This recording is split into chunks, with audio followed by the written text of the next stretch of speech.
All right, we're ready to start the meeting. If you have any cell phones, please silence them. All right, this is a regular meeting of the members of the State Liquor Authority. Today is January 4th, 2017.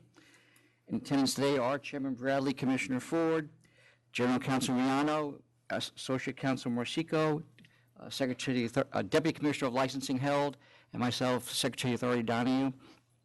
For the most part, we're going to call matters as they are signed in, starting first in Albany and then in New York City. The first matter, however, will be from New York City. It's a request for an emergency order of summary suspension from counsel's office. But before you do that, I do just want to announce that you might have just heard Chris Riano has been named the counsel to the authority, or the general counsel of the State Liquor Authority, so I want to welcome him. You may, those of you who practice in this area regularly may recognize him as a former ALJ, so you may already know him, but welcome, Chris, full-time. Thank you. Okay, so the first matter is number 90. It's 784 Cafe Incorporated. Good morning, Commissioner Ford, Chairman Bradley. I am Jared Lacertosa, an attorney with counsel's office, and I am here to recommend an emergency summary suspension for license serial number 1206836, the premise 784 Cafe Inc., doing business as Cafe Moments in Elmont, New York. This matter is submitted for your consideration for an emergency summary suspension pursuant to Section 4013 of the State Administrative Procedure Act, and we make this recommendation in light of recent instances of violence and disorder inside and around Cafe Moments. By way of background, the premise is located at 784 Elmont Road in Elmont, New York. The premise is located along a strip of commercial establishments on Elmont Road, and multiple family residential homes are only 200 feet away along various streets in Elmont. And we, by way of background, the Nassau Police have had ongoing troubles with this establishment. The police have responded to this establishment approximately 28 times since 2014, and I want to direct your attention to several of the most recent instances of violence at the establishment. So directing your attention to the early morning hours of Christmas, December 25th, Nassau Police responded to a report of an assault at the licensed premise, and upon arrival they encountered a male victim who was covered in blood and had visible lacerations to various parts of his body. He stated that he had been patronizing the establishment, had left the club to find a friend who he was unable to locate. He then attempted to re-enter the establishment and was menaced by the premises manager, who then threatened the victim with a firearm. He did not view the firearm, however, the manager indicated that he was armed. Approximately a moment later, in full view of the manager, this victim was assaulted by 4 to 6 individuals who then chased him around the establishment, assaulted him in an alleyway, and eventually stabbed him in the face with a broken beer bottle. He was able to get away and call police on his own. However, he did not, there's no evidence that the manager or any employees of the establishment contacted police. Directing your attention to an incident just a few days later on December 31st at approximately 3:50 a.m., Nassau Police again responded to a 911 call of shots fired at the premise. So a security guard called 911 indicating that there was an altercation inside the establishment. He removed several patrons from the establishment. However, one of them produced a firearm immediately outside the rear entrance of the premise and fired several shots. Upon arrival, Nassau Police did discover 3 spent shell casings outside the doorway of the rear entrance, as well as 1 round of live ammunition. The manager of the premise was arrested for permitting a disorderly premise for that incident. I want to now direct your attention to an incident that just occurred on Monday morning, the early hours of Monday morning, January 2nd, at approximately 3 a.m.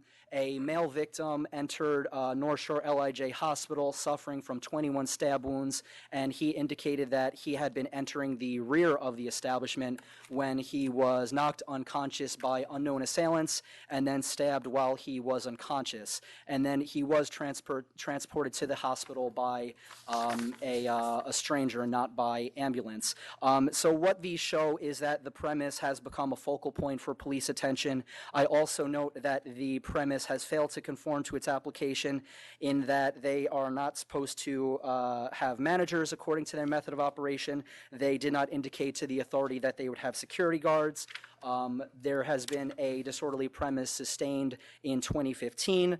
The premise has been cited for unlicensed cabaret. And I also note that according to their method of operation, this premise would close at 1 a.m. Sunday through Thursday and 2 a.m. Friday, Saturday, and all three of the most recent incidences have occurred long after what they've represented their closing time will be. So in conclusion, there is a clear rational basis for the authority to impose a summary suspension on this premise as it has become a threat to the safety and well-being of the community, its patrons, and law enforcement. Is there also evidence that there's undisclosed financial interests as well? We do have an enforcement report indicating there is a possible availing situation. However, charges have not been brought pending further review of the report from our Enforcement Bureau. Okay. You may not know the answer to this, but the question I have is, do we know if this manager was in fact licensed to carry a firearm, as it seems like he threatened? That information we don't have, Commissioner Ford. We have the individual's name, and I hesitate to relay my personal conversations with the Nassau Police regarding that individual's status. However, I don't have that information regarding if he is licensed to carry a firearm. Just a question I had, so. All right. You ready? I think, based on the fact of being a focal point for police attention, what do you say, 28 times since 2014? Yes, Commissioner. Patron recently stabbed 21 times and lived, I assume. Live to tell the tale, yes. Wow. This past morning of after New Year's Eve, shots fired, on New Year's Eve. Patrons slashed Christmas morning, so I guess that assumes they were open all Christmas Eve. At 4:30 in the morning. Christmas morning. Christmas yes. morning. All right. Previous marijuana assault, stabbing, and robbery. They paid over $10,000 in past penalties regarding method of operation. Books and record-keeping failures, to notify police of disorderly premises, so forth and so on. And it's also near proximity to nearby residences. So I definitely vote to summarily suspend them. I vote to summarily suspend as well. Not only have they shown a complete and consistent disregard for the ABC law, but there's clearly numerous violent incidents that have occurred not just over the last year, but over the last week, indicating that the premise creates an imminent threat to the public health, safety, and welfare. So I vote to summarily suspend. Thank you. Thank you, Counsel.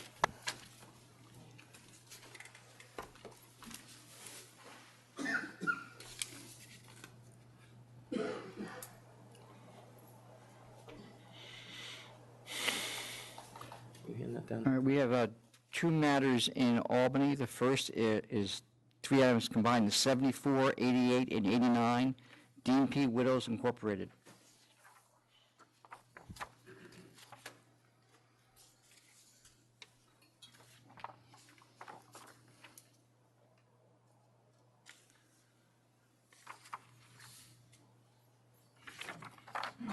We can't hear you. My apologies. Sorry. Okay, go ahead. Now we can. Hear me now? Yes. My name is Terry Kerwin. I'm an attorney with Kerwin Law Firm in Syracuse, New York.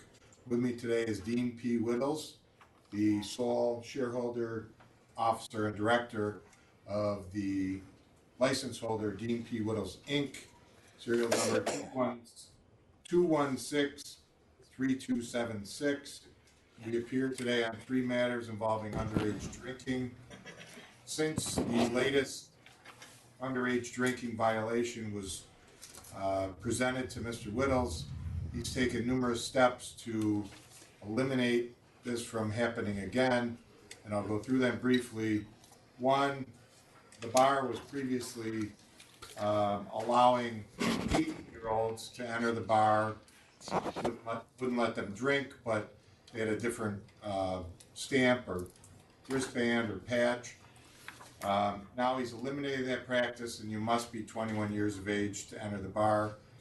This has occurred since the latest violation was presented to him in October of 2016.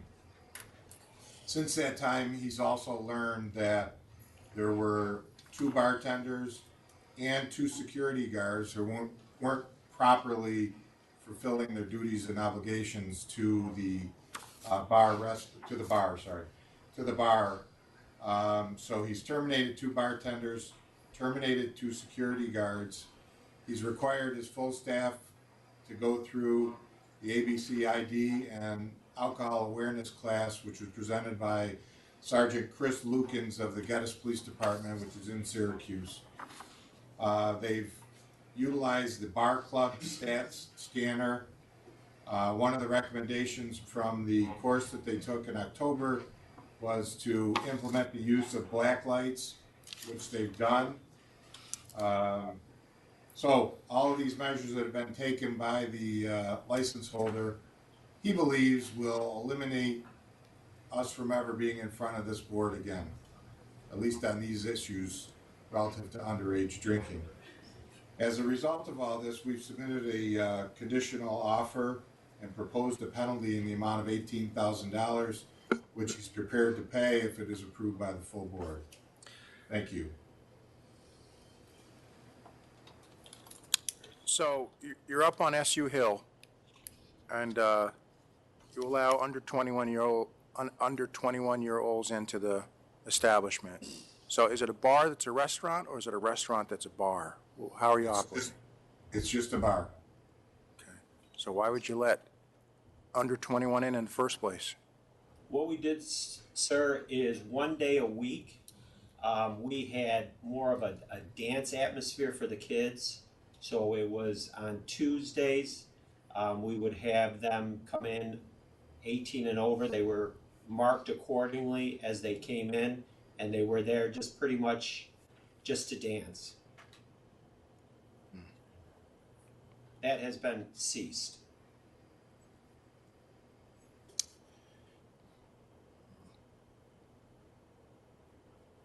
And since that time, we're almost 3 months since the measures were taken. There's been no incidences whatsoever. Well, see, my concern is not that there hasn't been incidents, because I think everyone's aware of the fact that we could be taking the license right now. And I think that woke him up. My problem is that he should have been woken up in May when the cops went in there and found a 19-year-old who was severely intoxicated. And he didn't wake up. After that, he did 4 more underage sales, 3 of which were to 18-year-olds. So that's my concern. I understand. Respectfully, though, he believed that the May incident was an isolated incident and that measures had been taken to address those problems. Well, what measures did he take after May that aren't included in what you just said to me? Well, the one thing that I failed to disclose to you, and I apologize, but he did hire a director of security, Tony Alberidi, who's a retired police officer, who has been kind of putting things in order better for these types of issues and keeping them from happening again. What did he do since May? Like I said, he believed it was an isolated incident, but he does have this gentleman who's working as director of security, and that security was so good that in October, when our agent went in there and asked for a beer, gave the actual license that said they were 19, and they gave him a beer anyway? Well, I think respectfully that one of the two bartenders that was terminated, who was not doing her job, was the reason why that occurred. So you had two in October, actually. You found 3 18-year-olds in possession of alcohol on October 9th. So at what point did this policy change to up it to 21? When? Apparently Well- since October. I guess when I got more involved, to be honest with you, and told him they had to be changed, and that would be in October, correct? Yes. Have you thought about getting a scanner? We do have a scanner, sir. It's called Bar and Club Stats. It is a scanner that we use. Did you start using it? When did you start using it? We have used that for probably 3 to 4 years. Unfortunately, sir, at times the IDs are becoming so well made that they do go through. That is actually not completely true anymore. There is technology out there, and we have it in our office, and it's available to anyone that is almost foolproof. I would be more than welcome to put that unit in. The one that I've been using is Bar and Club. If there's a better unit out there, I would. Well, I'm not going to tell you what it is, but I suggest you go shop for another one. But Yes. I'm going to put stipulations on this, and the penalty's going to have to be higher, so you're going to have to decide whether you want this or not. And then, obviously, Commissioner Ford is going to have to as well. But obviously, no one under 21 in the premises, ever. ATAP training by everybody that is employed by you, including you. And you need a new scanner, and then $25,000.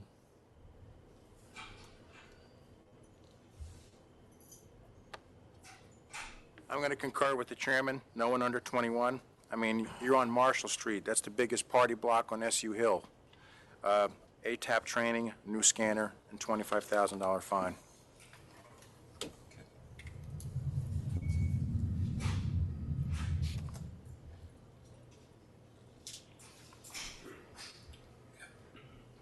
All right, payable when and to this office here in Albany?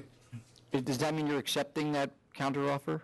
Well, I mean, Yes. I think he wants to find out when it would be due, so what's generally the, It would be due in about 20 days. You'll get a letter in the mail. Okay. We'll call it a counteroffer is accepted. With the stipulations. thank you. Thank you. Have a good day. Thank you. Thank you very much.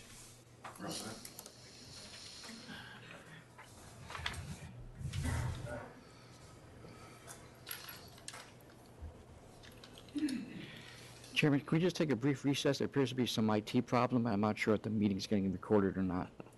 Yes.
This is Mike from Albany. The webcast is up and running, so the meeting can resume whenever you're ready.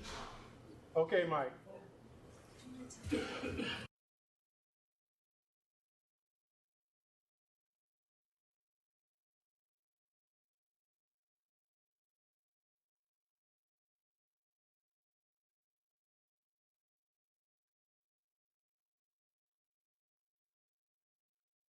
Meeting now. And of course, nothing happened while we were off the air, so.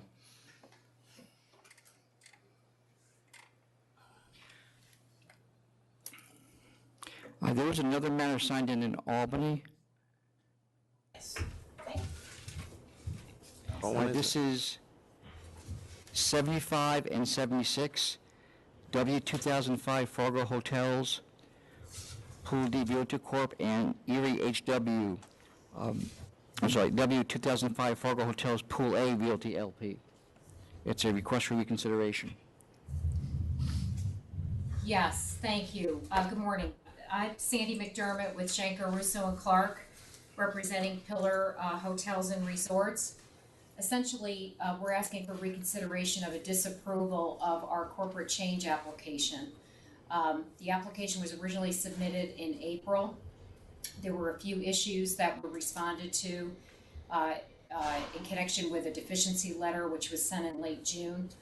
In connection with that, we sent, one of the key issue here is that the owner of Pillar Hotels, which was the issue of the corporate change, was changed to Aimbridge Hospitality Holdings. And Aimbridge is now the 100% sole member of the licensee. So what the authority was asking for was for Aimbridge to execute the holding company stipulation. And the issue is with paragraph 1 of that stipulation, we submitted a corporate organization chart to the authority back in July, I believe, which outlines that the entities above Aimbridge are private equity firms that are passive investors in the Aimbridge entity. They are not holding companies. And so the holding company stipulation, paragraph 1, indicates that you're asking, the authority would like names and addresses and for Aimbridge to execute the holding company application as it relates to other holding companies in the organization. And the issue that the client has and that is uncomfortable with is that none of the organizations above Aimbridge are holding companies. They are LLPs, LLCs that are investors in Aimbridge. They have no day-to-day operational control or involvement with Aimbridge or with the licensee. There was no common management, no common employees. They're just passive investors in the company. Are they funds though, or are they private equity firms? There are numerous investors within the private equity funds that are formed as LLCs or LPs. Okay. Jack, So, go ahead, ask your question. so is all this paperwork cleared up and straightened out here with the authority now? We believe so, only with the exception of not having executed the holding company stipulation for the reasons Okay. I stated. Thank you. Take a quick, yeah, I gotta ask a question for you. We gotta go short recess. All right, we'll take a short recess to conference with the council. Okay.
think we understand your issue, but I think you may not understand ours, and we may be confusing each other here, and I'm looking at your ownership structure. Do you have that in front of you? I do. So the third tier up, which starts with Evolution Rollover Equity Investors, Yes. if you go across, that's 100% ownership of Aimbridge Hospitality, correct? Yes. So within each of those, whether it be an LLC or an equity fund or whatever it is, if you can, all we do at that point is look for people. So if you can disclose that in each of those, that there are more than 10 people as primary principals, then the only ones we'd be interested in are the ones that would own 10% or more of each of those entities. Do you understand? I do. So in other words, Right, only. Jack? Am I saying that right? Yeah, only with. Not each of the entities. I'm sorry, Jack, I didn't Yeah, mean to that's okay, cut you. go ahead. Not each of the entities, the applicant corporation, or LLP in this case, right? If they own indirectly 10% of that, so if they, for example, if there was a shareholder or a member of an LLC that owned 40% of the applicant, but that person only owned 5%, you do the math and come out with the number they own. Okay, I see. So do you understand that? Okay, so only with respect to LEP, Aimbridge Intermediate, and General Atlantic, because by definition, the first three couldn't own more than 10%. As long as there are more than 10 people total involved, which from your comments, it appears that there were more than 10 people who ultimately own the various companies. Right, but am I wrong in thinking that the only relevant inquiry is as to LEP, Aimbridge Intermediate Holdings, and General Atlantic, because Evolution, LVB Holdings, and DW Johnson own less than a 10% interest in Aimbridge? As long as those two entities have more than 10 investors in them. Total. The total, yeah. If you get through and we get down to the people, and there's only, out of all the 5 that you have branched out here, and there's only 7, then the first 3 that I'll hold under 10%, we would need to know about. You understand? Those are what we would need the names, and they would, as part of ownership. The 10% rule does not apply unless there's 10 or more, no, 11, 10 or more than 10 over total.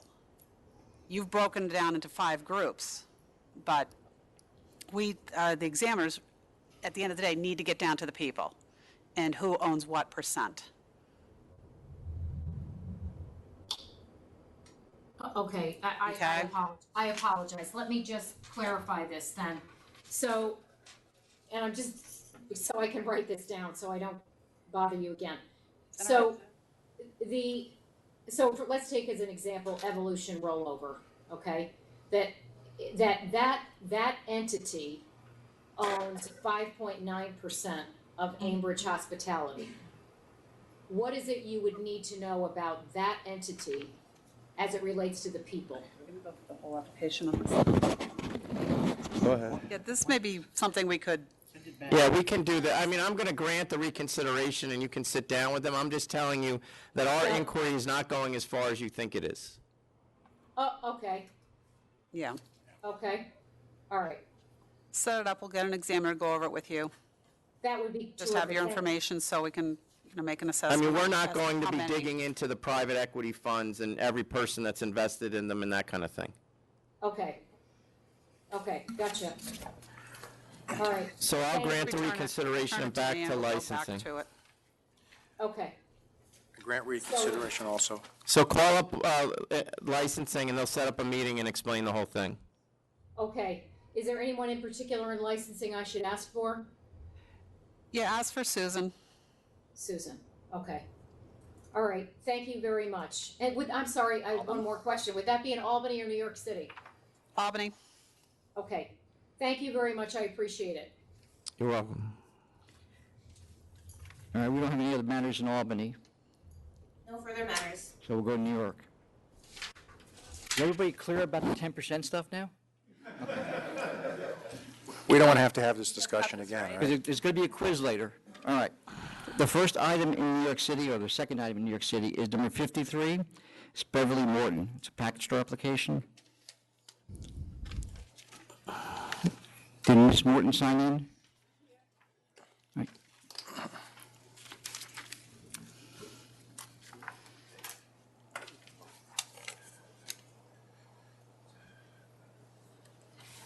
Yes. Come up first.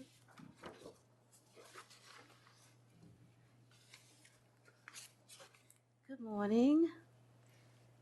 Good morning. Commissioner Ford, Chairman Bradley. My name is Beverly Morton, and I am here to, in reference to the opposing two liquor stores, they oppose of my opening. And I sent a small letter. I don't know if you have that? There's a Yes, small a letter that I supplemental. sent, you know. Yes, we have it. Okay, so, I'm gonna. So we do have opposition here? Mr. Monahan is here for the opposition. Okay, why don't we let him speak then, and then you'll get to speak. Thank you so much.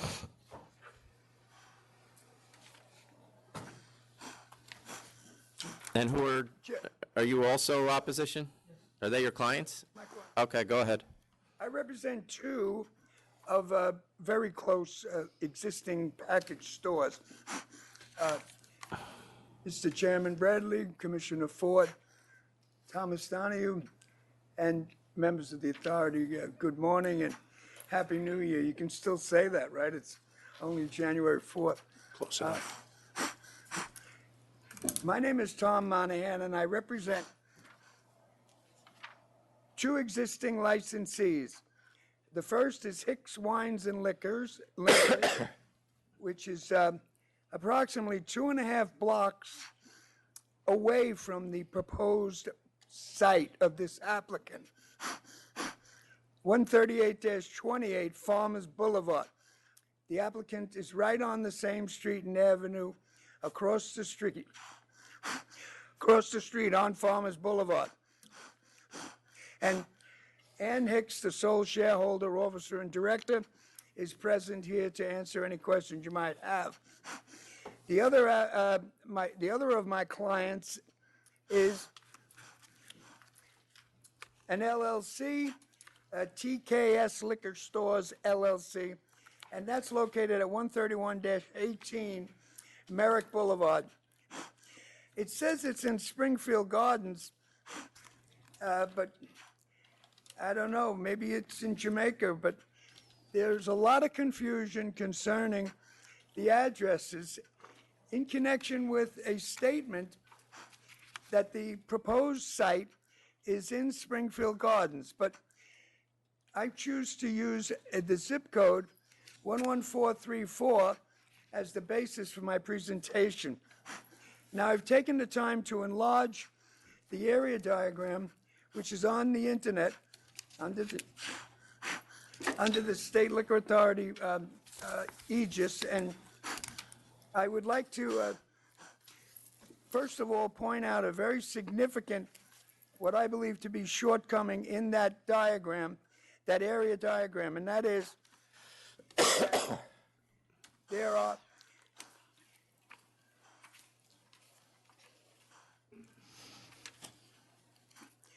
are two licensed premises, one that was in existence and has been in existence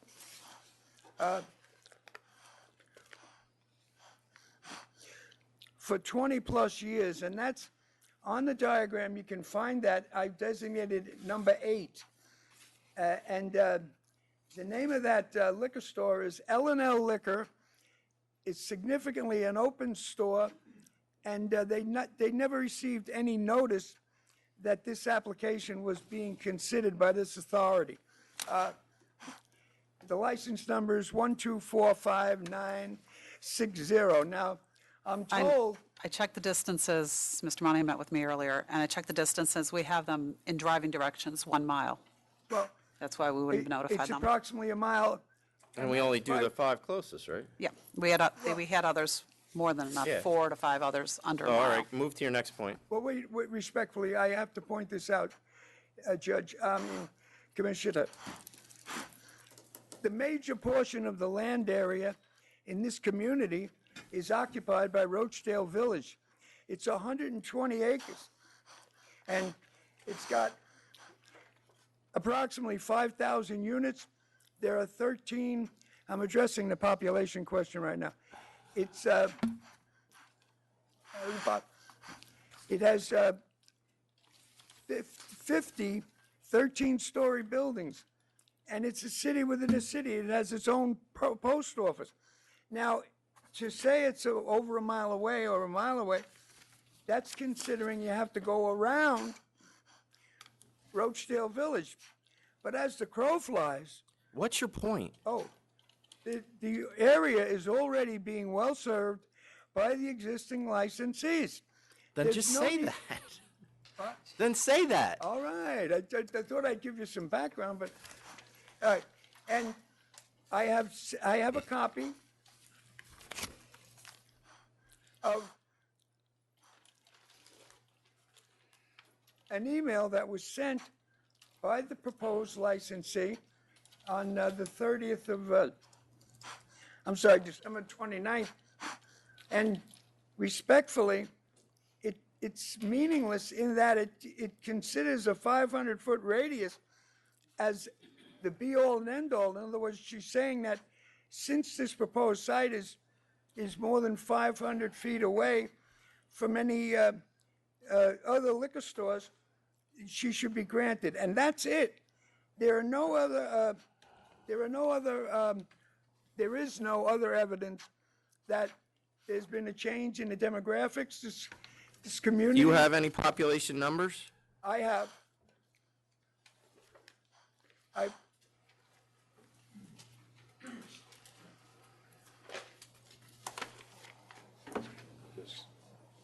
Yeah, I know.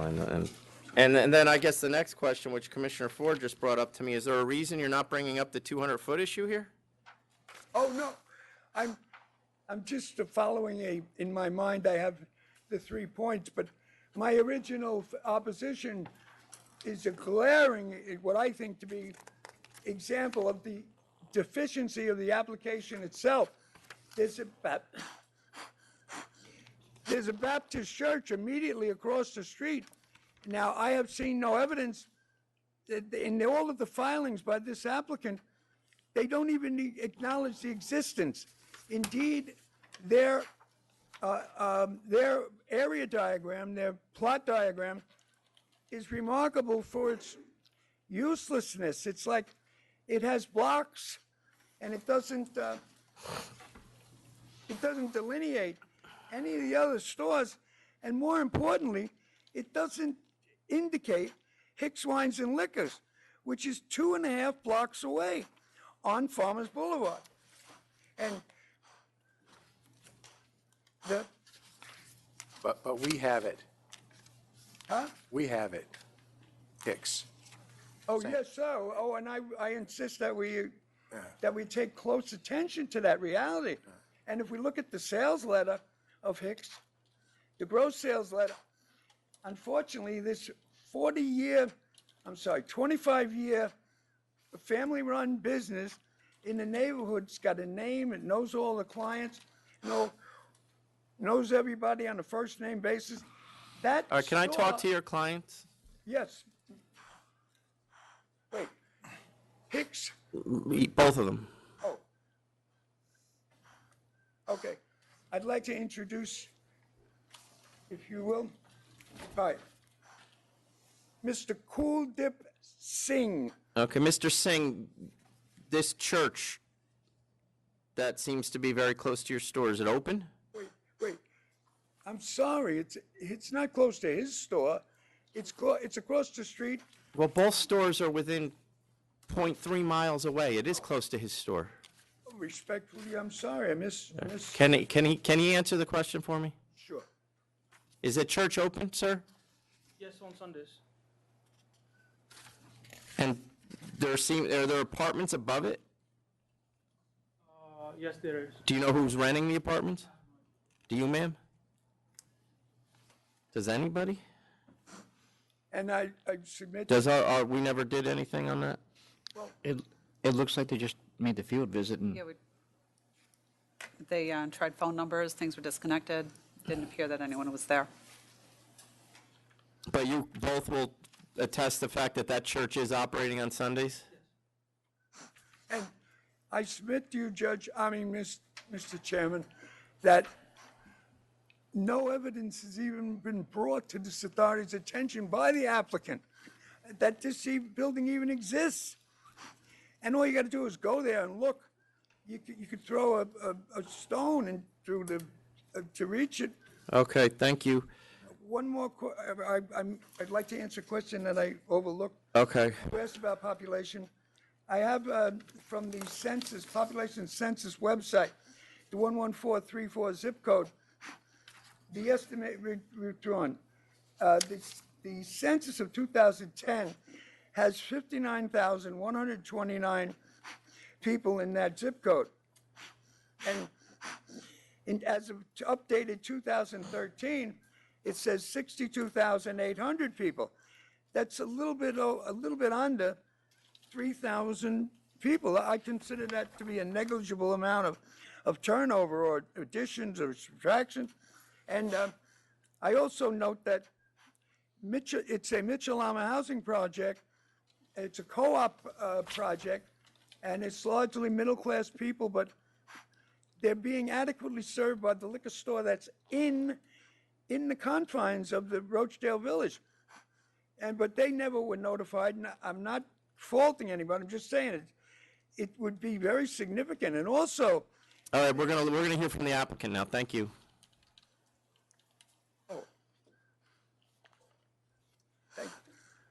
thank you.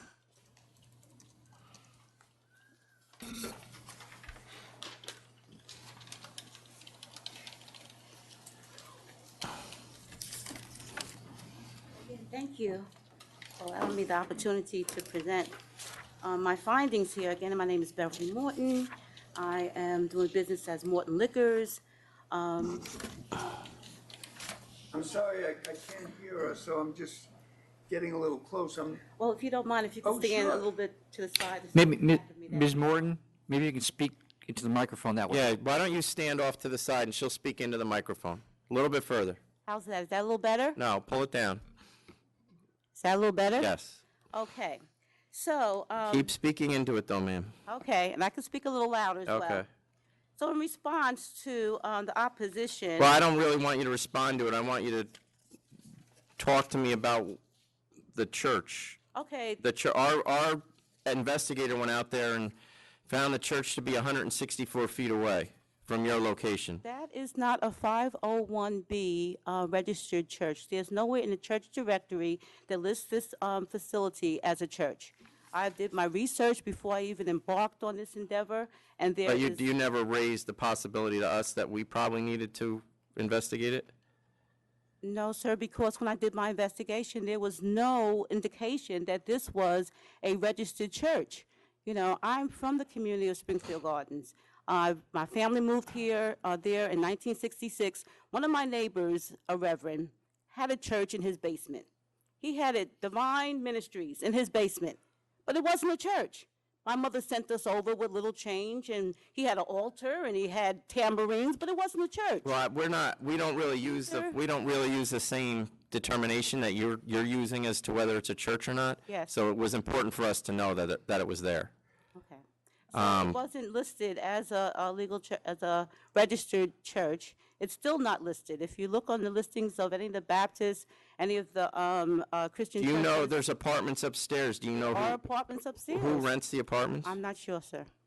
There are apartments upstairs, and the rest of the buildings are vacant on that side. And I've never seen have never seen it open, sir. Doesn't look too much like a church either, still. And I'm quite sure that the SLA has actually went through my complete application. I've complied with all deficiencies in a timely manner. Any information that they requested of me, I've given to them. And so this is a little bit All surprising. right, we're going to take 2 minutes. Okay. Can I say one more thing? Yeah, you can stay right there. We'll be back. Okay.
There's one thing I forgot to mention. I have a cousin who lived above that church less than 10 years ago. She is not a member of that facility, of that organization. So the church was there 10 years ago? About. All right. We did send an investigator out, and we did try to contact the church, and the church failed to respond to us, but it is apparent, based on the investigator's observations, that the building is being used for many other things besides being a church that are unrelated to the church, such as a beauty shop, and there are apartments that are clearly being rented above it. So the fact that it's 164 feet away is not going to be detrimental to this application. So why don't you tell us what your method of operation is going to be? Okay, so because I am directly across from the Long Island Railroad, I'll be able to service the commuters that come off the Long Island Railroad. I'm a member of that community. I realize that, opposed to what Mr. Monahan stated, there has been a growth in the Springfield Gardens community. It's been substantial growth. The average age is 37 years old, residents there, and there's 55% female population who cater to and like fine wines and champagnes, which I will have at the establishment. I'm also 20% of my product will be New York-based. Your store is going to be bulletproof, correct? Yes, bulletproof, yes. I'm a veteran, and I hope to hire other veterans. And a thing about Mr. Hicks' store, since I've been in that neighborhood, Mr. Hicks was, I don't want to say much because I respect the fact that this organization has been in the community, so I don't want to say anything bad about Mr. Hicks' establishment, but it is a dusty, musty, small store that is not appealing, and maybe that is the reason for the poor revenue. It's just not appealing. What's going to be appealing about a bulletproof store? What's going to be appealing is the fact that it's clean, it's well lit, you know, it's got new. I spent over $25,000 in fresh tiles and paint, and my background actually is in administration, and I've worked in the military inside the service industry, and I understand about the tastings, you know, things that would appeal to people that want to come and actually buy from you. So it's not just this. You're going to have tastings in a bulletproof store? You could actually, the distributors will set things up. Yes, they can. And how big is this space? It's 918 square feet. What are you doing different that the other stores nearby aren't doing? I think what I'd be doing different is that I would actually service the community better. The patrons coming off the Long Island Railroad would not have to go any place other than straight across to purchase their beverages. I'd have a wide array of beverages. I would also feel that I'd be different because of the fact that I know what females would like, being a female, not to be biased, and I really feel that people don't just come to your store to buy beverages. They come because you are a good consumer and that you provide a service. Okay. You have any questions? Where is I'm looking at a Google shot of this. I'm trying to determine where is a train stop that you would serve Locust commuters. Manor, sir. Right here. Where is it? Locust Manor. At least that's what the map says. I don't Across see the it. street? Yeah. I'm just looking to see how would you gain access to get on and off a train here. I don't see it. Yeah. All right. I can give you a picture if you'd like to see exactly where it is from the location of the church. Would you like to see? Sure. Well, Okay. yeah, let me see I yours. know I'm not submitting it because I missed the deadline, but I actually have to. We'll show it to you. All right. So this is the store entrance. This is the Long Island Railroad. That's the Long Island Railroad, Locust Manor, and my store will be directly across the street. Okay. I see. Those are stairs right there. Okay, I see. All right. That's.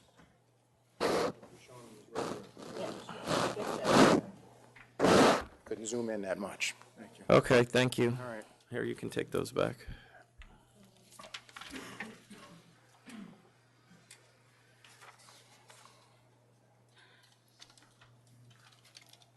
Have you ever worked in this industry before? Yes, as when I was stationed in Germany, I worked at the Stars and Stripes Officers Club. I worked as assistant manager. That was a bar?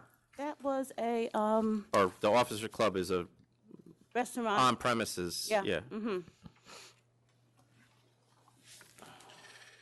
you ready to vote? Yeah. All right. Excuse me, sirs. May I just rebut a couple of points? Sure. I'm sorry.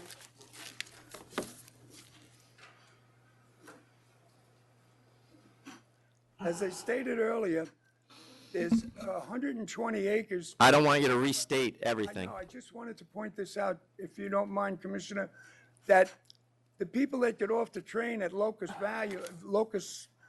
Manor are residents of this very large complex. They have their own liquor store inside Rochdale Village.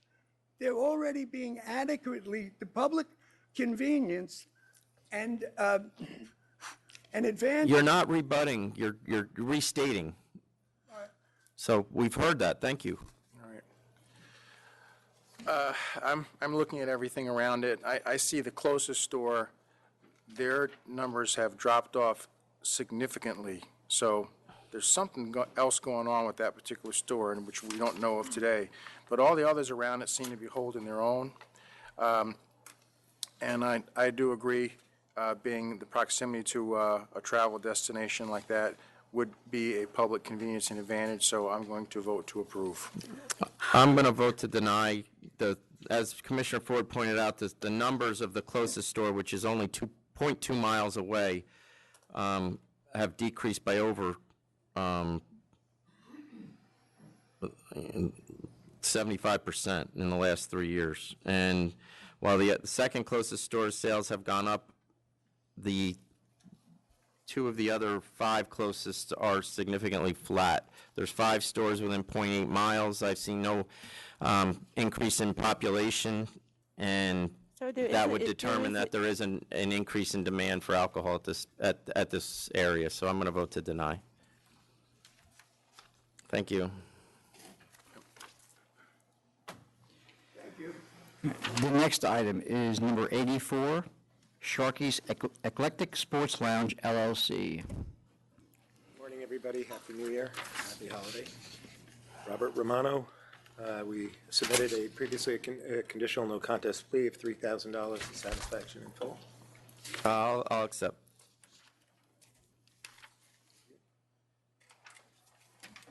Accept. Thank you. Thank you. The next item is number 49, 200 Lodi LLC. Robert Romano, I'm asking for a letter of warning. The applicant, the applicant actually had, or now licensee, had received the license, expecting to open the premise, and then was told 2 weeks subsequent, or less than 2 weeks subsequent to receiving the license by the building department, he had to take care of violations in the rear of the building before they would allow him to open his operation. So he's undertaking that now, expects to be done in 2 weeks. When was the license granted to him? Issued in October, and it was actually, I was actually surprised at the charge. They gave it to him approximately 3 weeks after he picked up his license for not being open.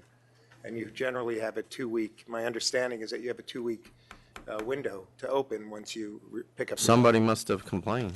Yes. The application was approved by the board in November of 2015. So it's been around for a bit. Well, that's why. Well, so he's still not open He had building department issues. for a year? He would pick it up because I would only grant like one extension on like an approval letter. So there would be 12 months to pick it up. Expecting to open in He's got a month. Okay. I mean, that's insane. But I'll grant I'll accept a letter of warning. And I'll let him know. With what, 30 days to open? 30 days to open, yeah. Letter of Thank warning, you very 30 much. days. Yep. All right, the next item is number 61, Copper Seed Distilling LLC.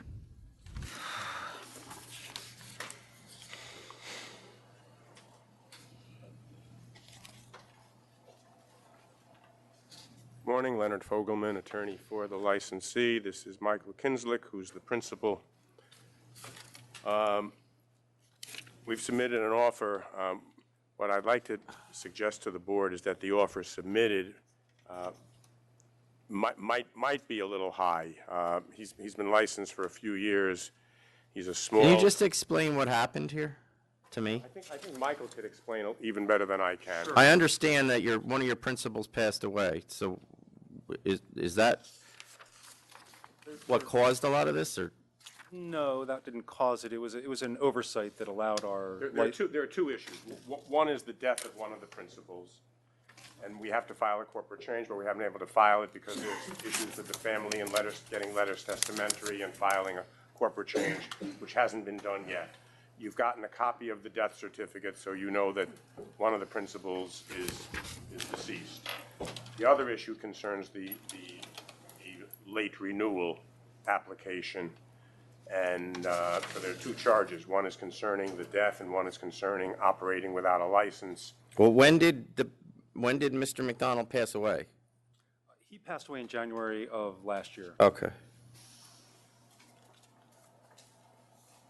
So the renewal, he is guilty of filing a late renewal and of operating without a license. He did not realize, and he can tell you perhaps better than I can, what happened. But he received the he lives in New York and he lives in California. His office, the distillery, received the renewal advisory. They sent it to him.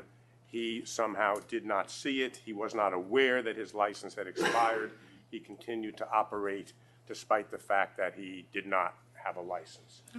I just would also say that as soon as we discovered that our license had lapsed, we called the authority and tried to get that remediated as quickly as possible. And later that same day is when we found inspectors in our facility asking us what had happened with respect to our license. Okay, so there's been good faith, and I think. How long have you been open? We've been in operation since 2012. Okay. I think a $20,000 fine is a bit exaggerated.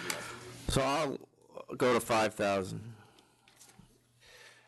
Has there been timely renewals in the past, or is this your first one? First one. We First one. on time every time prior to this. Okay. We're current with all our other filings. All right. I'm willing to concur with the chairman, 5,000. Thank you very much. All right. Good luck. Thank you very much,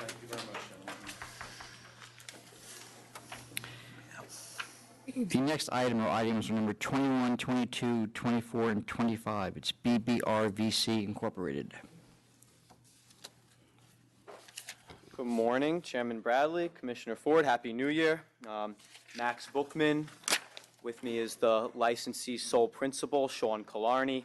You have my statement in controversion. I'm not going to go through each written point. I assume you've read it. I just really want to make one point orally, and that has to do with the focal point charge, because I think the ALJ really did get the law wrong, and I'm hoping that you won't sustain that charge. As I'm sure the members are aware, the ABC law requires that in order to sustain a focal point charge, at a minimum, there must be a finding that 6 incidents have been reported by the local police to the authority within 60 days. What we have here is... Well, that creates a presumption, is my understanding. Am I wrong in that? It's a presumption It's not a minimum requirement. Yeah, it's a presumption that I It's can not, rebut. but that's, yes, you can rebut it, correct, but it But they doesn't, go ahead. They haven't even met the presumption here, and what the ALJ... But they don't have to. They don't have to, it just creates a presumption. What the ALJ has done here is that he has not even looked to see within the various blotter reports that the police brought to whether any of them were reported to the authority. I understand there needs to be a presumption. I understand it creates a presumption, but they still need to be reported, and these were never reported. Well, they obviously were at some point because Well, we got them. Well, council got them the second day of the I don't know hearing. that the law requires, you're talking about that we need a referral in order to sustain it? Yes. I don't believe that's the case either. Am I wrong in that? No. Well, at minimum, it creates a presumption. But even if I don't persuade you on that, if I could just speak momentarily on mitigation. This licensee, as the ALJ noted in his decision, this principal, Mr. Killarney, ever since he took over the premises, the amount of police attention that's been paid and the amount of complaints to the premises have gone down significantly. It's my understanding that since these charges have been brought, there have been no, and these charges are somewhat old, so in the past several months, there have been no police activity whatsoever at the premises. The ALJ noted that as a mitigating factor. And prior to this case being brought, there were no charges. The premises itself has been in business for how many years? 6 years. So if this is a focal point, if you really, and the ALJ didn't, but if you really look into the blotter reports that the police brought on the second day of the hearing, many of which were never even reported to the authority, this is not in the heartland of focal point. This is some noise complaints, disturbances, several of which were found to be unfounded. When did he take it over? Many of which were found to be unfounded when the police came, if you look in those blotter reports. So I think that in light of that mitigating factor that the judge recognized, in light of the licensee's prior history of having no charges brought, and in the subsequent history of there being no charges since then, with the ALJ recognizing that Mr. Killarney has basically cleaned up the place, I think those are factors that ought to be considered when reaching your Well, I mean, penalty. the problem, and the problems that I see in this are the establishment's failure to conform to what we were told it was. Well, There's a DJ. They're not, and you've been in here enough to know that that's just the wrong thing to bring in front of me. If they're going to have a DJ and they don't tell us, that's a problem. They have a manager they didn't tell us. That's a problem. The books and records aren't there. Well, I mean, this is just stuff that shows me that they're not running a business the way it's supposed to be run. Ever since, well, a few points, if I could respond. Ever since Mr. Killarney has taken over, there haven't been charges. In terms, and he's cleaned up the place. In terms of Have we been there since then? Well, I don't think you've had reason to. You haven't. I mean, you usually go on complaints. Right. When did he take over again? 2015, January 7th. In terms of the books and records, and this is something that I brought up in my controversion papers, there was no absence of books and records that the law requires, which is transactions of alcohol purchases. They put on the books and records charge because they didn't have a security guard roster. Well, you're supposed to have that too. And they have since. But when you say books and records, this is not like, again, in the heartland of books and records charges where there's no alcohol purchases, which is what the law requires. It's not an unlimited record-keeping requirement. It's a requirement of alcohol transactions, and they had all of those. In terms of the not having the manager and the DJ, look, there's been no claim here that this premises, and this was brought up several times at the hearing, and counsel made clear of this. There's no claim being brought here that the premises said they'd be a restaurant and turned out to be a bar or anything No, like that. but what they're turning into, and I've watched it, I've been here long enough to see this on multiple other places, that in 2014, Labor Day of 2014, they have a failure to comply maximum occupancy, failure to supervise, disorderly premises. Then we go to 2016. We do it all over again. And then the next time he's in here, it's shut down. So what you're not telling me is what he's doing to change it. Because based on what I'm seeing, something needs to change, because shortly we will be out there again. Management has changed. Mr. Killarney has taken over as day-to-day management, so management has changed. I just want to mention the occupancy that was charged was not sustained. They were within their occupancy. No, they didn't say they were within it. They said we didn't prove it, which is a big difference. Right, we didn't use a counter. And I'll agree, we didn't prove it, but that doesn't mean it wasn't true. Well, we had a clicker, and the police didn't ask for it. But again, ever since he's taken over, the place has changed, Mr. Chairman. Management has changed. You haven't been out there. You haven't been getting complaints. If you look at the blotter reports that the Rockville Center, that the RVC police provided, they don't go past 513. There haven't been charges brought in, so they have cleaned up the act. Mr. Killarney is now the sole principal, and I think those are factors that ought to be considered when considering an appropriate and proportionate penalty. Okay. So, do you have any other questions? No. Okay. So, sustain charge 1, 2, and 3 in the first proceeding, dismiss charge 1 in the second proceeding, and sustain charge 2 and 3. Sustain charge 1 in the third proceeding, and sustain all others in the, wait, did I say dismiss in the first proceeding and sustain all other charges in the third proceeding? Sustain charge 1 in the fourth proceeding, dismiss charge 2, sustains charge 3 and 4 in the fourth proceeding. And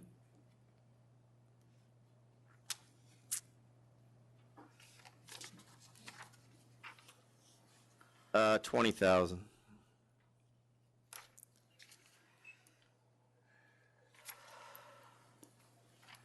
Been no violations since, you said 5/13? Is that what the date you said? Yes, yes. Of this year? Of past 2016, yeah. Yes, Commissioner. Concur with the chairman, 20,000. Thank you. All right, the next item is number 55, JDC Tavern Incorporated.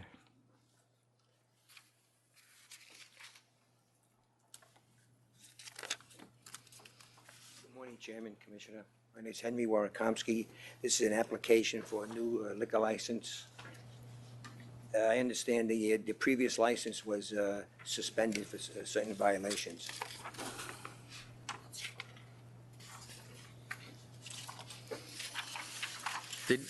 Who's your client? Donna Cunningham. Go ahead.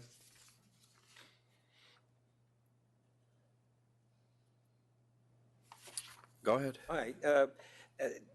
The old owner has no connection to this operation. Ms. Cunningham got it, the lease from the landlord, which she's known for a long time. The landlord used to own these premises up until 2014, and then he sold it to the person who had the license suspended. I think he only had it for 2 years. And she's going to run the. Did she work there for him or for the last owner? As a part-time bartender. For the last owner that we canceled? Yeah, a couple of times a week. He used to call her when he needed some help, but she had no connection with him, and he's going to have nothing to do with these premises. I think we submitted a letter from the police department, from the. Where is he now, do we know? We have no idea, no idea. This place has quite the bad history. Since, because of that first person, last person. Gang assaults, knife wounds, sex on the bar, you name it. Yeah, that's the one that had his license suspended. Yeah. I think he had it for 2 years, from 14 to 16. So what are you going to do to make sure these type of things don't happen and you don't attract that type of clientele and crowd? Well, the gentleman that had it previously, he was not running a regular bar and grill like I'm plan on running. He had more of a nightclub atmosphere. I'd like to bring it back to the original state with the owner of the premises, the building itself, Mr. Robert Drescher, where he ran just a regular bar and grill, food. I also obtained OTB for off-track betting. I've already obtained that license, and just cater to the community that was catered prior to the last 2 years. I spoke to Lieutenant Kiernan, that is a Southampton town lieutenant there. Yep. And I spoke to him in regards to bringing it back to the way it was, and he was in agreement with that. Has he offered anything written in support of your application? He did write a letter, he had a letter. He said that he couldn't actually write anything other than what he did, and I submitted that. Are you going to keep your job with the construction firm? No. So you're doing this full-time? Yes. I think we submitted, she has licensed security she's going to have on the premises. I think she submitted a letter. Right. And I don't plan on having the club nature like the other gentleman had. We have a simple jukebox, some food, basic bar foods, and just cater to the community and not to the club. See, all the trouble in this establishment happened with this last owner when he had it for the last 2 years. The prior owner, I know, but she was in it. Well, only as a bartender. Well, I was Just in so it- you know, the prior owner just had a couple sale of minors in 04, 08. Pri- That's the all. prior. The prior, the one they're talking about. And the landlord had, he's owned this place for. 30 years. 30 years. He ran it as a, successful club, successful place. And you're gonna how many security guards do you think you're gonna have, and why? Well, if I need them, I researched and I could have 2 security guards if I needed to. But I actually don't plan on running something in that Requires, nature. yeah. I really just want to do a bar and grill. How big is the deck area? 14 by. 14 by, it's 14 feet by, 10, 20, about 40 feet. The outside deck. 14 by 40? Yeah. And there are tables out there as well? Yes. Yes, there are. All right. You have anything? No. It looks to me like you're not really around too close to homes and so forth either. Is that correct? Yeah. You ready to vote, Chairman? Just one more question. You parking? Yes, front and rear. Okay. We can see right there, Chairman. If you do. Okay. So, while there's no protest, which I would think a place like this might draw some to reopen it again, but I'm willing to approve and give you another shot at it. I'm not going to stipulate that you have guards, and let's hope that you won't need to come back and ask for them if you do. All right? You good with Well, you've already asked for them, so you can use, right, on the application, she's got them?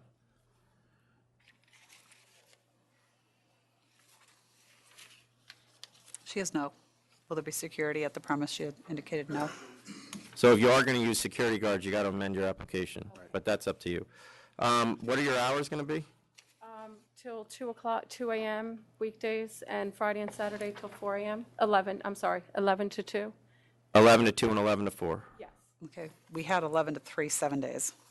Not sure where that came from. Well, it could be 11 to 3, on the Oh, weekends, it could be 11 to 3, it depends on. No, but Well, she is has it 3? 11 Is it to a 3. 4? If our guys go out there at 4 a.m. on Yeah. a Saturday, she's in trouble. Okay, so 11 to 3. No, it can be 11 to 4. You just got to make sure your application has on it what you want to do. All right, so we could amend that if you want, yeah. Oh, I can amend it right here, but Yeah, I think we're okay with it one way or the other. Just make sure it matches, your license matches how you're operating, that's all. all right, I'll vote to approve as well, but the hours are 11 to 2 during the week and 11 to 4 on weekends. Weekends being Friday and Friday and Saturday. No live music, no DJs, no promoters. And that's it, I guess. Good luck. Thank you. What was the weekend close time? 4 or 3, did you say? 4. 4, thanks, I thought so. No DJs, promoters. The next item is number 38, Podnosinski Family Incorporated.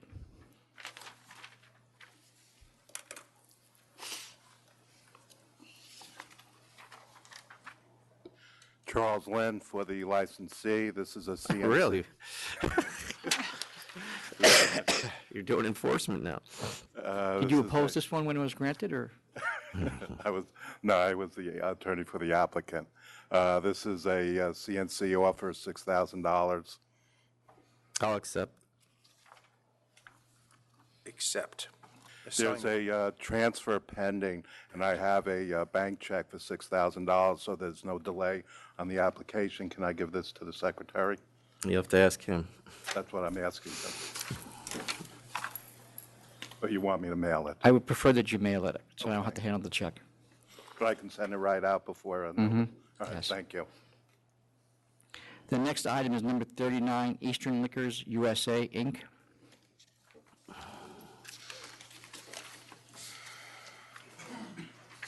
Robert Skeen for the applicant. This again is a conditional no contest offer for $100,000 and a 30-day suspension.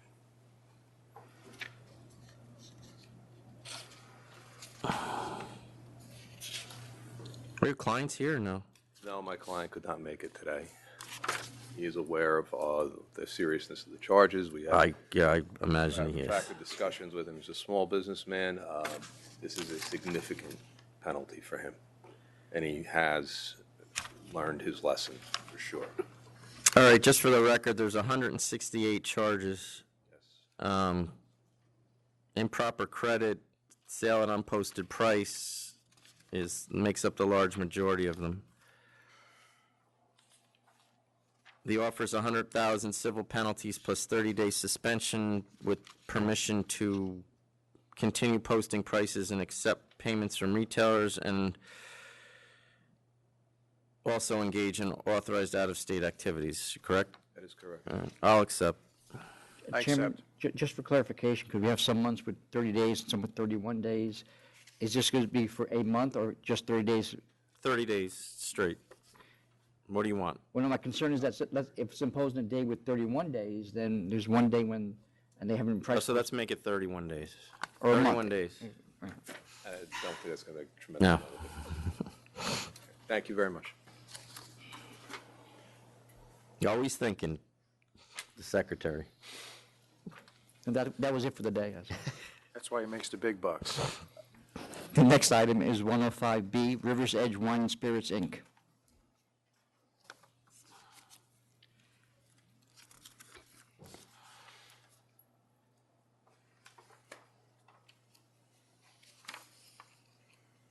Morning. Morning, Mr. Miller. Morning. Martin Mailer of Mailer Buscemi. This matter was on before the board in connection with an original disapproval based on her activities in the premises. The board removed that sanction and brought it back to the License Bureau to rule on public convenience and advantage. So that meant they had to do a different report.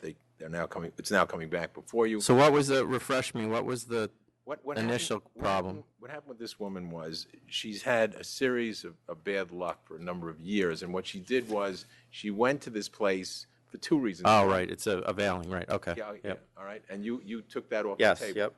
Anyway, this was an existing place. The closest store is roughly 2.7 miles away. There are no protests to this store. It's only an 800-foot store in total, and this is it for her. And she used to own a wine store? No, she was a wholesaler. She was A wine wholesaler, at this location? No, no, Oh.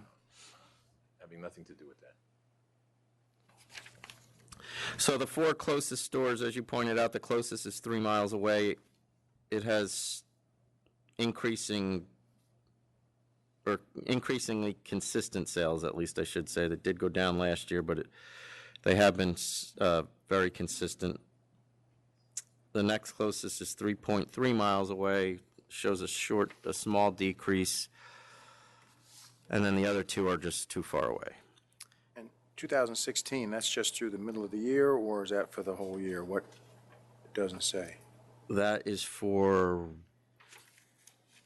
That would have been when the application was originally filed, probably for the half year. it's through June probably, right? Yeah, probably through June.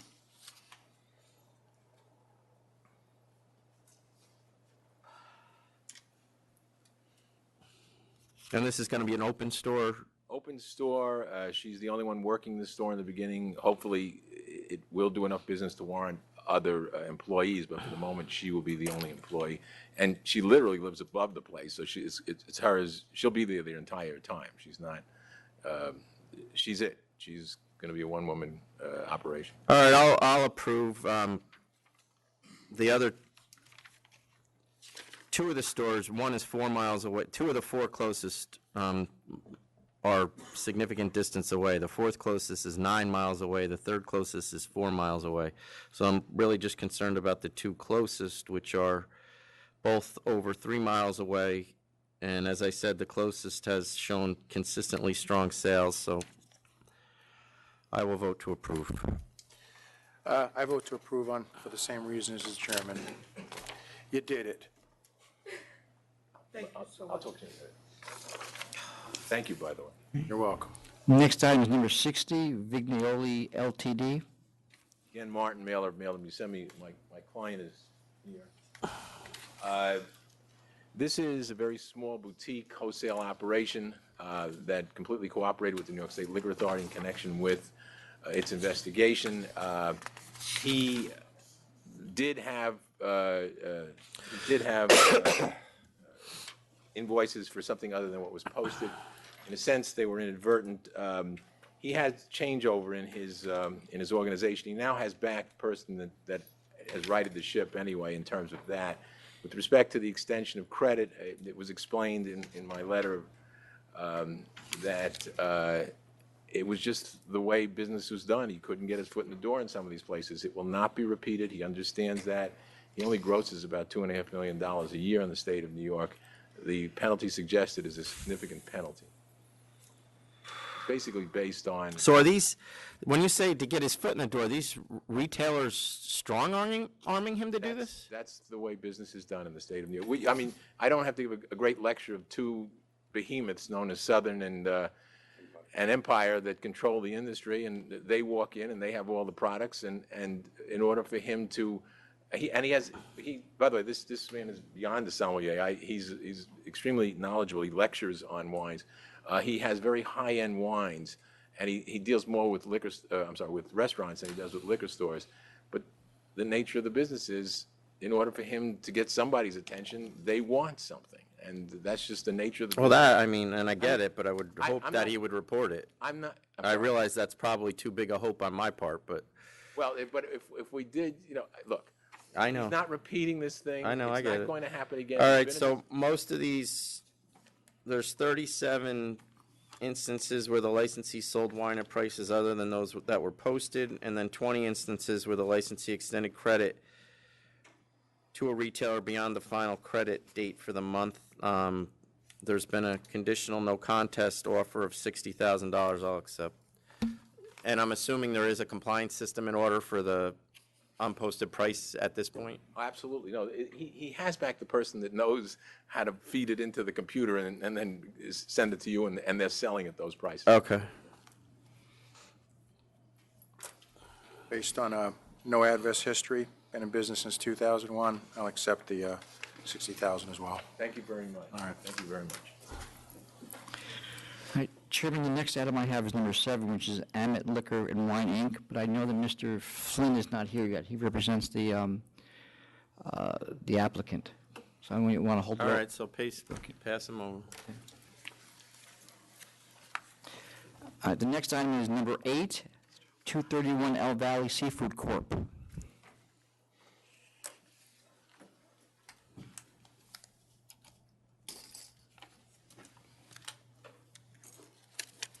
Good morning, all.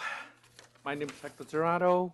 I represent the client. I was here last time by myself, but today I brought the owner, Victoria Marina, and any questions, she probably be able to answer better than I could.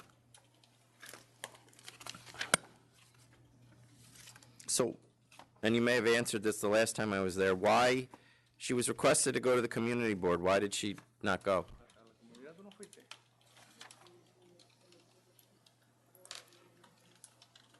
She's saying that she sent somebody and somebody went to the community board. They're saying, and they're not here, but they're saying that they didn't, and, you know, that's her own choice, but I would think that if you're moving a restaurant into a community, you would try to get the support of the community board. You're not required to, because it's a restaurant wine, but it makes sense. This is an existing restaurant, though. I understand. Yes. But they want to know who's moving into their neighborhoods. Does she have any experience in the restaurants? Oh, yeah. Yes. Doing what? Oh, I give you the experience and what time the first time the restaurant, like the March there. Okay. She has another restaurant on in the Bronx that is not licensed. So this is the first time that she's getting a license. Members, it appears that you did get the community board letter, right? May. I've got an updated one. Someone scanned it into the record. Didn't distribute it. Oh, did I not get it? Nobody got it. Oh, okay. Oh, so they did go meet with them. Well, this is a November 28th meeting with the community board, or community board letter, sorry. License committee met on October 12th and heard no negative comments from the community or local police precinct regarding this business. whereas the owners has agreed in writing to install a sound limiter and to meet with the 34th precinct. Okay. And I do not object. So have you met with the, Yes, that was all complied with, and since she's been there, there has been no incidents at all. okay. All right. You ready, Your Honor? Not yet, hold on. I just want to check something out.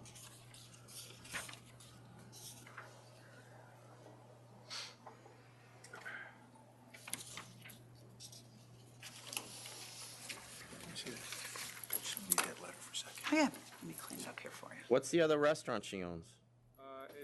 It's on Boston Road in the Bronx. And she owns it? Yes. Why is it not in her employment history? Oh, it is. Yeah, it is. We submitted an amended Q12, an amended personal questionnaire. Oh, I don't have it. Caleb. I can show it to you if you like. Did they submit an amended? Last one I have was scanned in September, and even my notes say, where is she employed now? That was from the last November meeting. Yeah, let me see what you, and when did you submit it? That was submitted by my office.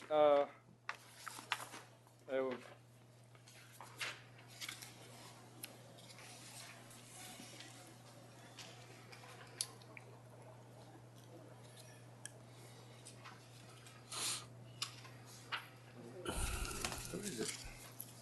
Had it right here. Is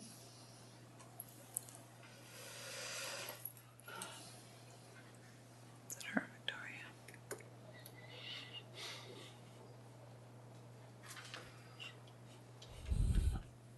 Amended.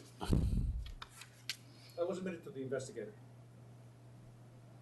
How long has she owned? Oh, she just opened it a year ago.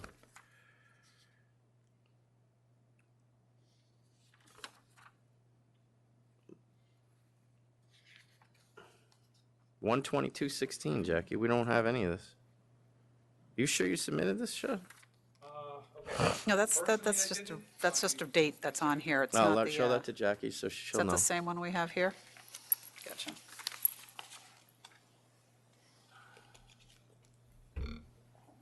That is the one that was, nope, that's not the one that we have.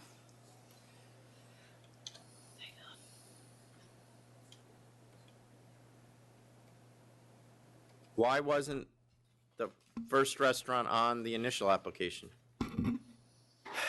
It was a misunderstanding. My not the one girl we have. made a mistake. We don't have this? Not When that did you page, submit Not this? that page. Oh, okay.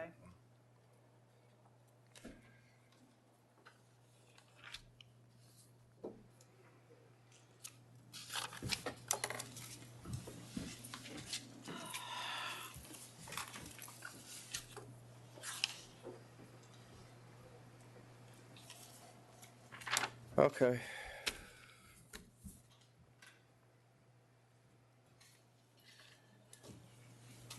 So what do we need to do here? Oh, I'll They're get a gonna have to copy. amend, if we don't have it, we have to amend it now. Yeah, Okay. I just need to get a copy of it. All right, what are the hours gonna be of this? 7 a.m. to 12. And any music? No, just a jukebox. Okay, you have any questions? No, the jukebox only, that complies with the community boards. They just wanted a limiter, was that what it A was? sound limit, yep. Yep. All right. Installation of a sound limiter. All right.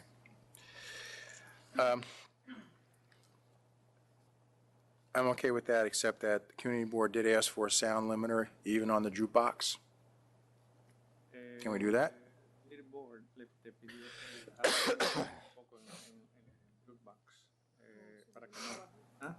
She has very low, yeah. That's not a limiter. No, That's you just have turning to it put a down. sound limiter on it. You can go get someone to come in and put a limiter on it, which means it will not go, no one can turn it up to past a certain point. Right. We could do that. Past the legal limit, and they'll know what that is. I approve on those conditions as well. All right, so I'll approve as well, as long as there's a sound limiter in place. The hours are, when are you open? 7 in the morning. 7 to 12? So all day, 7 days of the week, 7 to 12 a.m.? 7 a.m. to 12 a.m.? and just jukebox music, no other type of music. You do have to make sure that we have that amended application. You will have it sometime this week, by Okay. Friday. Thank you. Thank you. Thank you very much.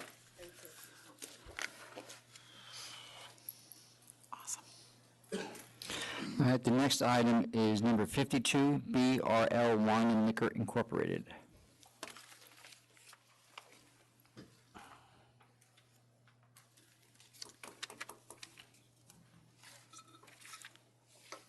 Good morning. This is Joseph Johnson for BRL Wine and Liquors. Good morning. Do we have any objections, first of all? Yes.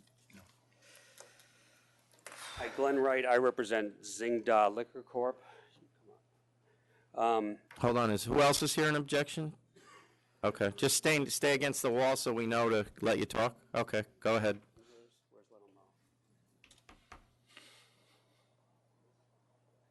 All right. There is an additional objection who's stepping up now. Okay, go ahead. You just represent this. Just this Okay. liquor store, Zingda Liquors. Within 2,000 feet, there's 6 liquor stores and 1 wine store. My client is 1,000 feet away from the proposed applicant on the same avenue. And in the other direction on the same avenue, there is another open floor plan liquor store, Little Mo's, 1,000 feet away. Within the past 2.5 years, there have been 3 new liquor stores in previously unlicensed locations in the immediate vicinity. So out of the nearest 4, except for my client, the other 3 are brand-new licenses within the last 2.5 years. Within 14 months, 2 of those new liquor stores have opened. And out of those 4, 2 are open floor plan and 2 are bulletproof. Which 2 are bulletproof? My client's, actually, you're bulletproof. Are you the only bulletproof? Or is there- Actually, now he's the only bulletproof. New discount liquor? New York Discount, okay. So New York Discount Liquor, which was formerly J&J Wine Consulting, they reopened with a new owner, but they're still bulletproof. My client is bulletproof. Azul Vino, the wine store, and Little Mo's are all open floor plan. So, this area is not one of these industrial areas in Brooklyn that are converting to high development. It's all mixed-use buildings. It's limited by the hospital that is immediately to the east, which takes up several square blocks. A few blocks to the west is the park. There is not that much development as there is in many other areas of Brooklyn. My client's sales have been flat the last few years. He submitted his gross sales letters. As far as the gross sales of the other liquor stores, it's hard to even discern with, 3 of them opening in the last 2.5 years, and the one that had opened 2.5 years ago recently sold a new owner, does not report gross sales. So I would just submit that this area is clearly saturated. Thank you. Who didn't report gross sales? You're talking about Azul Vino? Yeah, well, Okay, they only were right. licensed in April. Right, okay, thanks. You, come on up, all 3 of you.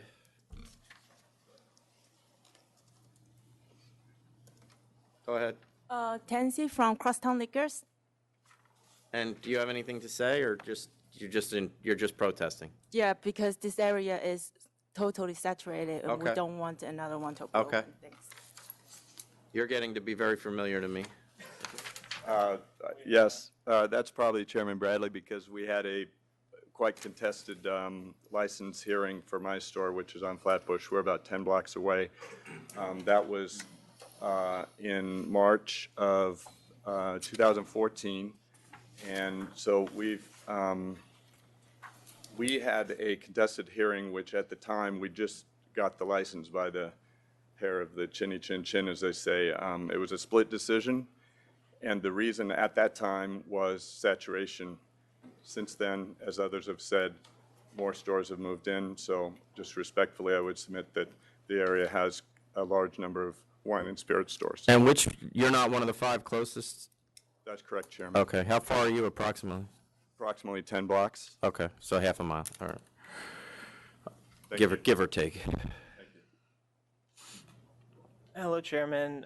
Mark Schwartz. My business is Little Mo Wine and Spirits. I am one of the 4 closest stores. You are the closest. Yes, the proposed location is 950 feet from my store. I am 13 months in business. I just wanted to say, obviously, the saturation point has been made, but in terms of consumer benefit, I think respectfully, it would benefit consumers if there were liquor stores on every corner, but that's not in the interest of the SLA, and it's not really in the interest of businesses like mine. I am a community resident, a supporter of local charities and local organizations. I do wine education. We had a permitted wine pressing of 200 pounds of wine grapes in front of the store to celebrate our anniversary in October. The 300 square foot business that I have may seem interchangeable with other 300 square foot businesses, but the fact is that there are stores that are trying very hard to make a place in the community and to further wine and spirits education in a responsible manner. And by encouraging a saturation of businesses, tend to put a lot of pressure on a store like my own. So, Okay, thank you. Thank you. thanks.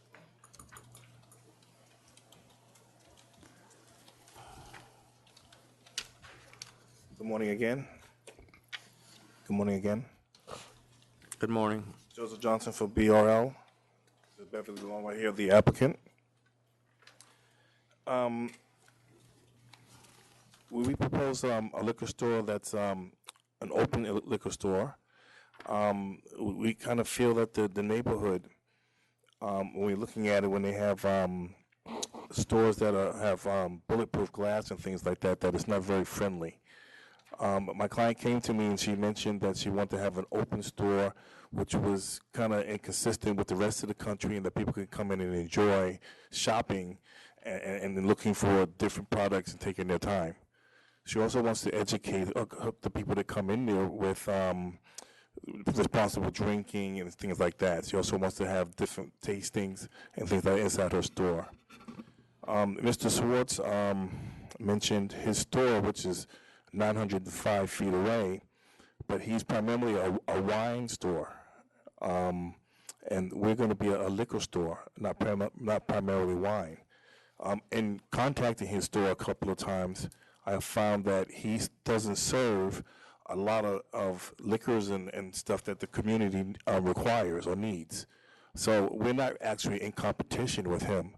We're going to enhance the neighborhood, which is what their goal is. Well, but he's 950 or 905 feet, whatever it may be. Azul Vino is another 900 feet away, and Zing Da is another 900 feet away. So what are they? None of those places well, I know the wine store doesn't carry liquor. You're telling me Zing Da doesn't carry any liquor? I believe they do, but that's just one store. But they're a little smaller. I believe they're bulletproof store, a bulletproof glass store. So, I mean, in the neighborhood is progressing. I'm looking at it, and I'm seeing this is a very diverse neighborhood, and it's kind of going to be the place where Manhattanites who can't afford Manhattan are coming to this neighborhood. There are a lot of buildings going up at this time. I have pictures of that. There's a lot of development around this neighborhood and outside of it. And this neighborhood is starting to progress as a place where people come to not only live, but to visit and sightsee. My client isn't really going to compete with these people. As she wants to be able to put advertising out in the local papers in order to get people to come in. Whether they come to her store or anybody else's, it's kind of like a thing where it's going to promote business in the area. She's from the area. She used to live there. She communicates with the people because she's of the same makeup as the area, and she would just like a chance to show the people when they come in that it's a place where they can relax. It's like every place else. You can purchase and enjoy your shopping experience.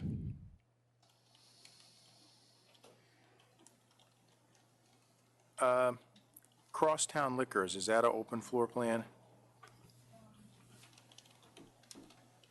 Crosstown, is that open or bulletproof?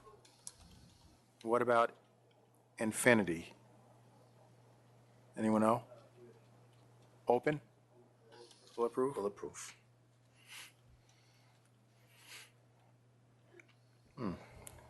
So out of the 6 closest stores, 4 of them are bulletproof and 2 of them are open floor.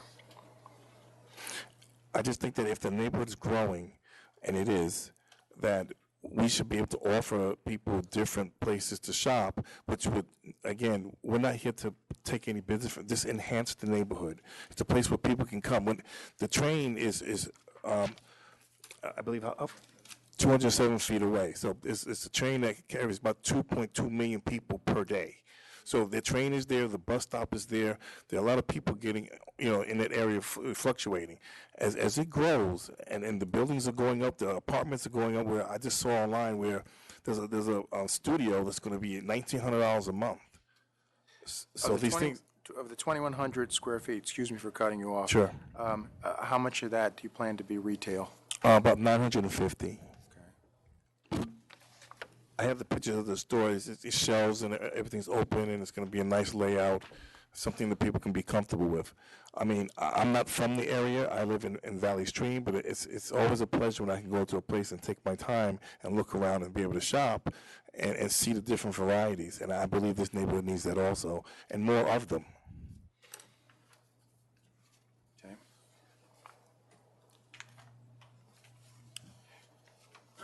You have any other questions, Chairman? No, I'm all set. All right. Please.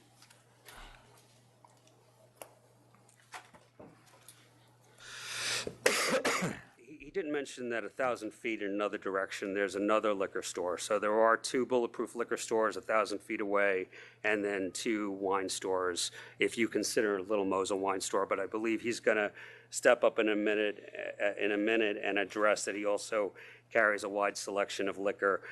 This is really strange to me. I mean, most people, when they go for liquor, they don't browse. They know what they want, or they can see through a bulletproof the type of liquor. I think that the general trend that we've seen in Brooklyn with the gentrification of neighborhoods is that we've had plenty of liquor in many different types of stores, and now you are opening up high-end wine stores. This gentleman says that he's now responding that there's the 2 open floor plan stores are primarily wine. He wants to open a liquor open floor plan store. I think that it's sort of reversed, that now there's not enough liquor in this area. Just to give a brief history of this neighborhood, Little Mo's liquor store, I believe many of the people here, as well as I, was at their hearing. When they came in, it was represented that J&J Wine Consulting, which was about 1,000 feet away, was closed. And that was one of the main reasons that Little Mo's got their liquor license. Later, the authority discovered that they had only closed temporarily, and they reopened. So I believe that immediately created an issue of saturation where that his license was granted on a mistaken belief. But since then, as far as April, there's now been a new wine store. I just think that 3 licenses in previously unlicensed locations within the last 2.5 years is a lot to say that we need an additional liquor store. Now, my client sales have been flat, and I think it's very detrimental to his business. Thank you. Thank you. Yes. My store is small. I have about 700 SKUs. I would say 70% of that is liquor. 70% is liquor. Yeah. I have a Grenadian grocery right next to me and a St. Vincent bakery on the same block. I work very hard on behalf of those customers to find the importers and distributors of the Caribbean products that they favor. It's not a store that is not answering the needs of everybody in the neighborhood. All right, thank you. Thanks.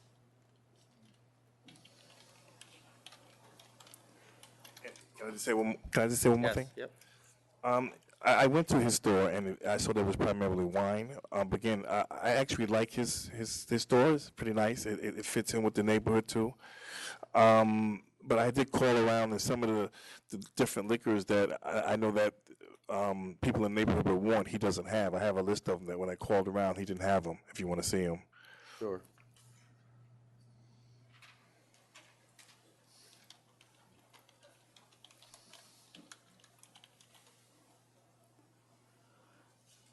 And again, I'm just here to Most say, of these are wines. and on the right-hand side is liquor. Oh, okay. Yeah. You want to look at them? Yeah. To the microphone, though. Well, come here first. We'll give you the list.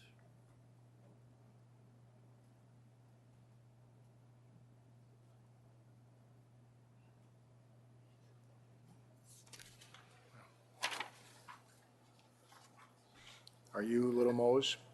Okay. So just go to the microphone and tell us.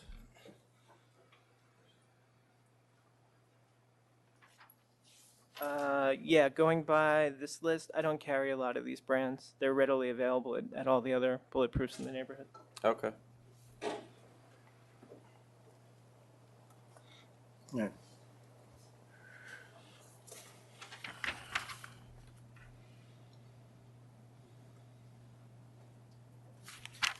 Okay. You have any? Yep, I'm good.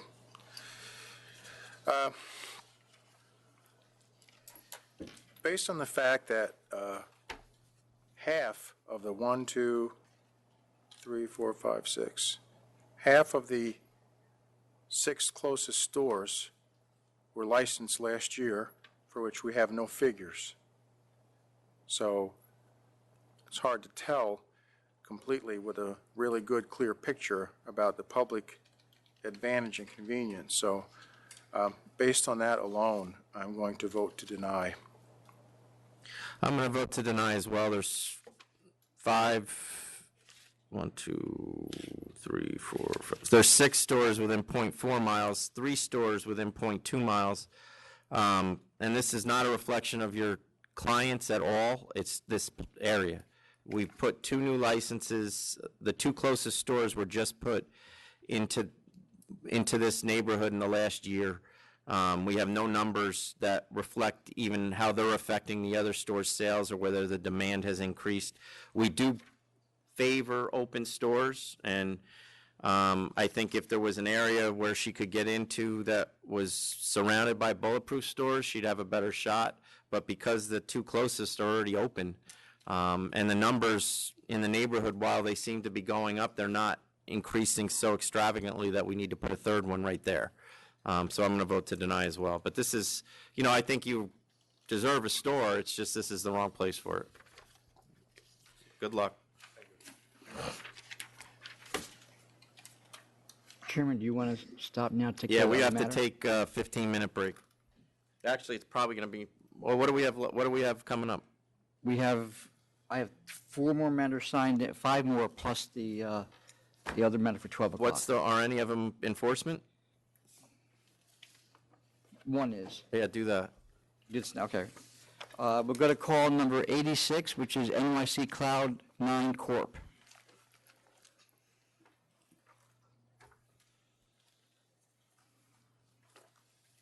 How are you? Commissioner, Secretary, Council. Secretary, thank you for adding this matter to the calendar. This was a summary suspension that took place on November 8th. We had a 2-day hearing, December 1st and December 7th. 6 of the 14 charges were sustained. My client's license, once again, has been suspended for close to 60 days.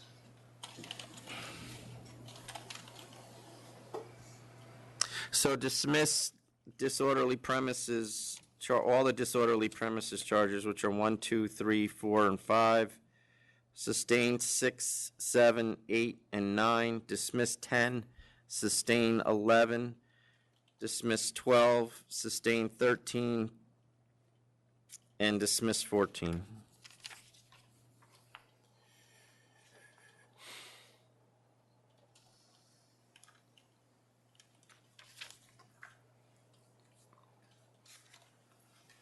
I can. It's my client's principal, he's here. Yeah. I don't know.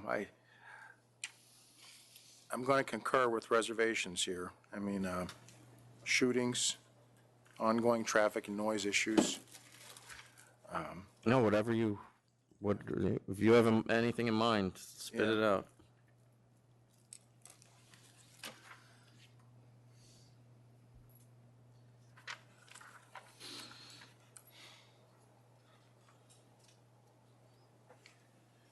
I concur. Just let it go. No, you have to fine them. Well, Or what are you canceling? Well, I don't agree with the 14. No, that's not being dismissed, is it? No. Yeah. 14 is being Yes, dismissed. but we can send it back if you want. Yeah. I would send that back, because that's the one that I disagree with, because I think there has been shootings. Okay, so send that back to the ALJ to look at charge 14. Yes. And we'll rule on it after that. Right? Yeah. All right? Members consider reinstating our client's license No, until that time? because you're going to want to come back because you're not going to like where we're going otherwise. Very well. Thank Can we, Thank you. at least get an immediate hearing? I'm going to send it back to an ALJ to review the decision of charge 14 and another ALJ to review the record for charge 14 based on Commissioner Ford's request. And then when that comes through, you'll get sent a copy of what that decision is, and we'll have it on again. Then I'll have an opportunity to controvert that. Yes. Yes. Very well. Thank you. Thank you. We need to take 15 minutes now.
with 3 items that were signed in this morning, and then move on to the matter that was scheduled to be heard at 12 o'clock. All right, the next item is item 50, Sumner Cafe LLC.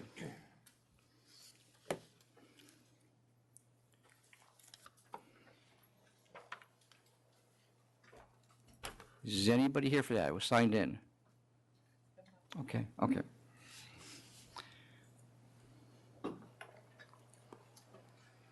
Good afternoon.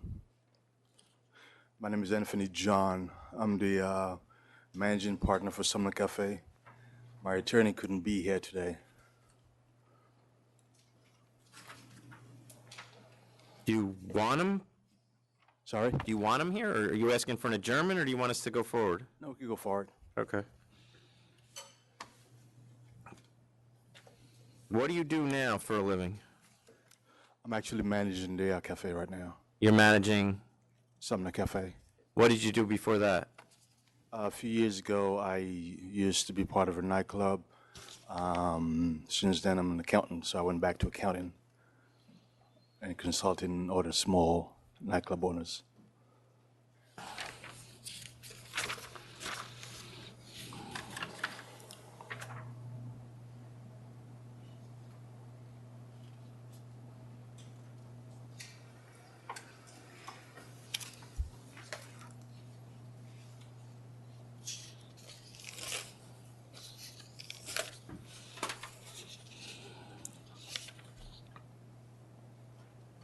So you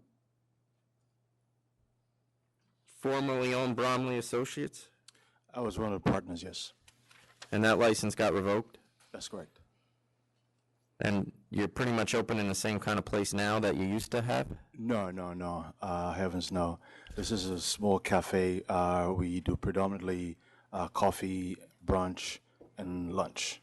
But we serve mainly coffees. What hours you're proposing? Right now, we're operating from 7 to 5 with 7 in the morning to 5 p.m.? p.m., yes. Every day? Every day, yes.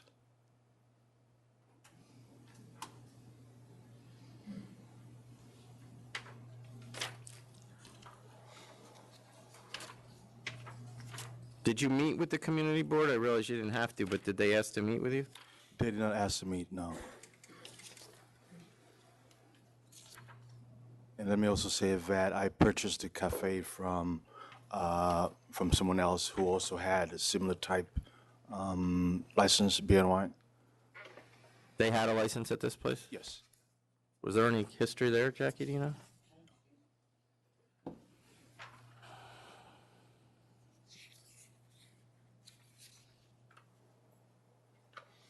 Do you have any questions, Margarita?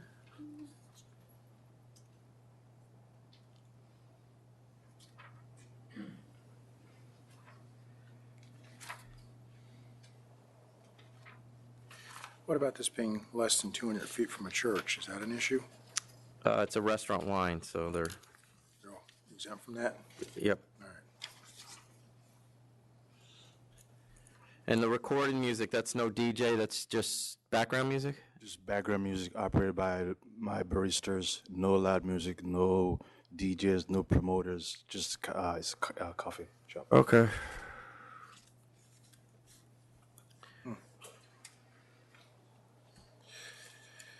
You ready? Yep. Yeah. Sounds like a pretty low-key, boring place to me. That shouldn't be too much of a problem. So, based on your hours of 7 to 5, that's 7 days a week? Yes, sir. And are you going to be the primary? You're going to oversee the operation, but how many people are you going to have working here and everything? What do you think? I have been the primary since I purchased in August.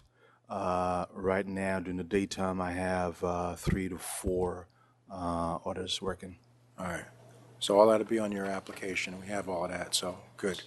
All right. I'm going to vote to approve. I'll vote to approve as well with hours 7 to, I mean, you're not going to ever want to be open past 5? I would love to 9. Actually, the lease agreement says 9.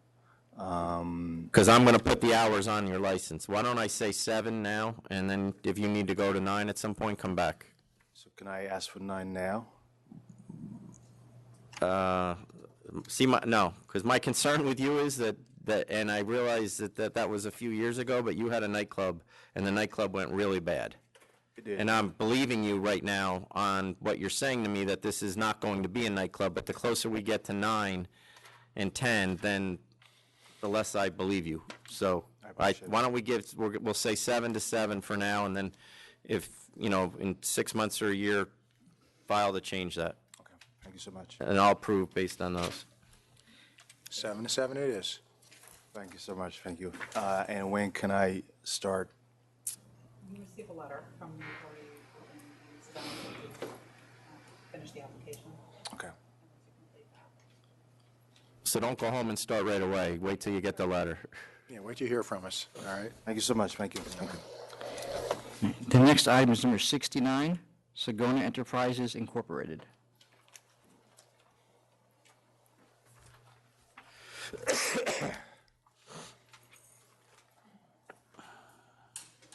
Good afternoon.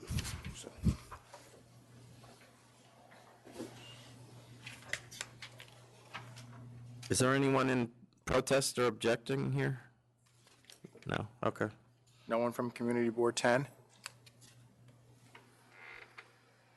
I guess not. There's a little sign in the way there. All right. Go ahead. My name is Yakuba Sisi, owner of Sagona Enterprise. I apply for beer and wine, and at the board meeting, community board meeting, the protester coming to the meeting. You got to speak up. I can't hear you. At the community board meeting, had a couple of people from the area who show up at the board meeting and protested. But before that, when I got the notice from the board meeting to post at my window for the meeting, someone the next day came and wrote the paper and called the management office. And the management office took that copy and make 100 copy and post in every building on the block. And one woman above me who put everybody together and show up at the meeting, without my knowledge. At the board meeting, I was surprised the landlord, some woman came and said she represented the owners, and she said on my list, they said I can have a liquor on the premises. So. Well, they're allowed to do that. Yeah. They're allowed to do that. Now, the list she's talking about, I got that list since 2013 from the previous owner. Now they're the new owner, and the new owner changed the lists on the company name of the new general manager. So every list, that general manager change it and put the new company owner is valid, except me. And I didn't know that until the board meeting. They never told me anything. They never said, you can't have this. They know I was doing lounge and bar. Because Well, who owns the building? Is this a city-owned building? Right now it's Advantage Management, North Manhattan Equity. It was a Prestige a couple years ago. And then 2 years ago, I think they changed the owner. Because you're looking to put what amounts to a music club in the bottom of a residential building, based on what I can see. Are you doing anything to try to limit the sound? Yes. What? I put it soundproof. You had it soundproofed, or you're going to? And I did it. I already soundproof it. But Are you open right now? I was supposed to open. I didn't open yet. Your letter, your. I'm not open yet. Your CO dated 10/26, bless you. Again, it's for eating and drinking establishment on the first floor. Your certificate of occupancy, letter of no objection dated 10/26 is for an eating and drinking establishment on the first floor, not the basement. Why the discrepancy? Yeah. I don't know if it's, I can call basement, but it's like commercial, my place. It's the. Huh? What'd you say, Jackie? Yeah. They mean, you were saying that, I mean, it's a letter of no objection. It clearly states first floor, they have no objection to it being an establishment. And I think even in your indication, in your application, you also indicated that it was basement. You come down from the sidewalk. Right. You come down and go into this like. So it's like a street level basement, it looks like, sort of, if you want to stretch it a little bit. Hard pressed for us to accept that as, to suffice for the certificate of occupancy. it is not hard pressed, or you wouldn't accept it? I do believe the tenant association was not notified as we didn't have an address to provide secretary's office for them. Oh, then we're not doing this. All right, we're going to have to adjourn this, and I suggest you go get your certificate of occupancy straightened out, because what you have right now is not sufficient, you're saying, with the licensing bureau. So the tenants association has a right, I'm working with them right now, yes. but they have a right to be notified, and they were not notified because we never had an address for them, which we now have, I believe, right? Oh. Are they located in the building, in the same building? Is the tenant association located in that building? Yes. We have a name, so. So we'll put the address for that building? So we're going to have to put this over for 2 weeks. All right, so January 19th. 19. Come back on the 19th. What I have to do before, what I have to do myself to, Say again? what I have to do? You have to, well, your C of O is a problem right now, but the tenant association has a right to oppose this. They were not aware we were doing this today. They have to become aware, so they're going to come. All right? All right. The next item is 56, ADB Bleecker LLC.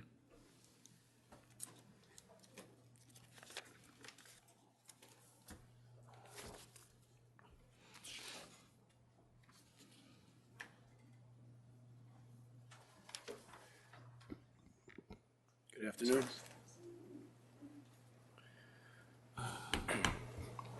This is an on-premise application. There's opposition, so I would assume you want the opposition to speak first. Yes, yep. Hi, I'm Carter Booth from Community Board 2, Manhattan. We have before us here is the transfer application. There's currently a temporary license issued. Clearly, the authority is familiar with the temporary issuing requirements. I just wanted to point out two things in this particular case, that on the application for a temporary license, it does not ask what the date of the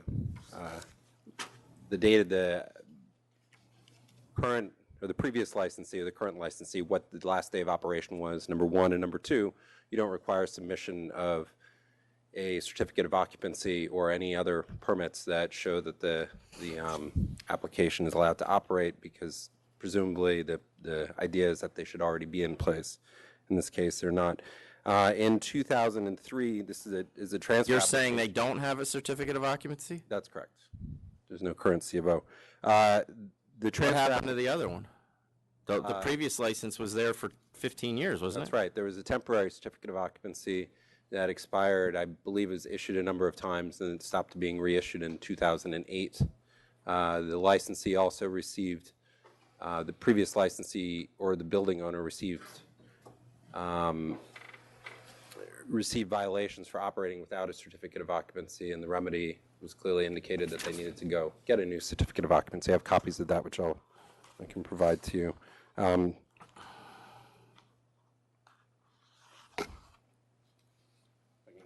Yep.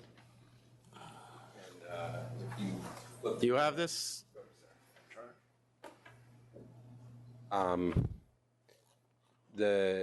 We had brought up these violations at the hearing that Community Board 2 had with the applicant, and they didn't really address them there. I think that it's outlined in Community Board 2's resolution. Well, I'm assuming they will, because they know they're not going to get a license without a C of O. I mean, so they're already operating right now.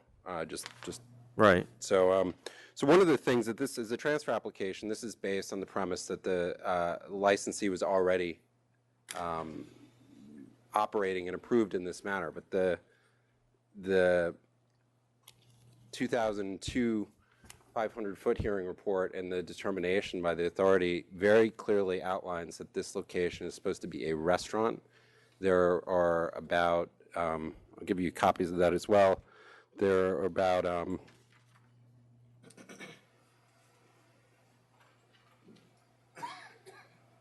and it's difficult because things were done a little bit differently at that time. So when the decision was granted to issue the license, basically there's opposition from the community board, from the residents, to a bar operating this area. There were a number of representations made. Hold on one second. Donald, are you looking for me? Oh, okay. There were a lot of representations made during the hearing that this would be a restaurant only, and there was an extensive list. Part of the list, and there was an affidavit submitted at that time. The attorney was Mr. Palillo, that the premises would obtain an amended certificate of occupancy prior to operating. It would be a first-class restaurant. The hours of operation would be restricted because it was a restaurant. That the applicant. Did they mention what? To what? The closing hours were what they had come to was 1:30 and 2:30 at that time, and they clearly stated that the premises will not be a bar. The licensee operated 2 other restaurants, so that was part of the reasons that the authority granted the license in the beginning, that it would be reasonably priced. And it was clearly stated that that when these premises are ready to be opened and operated, the applicant will be in possession of all necessary licenses and permits, including but not limited to C of O, certificate of authority, public assembly permit, open flame permit, et cetera. And you'll see in the violations that I had handed up to you that there was a violation. But for that's not, having all of this is not this guy. That's right, but there's a transfer application that the premise is based on the fact, in one of the representations that Mr. Flynn had made at the 500-foot hearing, is that this had already been licensed properly. And what Let me ask you this. Do we have any complaints about this place from 2002 until 2015?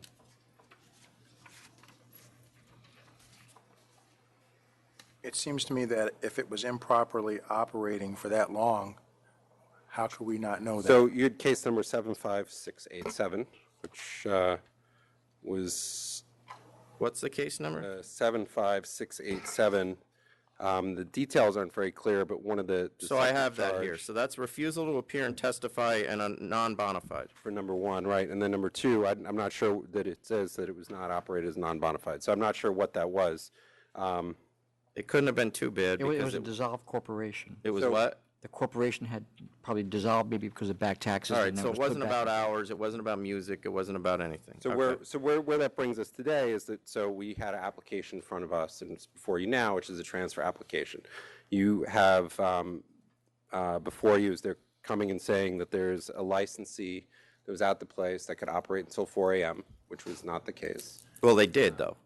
They did, but that doesn't mean that... Well, they did for 15 years and nobody said anything. But they never filed an alteration application. But back then, my understanding is, and somebody correct me if I'm wrong, we did not have stipulations on the license. So regardless, I realize what he said at the hearing, the legal hours were 4 a.m. back then, as they are today. But the license never would have been issued if that was... Well, I don't know whether it would have or it wouldn't have. You don't either. I'm assuming you weren't here, although I guess that would be a big assumption. This is the 2003 determination. There's extensive community opposition at that time. As there is for every restaurant in this neighborhood. That's actually not the No, case. I understand that. I'm not saying that's a bad thing, but I'm saying that there is regularly. So a part of where this comes out is in the 500-foot report for this application. I think that Judge DeLugo outlines some of these issues, and one of the things was that this space would become a bar. This was presented to us at the community board as an iconic destination that will be known for their late night dining scene, where the country's top chefs congregate and eat after closing their kitchens. No, Mr. Booth, I get all that. I understand that you feel like you guys were fed a bill of goods and didn't get it. My problem is that if it was such a big problem, I don't question for a minute that we would have heard about it. And in that length of time, based on what we have, we didn't. But they didn't operate the way they said they were going to. No, that may be the case, but you guys, and I'm not saying you, but it's clear that they did also not offend the neighbors, because we would have heard about it. But that doesn't make it right. No, it doesn't, but it also doesn't mean that every decision we make up here is right. And I'm okay. sure you'd be the first to tell me So, that. so one of the things where that leaves us today is that the current operator is operating with DJs, with entertainment level music. They're operating But is he doing anything that the last guy didn't do, I guess is my question. The last person wasn't permitted to do this. I didn't ask you that. Okay. Based on what you know, is he doing anything different than the last guy? Bottle service. Okay. There are cover charges. Cover charges for what? Entertainment? Well, there was one event that it said it was for some young professionals of some sort, and that there was a cover fee. I think. Are they using promoters and the last guy didn't use promoters? Well, why don't we let them yes, tell us? they Why don't- are using- I'll let you talk again. Okay. Why don't we let them They tell us? are, from our perspective, that they're using promoters. I'll give you some pictures just so you can see. This is you from the DJ that was down at the restaurant. You can see these are online advertising, and you can see there's one of the companies that they use.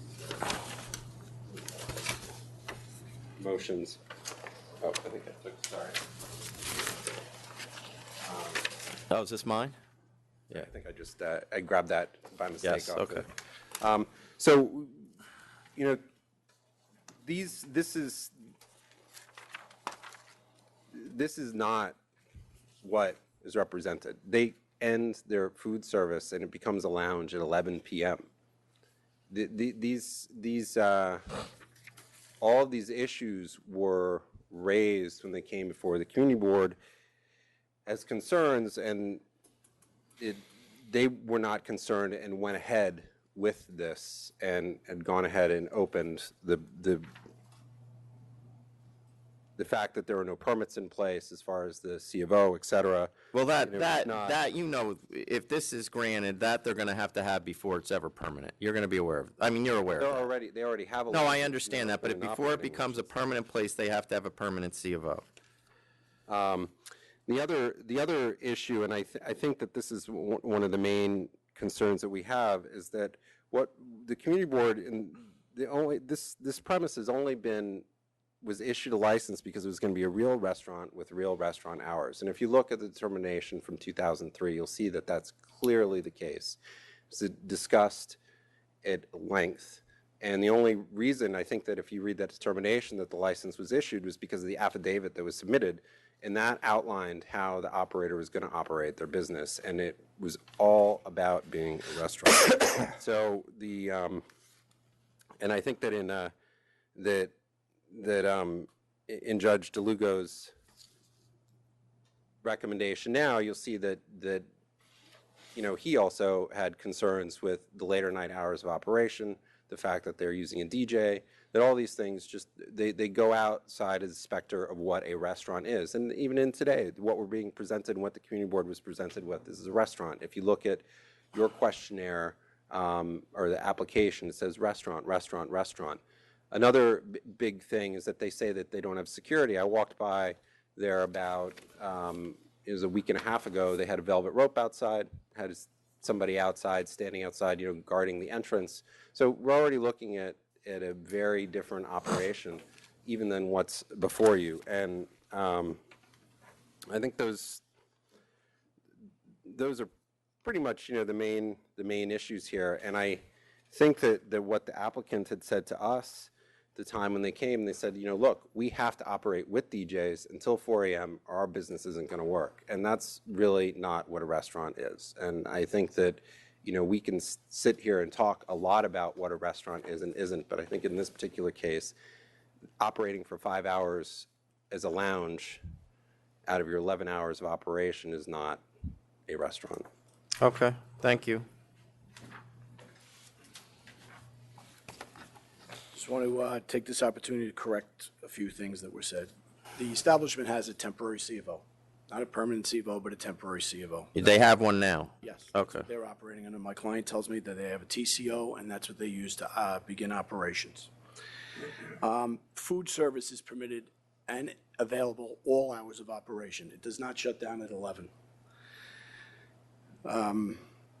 The previous licensee, and what I have a problem with, the previous licensee, and as you pointed out, operated all this time without any adverse licensing history other than the non-bona fide, which was due to a tax issue, and also renewed its license each of those successive times over this 14-plus years without the community board saying anything during any of those renewals. Out of 8 renewals, 7 renewals? And they had no complaints on file, waived 30 to be, and allowed the. We checked with the police department at the time. They said they had no 311 calls. They didn't have a problem with the location. The premise is a restaurant. It has a DJ. It does not have dancing or promoters or live music as the other establishment did. We told them right from the beginning we were going to have the DJ. Lots. Well, no, I don't think he is. No, but it's saying that you didn't. It was the way it was phrased, as if we came into the community board and told them, oh, we're just going to have, background music and the DJ and whatever. We are. No, I think that's what he's saying that's what they got sold by the last guy. But we told them it was a restaurant. The first time we found out anything about the fact that it might not have been till 4 o'clock was when we attended the community board, and we were told that. Then I checked to find out that the original application was approved by the board over community opposition. Is there a dance floor in this place? No. There was no dance floor, there was no promoters, there was no live music. What's the cover charge for? He'll answer that. It was a function. That was for a young Jewish professional, and they took that cover charge and donated it to religious organizations. And So it was for Hanukkah. do you do bottle service? We do bottle service, but it's at the tables where people are eating if they want to buy bottles, champagne, things like that. So this cover was pretty much just a It was a donation. It was a donation to their synagogue for the Young Jewish Professionals organization. They did a happy hour, and it really wasn't a cover charge. It was they paid $10 and they got their first, their happy hour drink, and there was light bites being passed around that was brought in by the Jewish organization, so they were kosher, and then they donated that money to their synagogue. Okay. So that's what it was for. And you're using sound limiters? Yeah, we have limiters. Is the place soundproofed? It was previously It was previously soundproofed, and we put limiters in ourselves.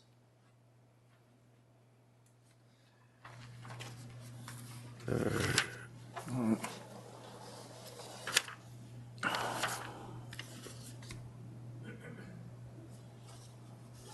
wanted to address something. Go ahead.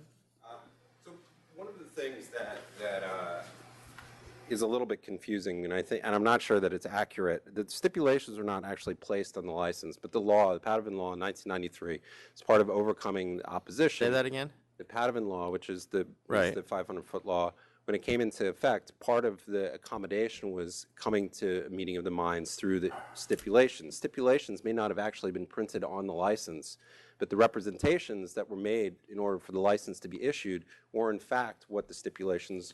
I don't believe that, and I'm only talking from a historical perspective. I obviously was not here, but when I got here, I learned of all of this, and my understanding was that the previous chairman was the first one to start putting real stipulations on the license. Well, it started with Chairman Boyle. Boyle, okay. But I will say the decision, since this was a 500-foot case, there was a written decision. Right. There was approval, and it indicates that as presented by the applicant, they'd be open from 1:30 until 1:30 Sundays to Tuesdays and 2:30 Wednesdays to Saturday. So that's what the decision says was approved. Okay. And the last several renewal forms that were submitted to the community board clearly say that it's a restaurant and that the type of establishment is a jukebox. They've never checked off on those renewal forms DJ when the I opportunity. mean, I understand all that you're saying. My point is that they did it.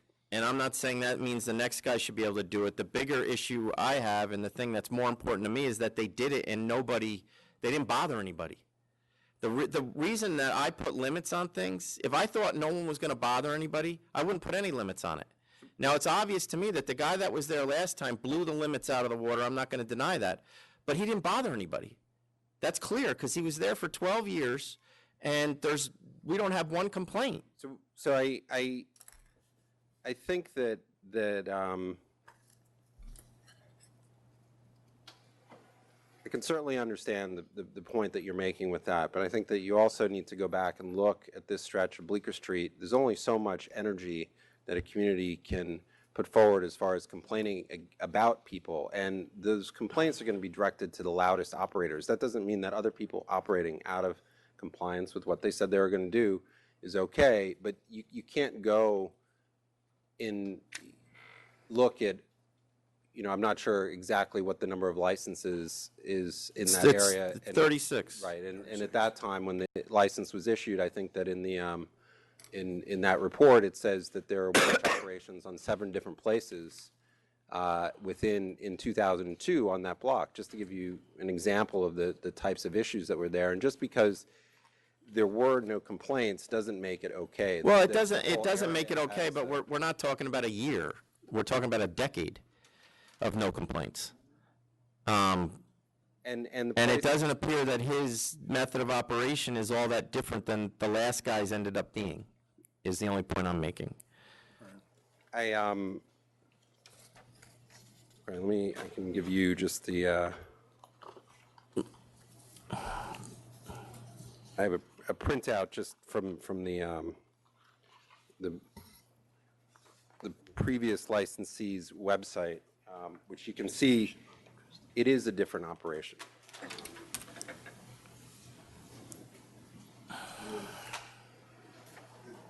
The difference is that this was more of a sports bar, and what is being... Yeah, but he's DJ Friday and Saturday nights, and happy hour every day, 3 to 8 p.m., which I'm assuming means, half-price beer and well drinks. I mean, that's...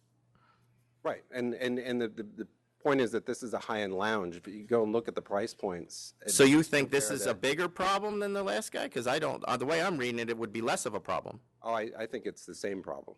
And I think that that's the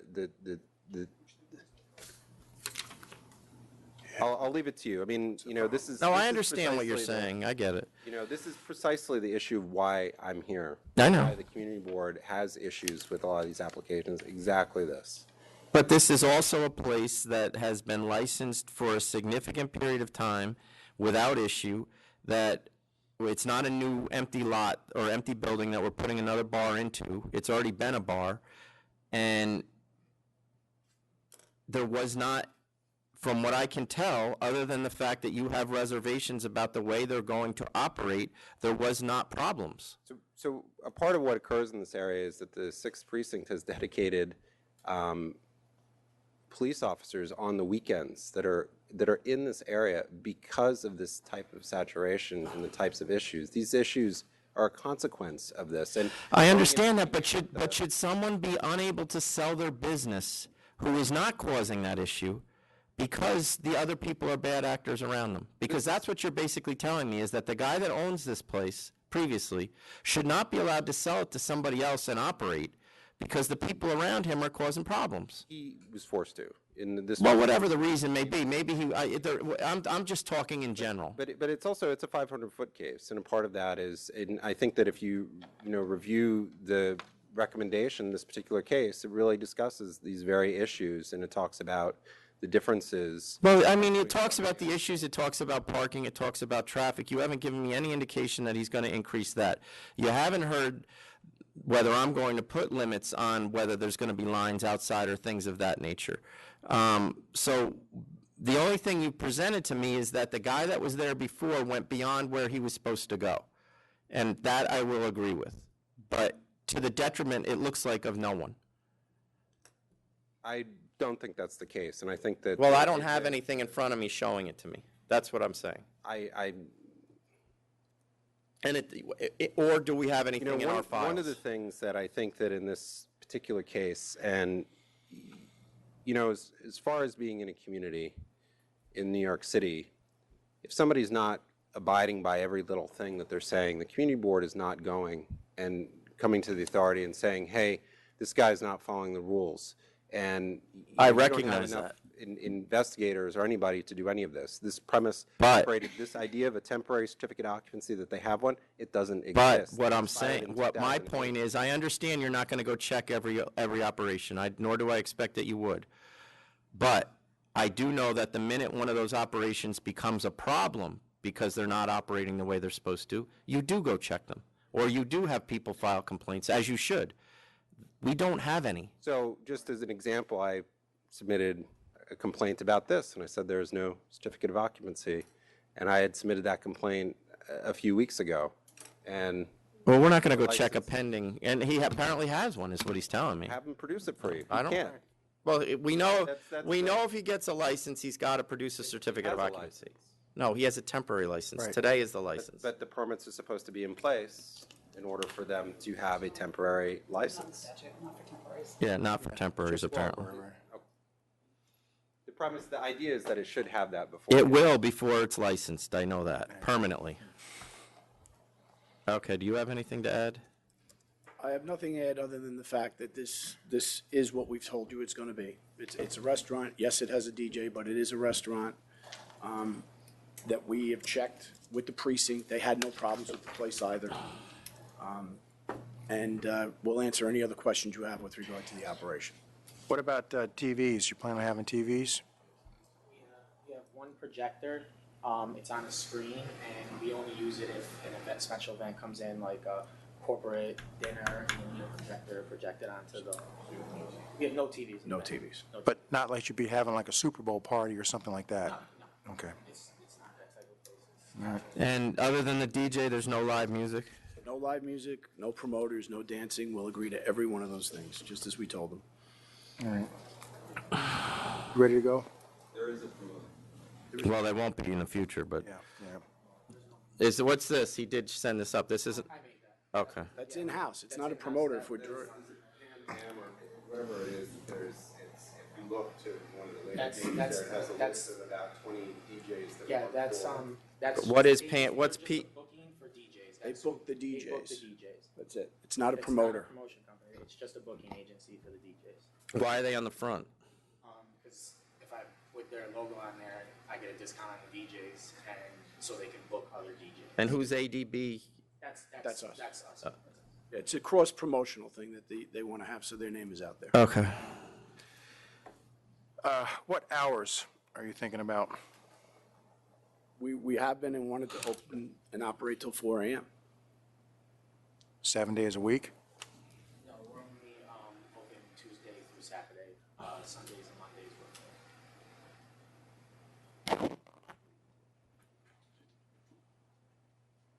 we're All right.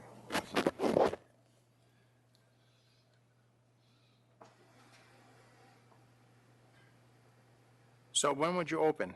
He is open. Yeah, I'm saying, what time of day do you open on these days? We open at 5 for dinner service. 5, okay. 5 until whenever we stipulate. Okay. All right. Shall we? Yeah, go ahead. I'm willing to approve on the conditions that there's no live music, no dancing. Going to require limiters on your DJ.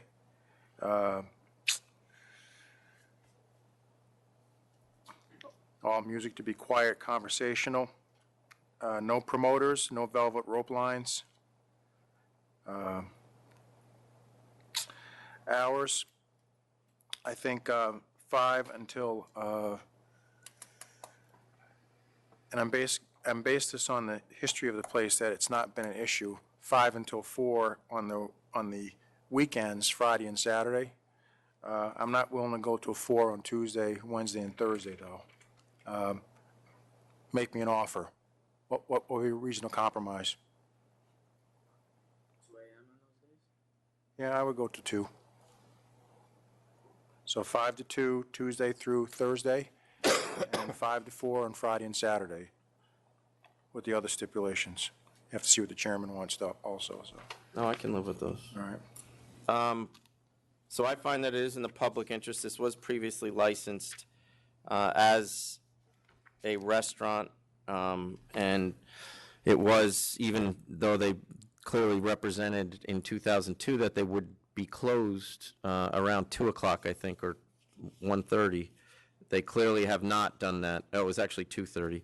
The previous owner was clearly open to 4. We have no evidence that this was a problem location in the past. We have no complaints other than non-bona fide, which was related to a tax issue. And there were no violent incidents, and there does not appear to be any noise complaints, at least with us. So I'll vote to approve on the conditions that Commissioner Ford granted. Thank you very much. Have a very nice day. Clarification, can you let us know, put on the record what date that they're required to have? Oh, yeah, well, no, they're to have a permanent certificate of occupancy before the license is issued. Wait, just wait. They'll- Go ahead, say again. The building department will only issue TCOs as they go along. There could be other issues in the building to prevent the permanent, but a TCO is a perfectly legit. Oh, as long as you, yes, okay. So, a TCO. I mean, the problem, and Jackie has indicated to me that the problem is that New York City is years behind on their certificate of occupancies. And so it's going to have to be temporary. I don't know whether that's a problem they're having, but I have encountered this problem numerous times, correct? With other applications in New York City. Temporary certificate of occupancy are only valid for 90 days. Yes, we have to renew it. Continuously, and that's not an issue. The idea is that it stays renewed. Okay, it has to be renewed. Last time that this place had its certificate of occupancy expired in June of 2008, which is why I bring up the issue, is that they'll be operating under the temporary liquor license, and as soon as that expires, or if you're in contemplation of issuing the permanent license, there is no C of O. They're going to have to keep getting temporary until they get a permanent. My question is, when are they required to have their first TCO? We have, we have a TCO. He's already represented to me he has one. My client has told me they have a TCO. We will have a TCO when we come to pick up the license, whether it's one that has just been issued because of the 90 days or not, and we will continue to renew the TCO, which, by the way, licensing makes you sign that you will continue to renew the TCO when you come and pick up the license. And any time that you don't have one, be it temporary or permanent, you're in violation. That's correct. which you Not know. just with us, but with the city. Yeah, that's it's self-evident, yes. All right. Point taken, Mr. Booth. All right. All right, we're going to recall a matter from earlier today. It's number 7, Amet Liquor and Wine, Inc.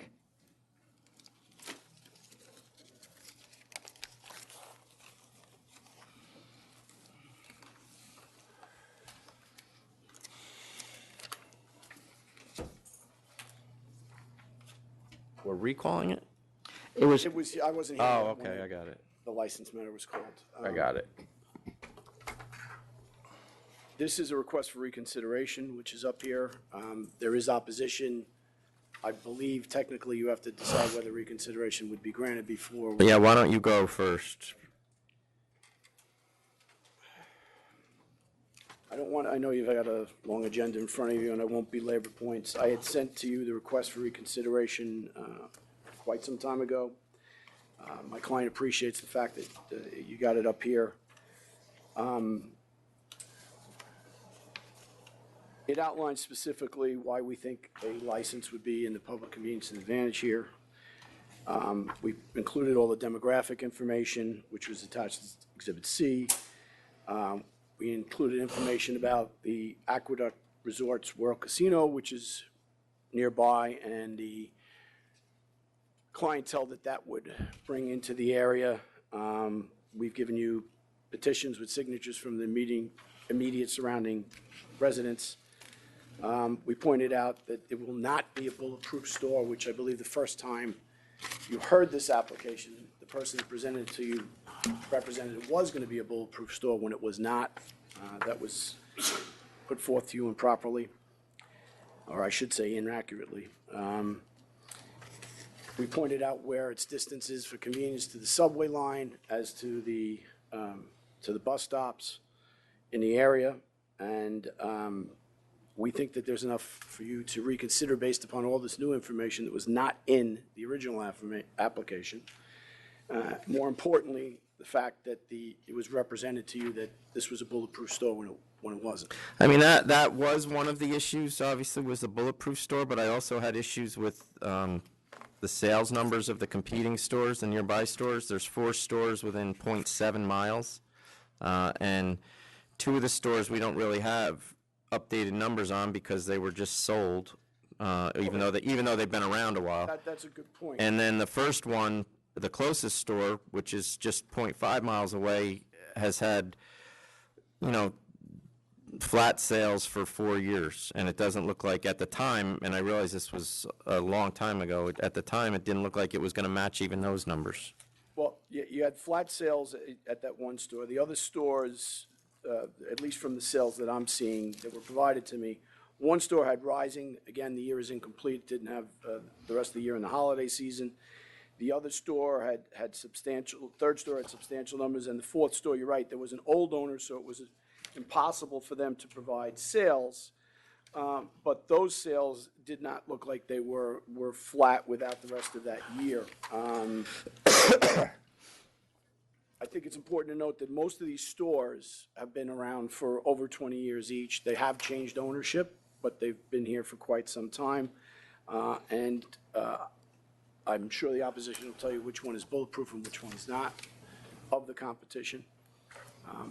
The distance itself from the other liquor stores is... I mean, two of them are on the same street as the applicant? I mean, they're on the same street a half a mile away. excuse me. And if you look at the location of Aqueduct, where Aqueduct is, and where the subway is to this location and the bus stop to this location, it was picked with particular specificity based upon the fact that the public transportation is right by there. I'm not saying the public transportation isn't where it is, but it's right by there. So anybody getting off there the store is right there for them. I don't know, do you have any? No. I mean, I'm not really willing to reconsider at this time. I don't see anything. The reasons I denied it still exist, so I'm not willing to reconsider at this time. I'm going to deny it also. Thank you very much. Thanks. Have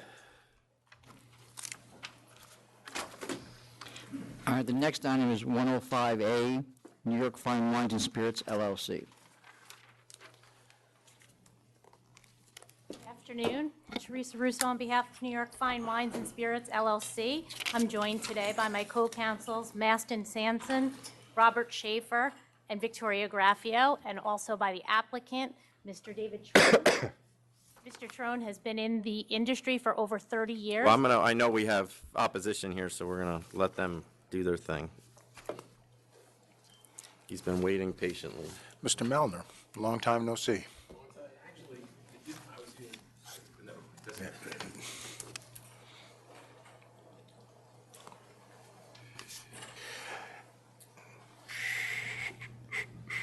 Is there any other opposition here, by the way? No, they're all with you, or? Could you move that over just a little bit so we can see everyone? Yeah. Just put your names on the record, who's ever in opposition. No, what do you? Yeah, a little bit more, yeah. Thank you. You can just put your name on the record. Yes, Robert Cahill, Garden City Discount Liquor. Jason Cahoon, Westbury Liquors. All you come up, everybody at once. Parminder Kaur, 9-Star Liquor. 9-Star Liquor. Benjamin Lee, Call Place Liquors.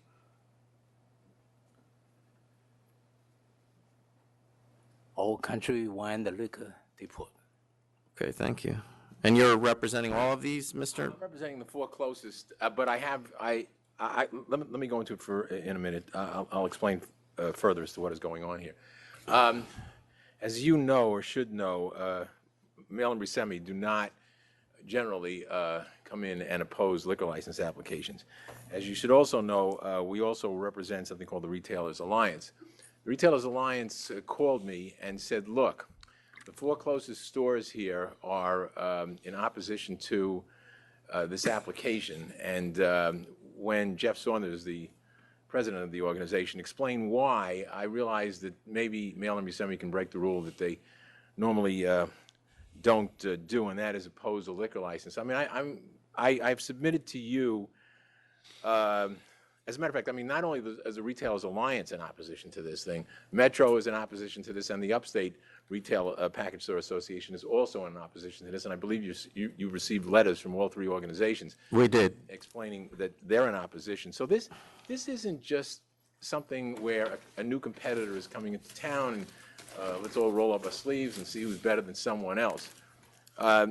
as I'll go over in my presentation, there are two reasons why this license should be denied. The first one is what we've heard all morning, and that is public convenience and advantage. What we have here is an applicant that wants to be 485 feet away from another applicant in the same shopping center. Granted, the existing licensee has high volumes, but his volumes have gone down over $1.2 million over the past 3 years, and over the past 2 years, they've gone down $500,000. So what is happening here is his sales are going down, and the sales of stores around him are taking over the slack, which to me means there's been no increase in population, which I've shown you is the case. There's been no increase in traffic. It's just that they've just redirected themselves. You also have two licensees that I represent, Nine Star and M&B. They're new. As a matter of fact, Nine Star is only about 2 years old, and you see its sales figures. It's averaging about $400,000 a year. That's submarginal or marginal. And the same is true of M&B. It's averaging somewhere around $500,000 if you take a complete year and put it together. You have sales for M&B? Because I don't. We told them, it's my understanding, I can give them to you. In fact, I don't. We don't have them, do we? Well, it's my No, understanding. if they didn't send them to us, we can't use them. As I understand this, they did send it to Mr. Sender, and I was given a copy of it. So they did write a letter, and it was sent. I don't know why we didn't get it, but go ahead. And as a matter of fact, I mean, since we're talking about it, I also represent Garden City Discount Liquors, and they didn't get any notification at all, but they're here today because they're one of the 4 closest stores. But the point of the story is this: We don't have them as one of the 4 closest. they were indicated by the applicant as one of the 4 closest. Oh, but that wasn't our 4 closest weren't them. That's why we wouldn't send them a notification. Oh, okay. But we had different, but whatever. They're It close doesn't enough. really matter. Yeah, look, as I pointed out in my presentation, and I've blown it up so you can see, within about a 2-mile area, you have 13 existing licensees. You have 4 along Old Country Road itself, all of them being in Westbury. You have 2 that have submarginal sales. You have one that's the closest having a decrease in sales. There's been no, as I said before, there's been no increase in population, and the stores that are in the area adequately service the people that are in that area. It's funny in that I did make a legal presentation in my letter, and I harp back to my old days at the Liquor Authority. This was an easy case. I argued cases in the appellate divisions throughout the state. I've argued cases in the Court of Appeals when I was with the authority, and when they have conditions such as these, when the authority turned the licensee down, the courts never hesitated in saying that they were adequately served and the area was adequately served and there was no need for another store. This licensee, and what makes this thing so interesting is there are 2 grounds, as I stated before. Besides public convenience and advantage, the character and fitness of the applicant must be looked at, and this applicant has a history, a tremendous history in about 6 or 7 or 8 other states where it defies the law. It goes into Pennsylvania. It defies the law in the sense that they had straw men fronting for some of the stores that they actually operated, and they had to pay a $40,000 fine as a result of that. But those charges were dismissed. You see, that's what's interesting. If we were talking about the state of New York, those charges wouldn't have been dismissed. They keep going in and having offers and compromises. I'm sure counsel can state that when you send out a notice of pleading in this state, if you plead no contest, you are pleading guilty, be it straight no contest or conditional no contest. The bottom line in the state of New York is that you are pleading guilty. And New York, at least this liquor authority, and all the time I've been here, it's been over 40 years, doesn't accept what's known as an Alford plea, which is a Supreme Court case dealing with pleading guilty just to get the case over with, but not really admitting anything. It doesn't exist in New York, and I would hope you would understand that. And as a matter of fact, it doesn't necessarily even have to culminate in a conviction for the New York State Liquor Authority to look at the character and fitness of the person that is appearing before you. They went in front of, they went to New Jersey, and what happened in New Jersey? $1 million in penalties, and those were penalties. I mean, there were suspensions. Suspensions were not they didn't have to serve if they complied with the conditions that were set forth by the New Jersey Alcoholic Beverage Control Board. Texas, they go ahead and by the way, there is something else that should be. Let me just stop there. Folks, you can all sit down. You know, we're going to be here a while, I think. Knowing him. No, I'm not going to be. I'm only kidding you. I've laid it all out for you in my papers. I've gotten these these determinations from other states who've given me the information that you now have before you. This is not being made out of whole cloth. But going into Texas, what they did was they were accused, among other things, of there is something that you should be aware of. It's called RSSI. It's a company that's owned by Mr. Trone and his brother and others. And that is the company that they do all their business nationally through. They advertise through this RSSI. And what's also interesting about RSSI, at least as far as other states are concerned, is that they apparently control the product that comes into any particular state, which I know the New York State Liquor Authority has, very short attention. Well, not attention, but that you do not condone this kind of activity. They've done this in Texas. They've done this in Florida. They've been fined in those states for really egregious violations. These are direct violations of the three-tier system, which is the heart of what your purpose is all about. The heart of the New York State Liquor Authority is contained in Section 2 of the Alcoholic Beverage Control Law. And very simply stated, there has to be an obedience to law and there has to be the ideal of temperance. They're going to come up here and they're going to tell you that, listen, we offer wine or spirits much cheaper than other places. Well, that's not what the Alcoholic Beverage Control Law is all about. This is not milk. This is a very volatile product. This is a product that has a 21st Amendment attached to it. The state of New York wanted to tomorrow, we could render New York dry. It chooses not to, but under very strict conditions. As far as package stores are concerned, they don't want these behemoths. They have in the state of New York a limit of one per person, one per person. If you look at what goes on in other states with this RSSI, and if you look at what goes on with the Trones in other states, his brother is also a part of most of these other applications. He doesn't appear to be on this one, I'm using surmising conjecture. However, I'll bet you $1 you'll be getting another application relatively soon with his brother's name on it. You may get one with his wife's name on it. You may get one with other people that are related. But and we both know that's happening already.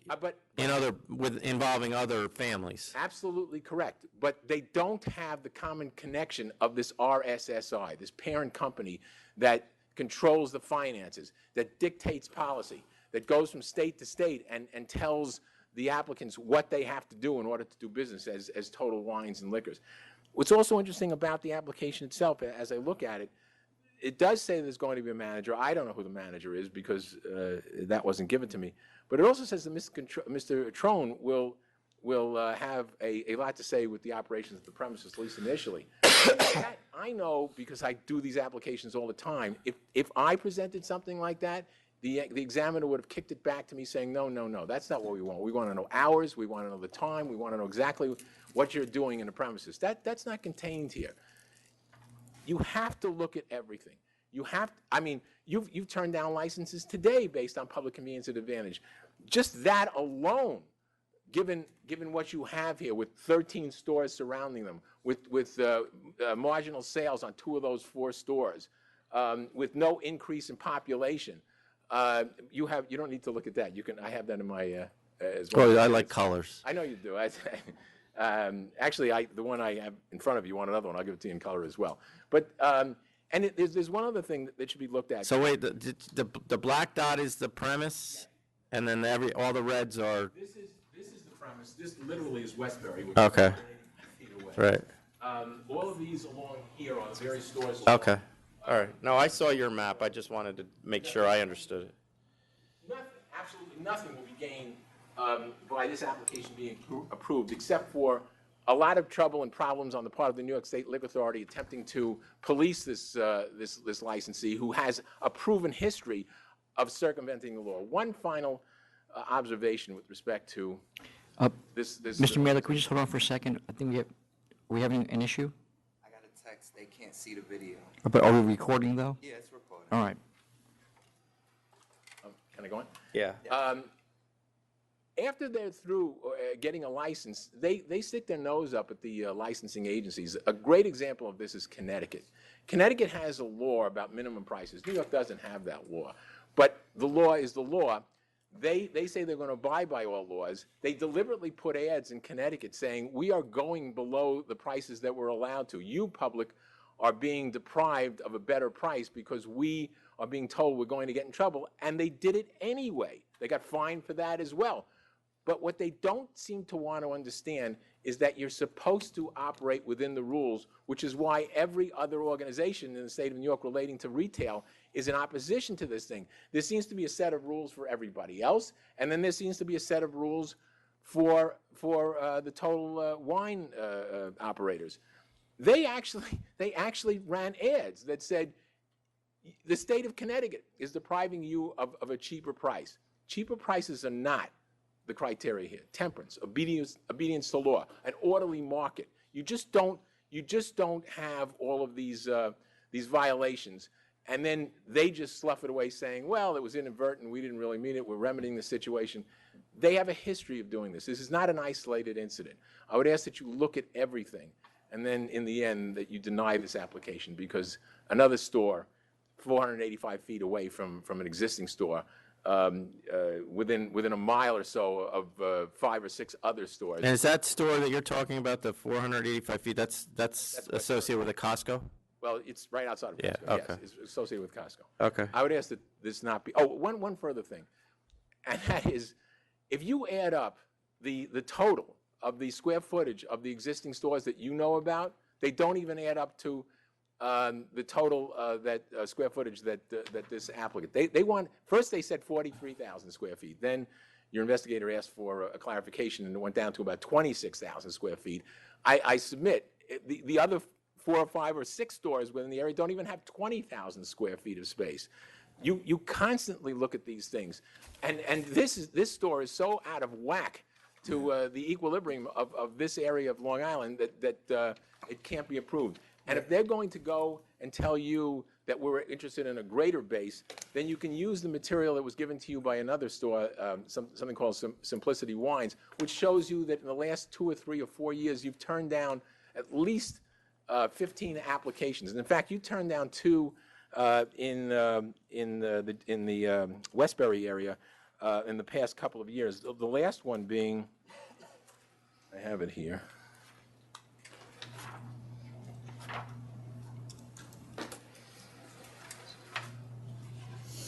And for the record, counsel, I think only 16,000 or so is slated for retail. Not that that isn't a large amount of space, but it's not 27. But your question.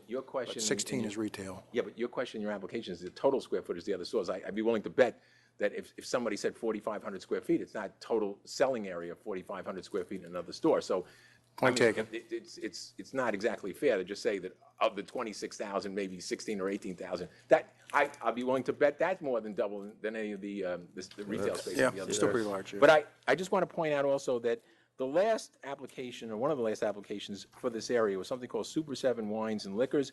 It was Nassau L 1288505. You turned that one down on public convenience and advantage. Before that, there was another one called DJ Wines Inc. What was the date of that? I believe it was December of 2015. Okay. Is that right? December 2015. Yeah, and then I also know of another one. It's a little older, 2011, but it's called DJ Wines Inc. 1250668. But if you want to go beyond just the Westbury area, there are many licenses that you turn down in Hicksville. 1280647, which was something called Variety Wines and Liquors. You've turned down Hicksville Wines and Liquor, another Hicksville Wines and Liquors, 12567-105. It goes on and on. You have that material in front of you. The owner of Simplicity Wines gave you all of those. Yeah, no, I have it. Yes, no, we I'm did. sure you do. But I'm just saying, if they start saying, well, we're not really interested in the local area, we're going after a greater target. You've turned down multiple licenses in the Nassau County area. Nassau County has not seen this great increase in population. And I would hope that you just make this another application that can't be approved because of your own existing guidelines. Thank you. And just for the record, we do have M&B's sales. We did get them. Oh, okay. I didn't have them, but I do now, so. I'm sorry. No, it wasn't you. I thank you. Thank you.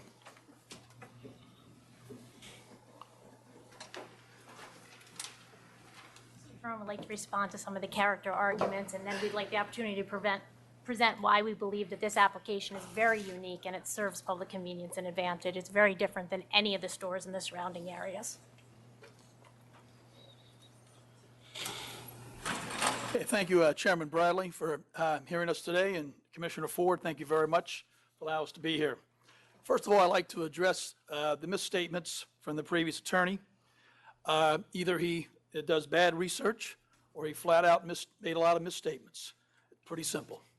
The facts are, I have, and my company has, the best reputation in the United States in the alcohol beverage business.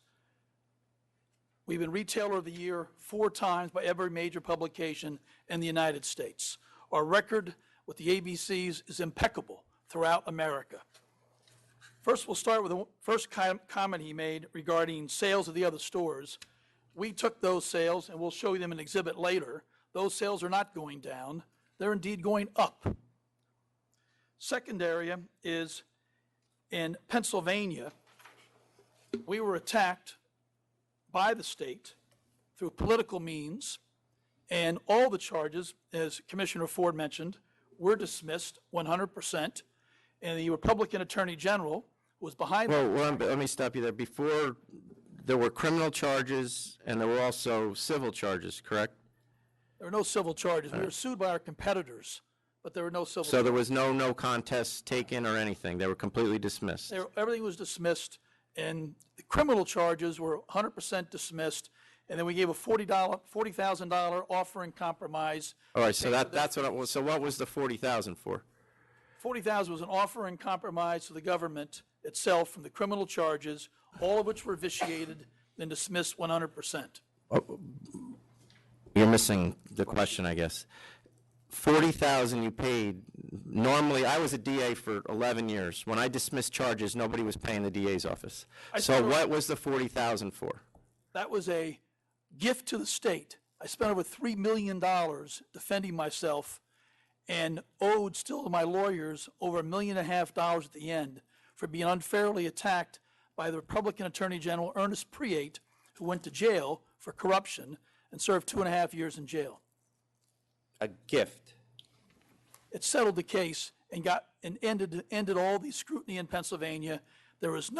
We set up a task of how we conduct our business in Pennsylvania, and we then conducted our business in Pennsylvania for 15 more years without a single incident, a single citation, for 15 more years until all the leases ran out.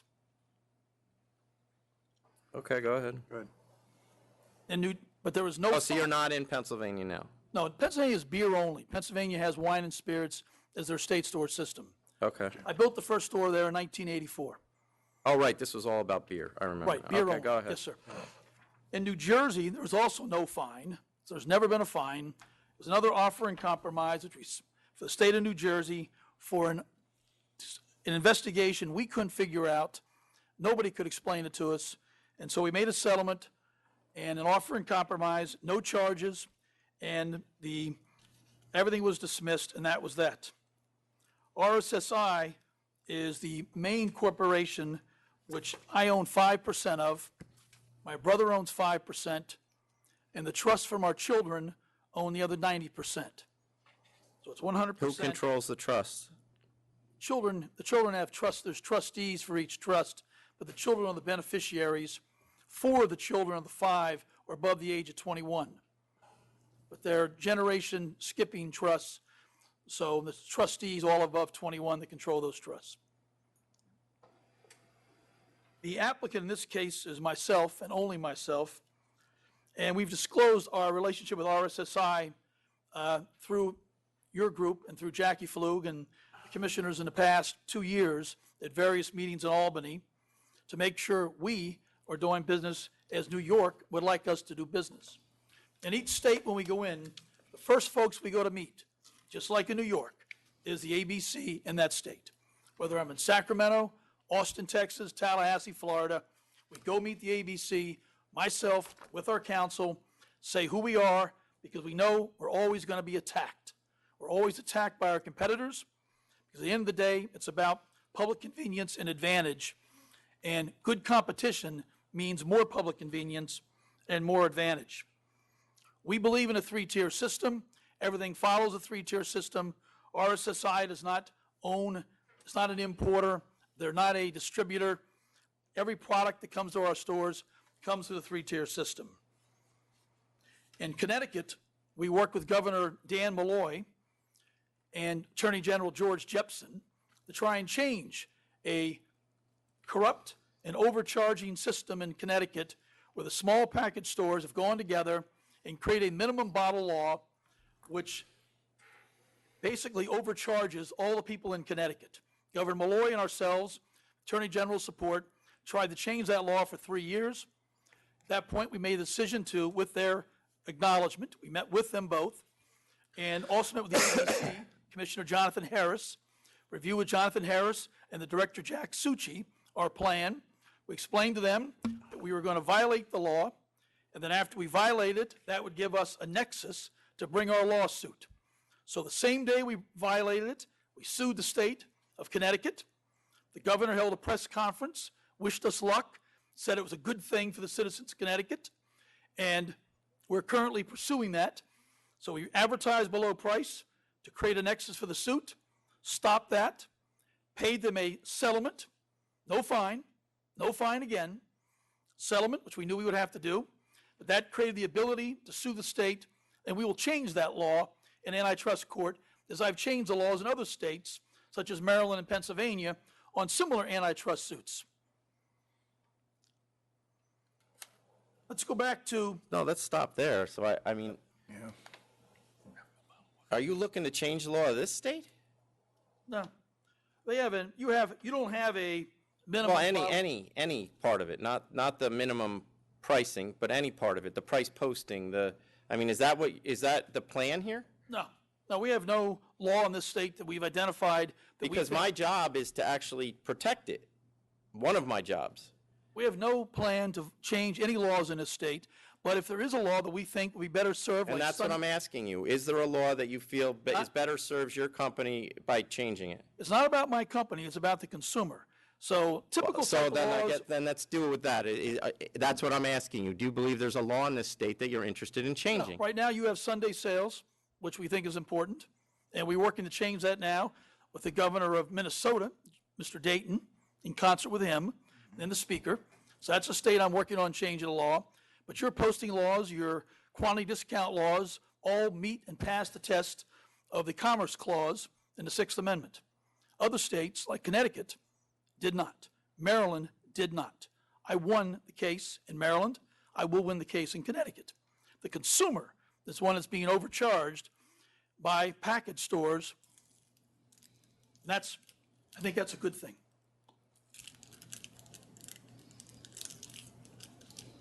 Okay. Now, typically we have, as today, competitors who come out to want to argue that competition is a bad thing. Well, competition... And I'm just putting this for the record, it's not competitors, it's the entire industry. The entire every association in the state has come out against you. I'm just putting that out there. The package store associations. Yes. There's 3 of them, and they've all strongly... Right. The Package Store Association in every single state I'm in is 100% against me, but the consumers in every state are 100% with me. And that's why the company I started with nothing, zero, while I was at the Wharton School of Business for my MBA, this year we'll do $2.5 billion in sales. It's because we work hard and we take care of the consumer. And the consumer should rule, I believe, and that's what public convenience is about, an advantage. So yes, we expect them to be against us, and as expected, they certainly are. They would rather use government to compete, use this commission and other commissions to compete, versus taking care of the customer with fair prices, great selection, good service, and bright, clean stores. Those are ways that I compete.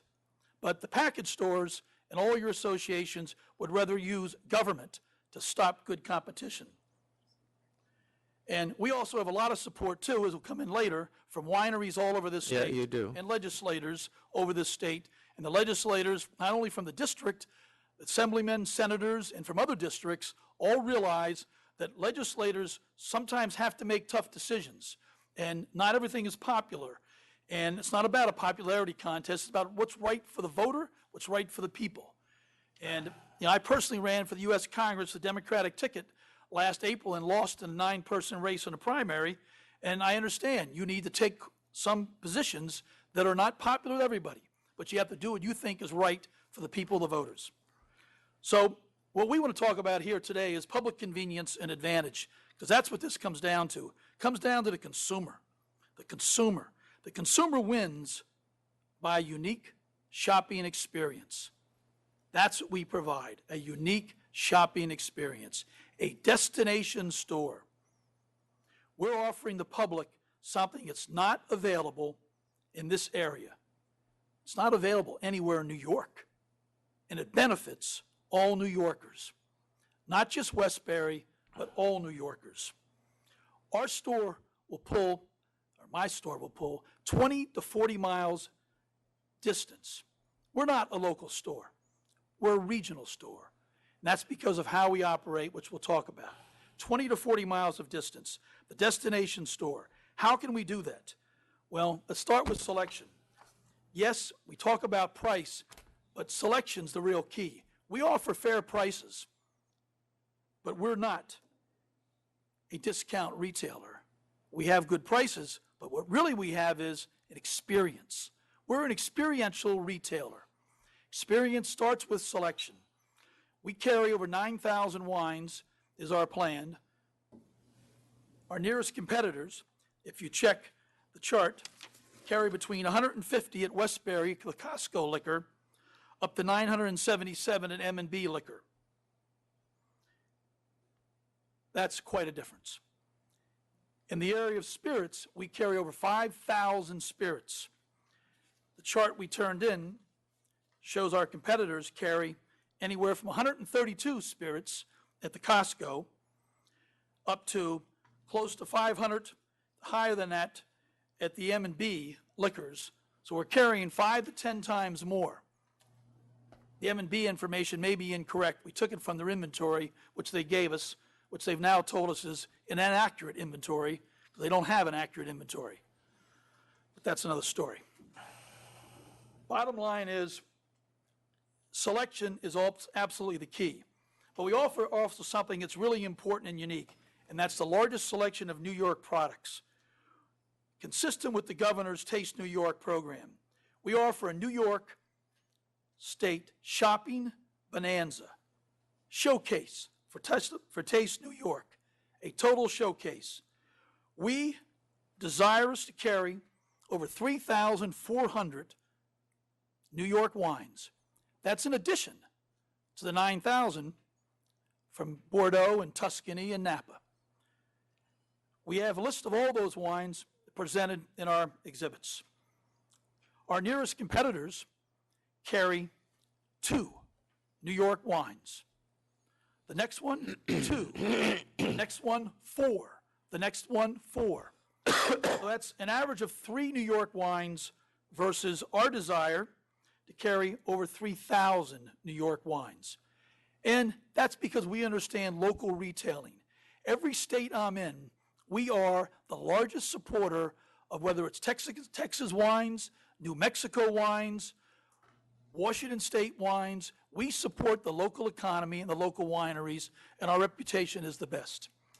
We also would like to carry over 336 New York spirits, which we've also documented those products in the book, which we turned in. Our competitors, our 4 nearest competitors, carry 0, 0, 0, and 2. That's an average of less than 1 New York spirit versus looking to carry over 336. We're also looking to carry 331 ciders. If you see on the chart, we've broken out So the store has a New York wine zone, all centric to New York. This ties in with Taste of New York. All the graphics, all the display material, everything you see is going to shout New York wine regions, Finger Lakes, North Shore, etc. And over here, the New York Spirit Zone, all about New York spirits. So we can wrap ourselves around what's New York. And that's great retailing now in America.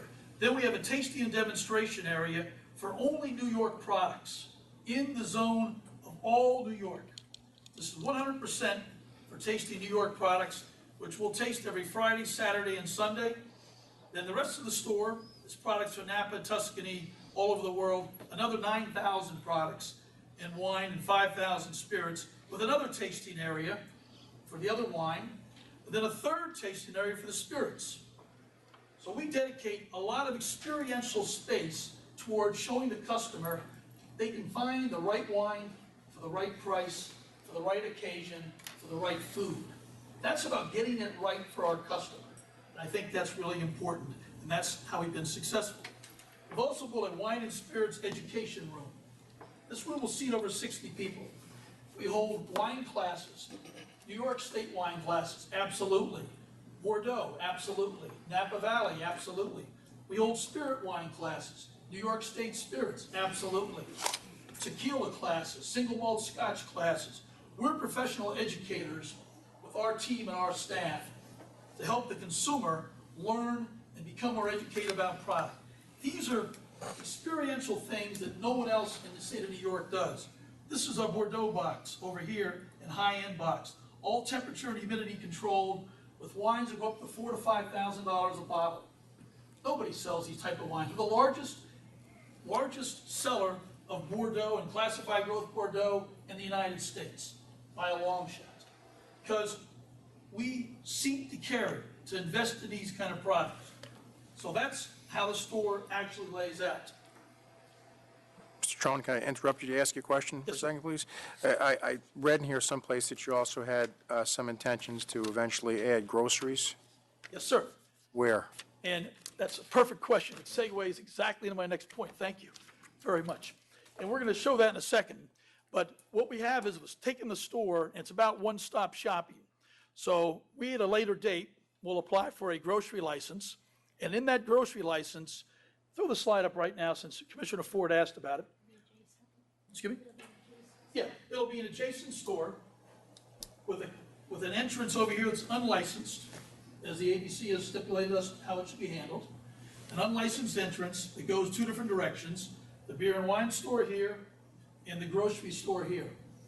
And we believe in This is all within the same building? Yes, sir. Okay. This is a 43,000-foot sports authority that went bankrupt and went out of business. So it's a huge, huge empty building. That we'll talk about later. There's over $500,000 in the tax roll. It's not coming through. But this is all one building. This part of the site is 27,000 feet, 16,000 feet of floor area, and the rest is assorted cashiers, tasting areas, classroom, etc. Then this side of the store is the grocery store. And once again, over here is the New York craft beer area. There's almost 3,000 beers in New York that are craft beer. We want to be the poster child, and we think that's a niche that we can win in the grocery business, because traditional grocers, Stop and Shop or Wegmans, we can't compete with them. What we can compete is if we focus on New York centric.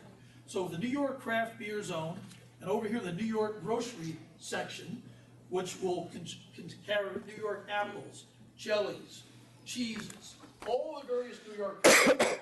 And we met with the Department of Agriculture to get direction in that. So this whole area will be totally New York centric food. Over here, New York centric craft beer. Then the other part of the store will be other beers from around the world, over 4,000 other beers from Belgium or wherever, craft beers. And then over here will be other grocery items that you can't get in New York, but a customer still wants, like a 2-liter of Coke or water and things like that. But this whole grocery concept is New York, New York, New York. And we believe it'll cement us with a marketing niche, a differentiation, serving our consumer with convenience and advantage by really bringing New York and what's great about New York right to the consumer. We've also put in a beer education room over here where we can do beer education and also taste food at the same time. So we have a demonstration area here for the classroom.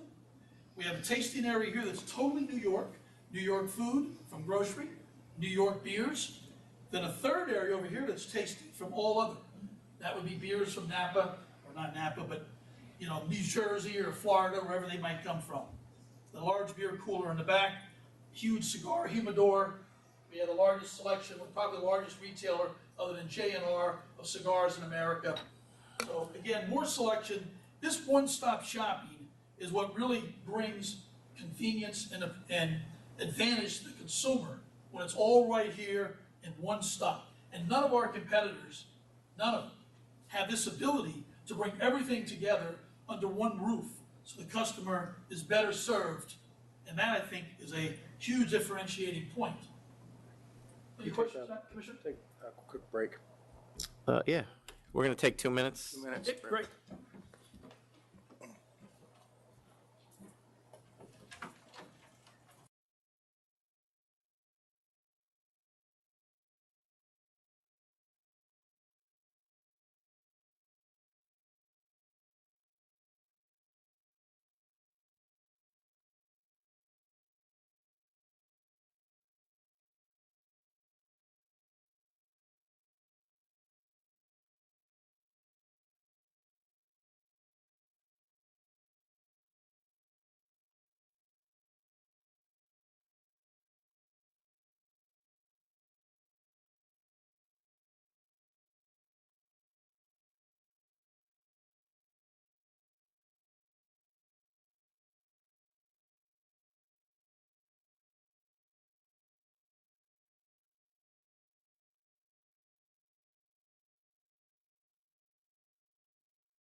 Continue. Oh, I'm sorry. You ready? Okay. Okay, go ahead. Thank you very much. Council asked me to clarify the fact that we work with many of these New York wineries and distilleries in other states around the country where we operate. And our plan is to reach out, and we've already spoken to a number of them already, and ask them that we want to carry all of their products that they can deliver or have enough quantity to deliver. And we're hopeful we're going to get almost all of those items, 3,400 New York wines. And we find that extremely exciting and a great differentiating point, and the same with the distilleries. This is a great opportunity for them to showcase their products in the market where they're currently being 100% shut out virtually. Now, we'd like to talk about taxes, because at the end of the day, taxes are pretty important to everybody here, and it really goes to how the public is being served. It goes right to the heart of public convenience and advantage. And that problem is, right now, we have stores over here on the chart, and this is Exhibit D in your books. We have stores over here in New Jersey. We have 2 more stores over here in Connecticut. These stores, when people buy things from us, we capture their data through our loyalty program and through our credit cards. So we know who these people are. We know where they live. We know every dollar they spend. We know how much they spend on what, whether it be wine or it be spirits, be Jack Daniels or Johnny Walker. We know that. That data, we then took and showed what of those sales, dollar-wise, are coming out of the state of New York. So every one of these zip codes has a number by the zip code. Upstate New York, over the border, north of Paramus, and all the way out to the island. And as you can see, in each of those zip code is the dollars coming out of that zip code. Whether it be $70,000 or $120,000, these folks are driving almost in some cases 50 plus miles. Now they probably work over here, have a relative, go there for the holidays, but whatever it is, they're leaving New York because New York is failing them.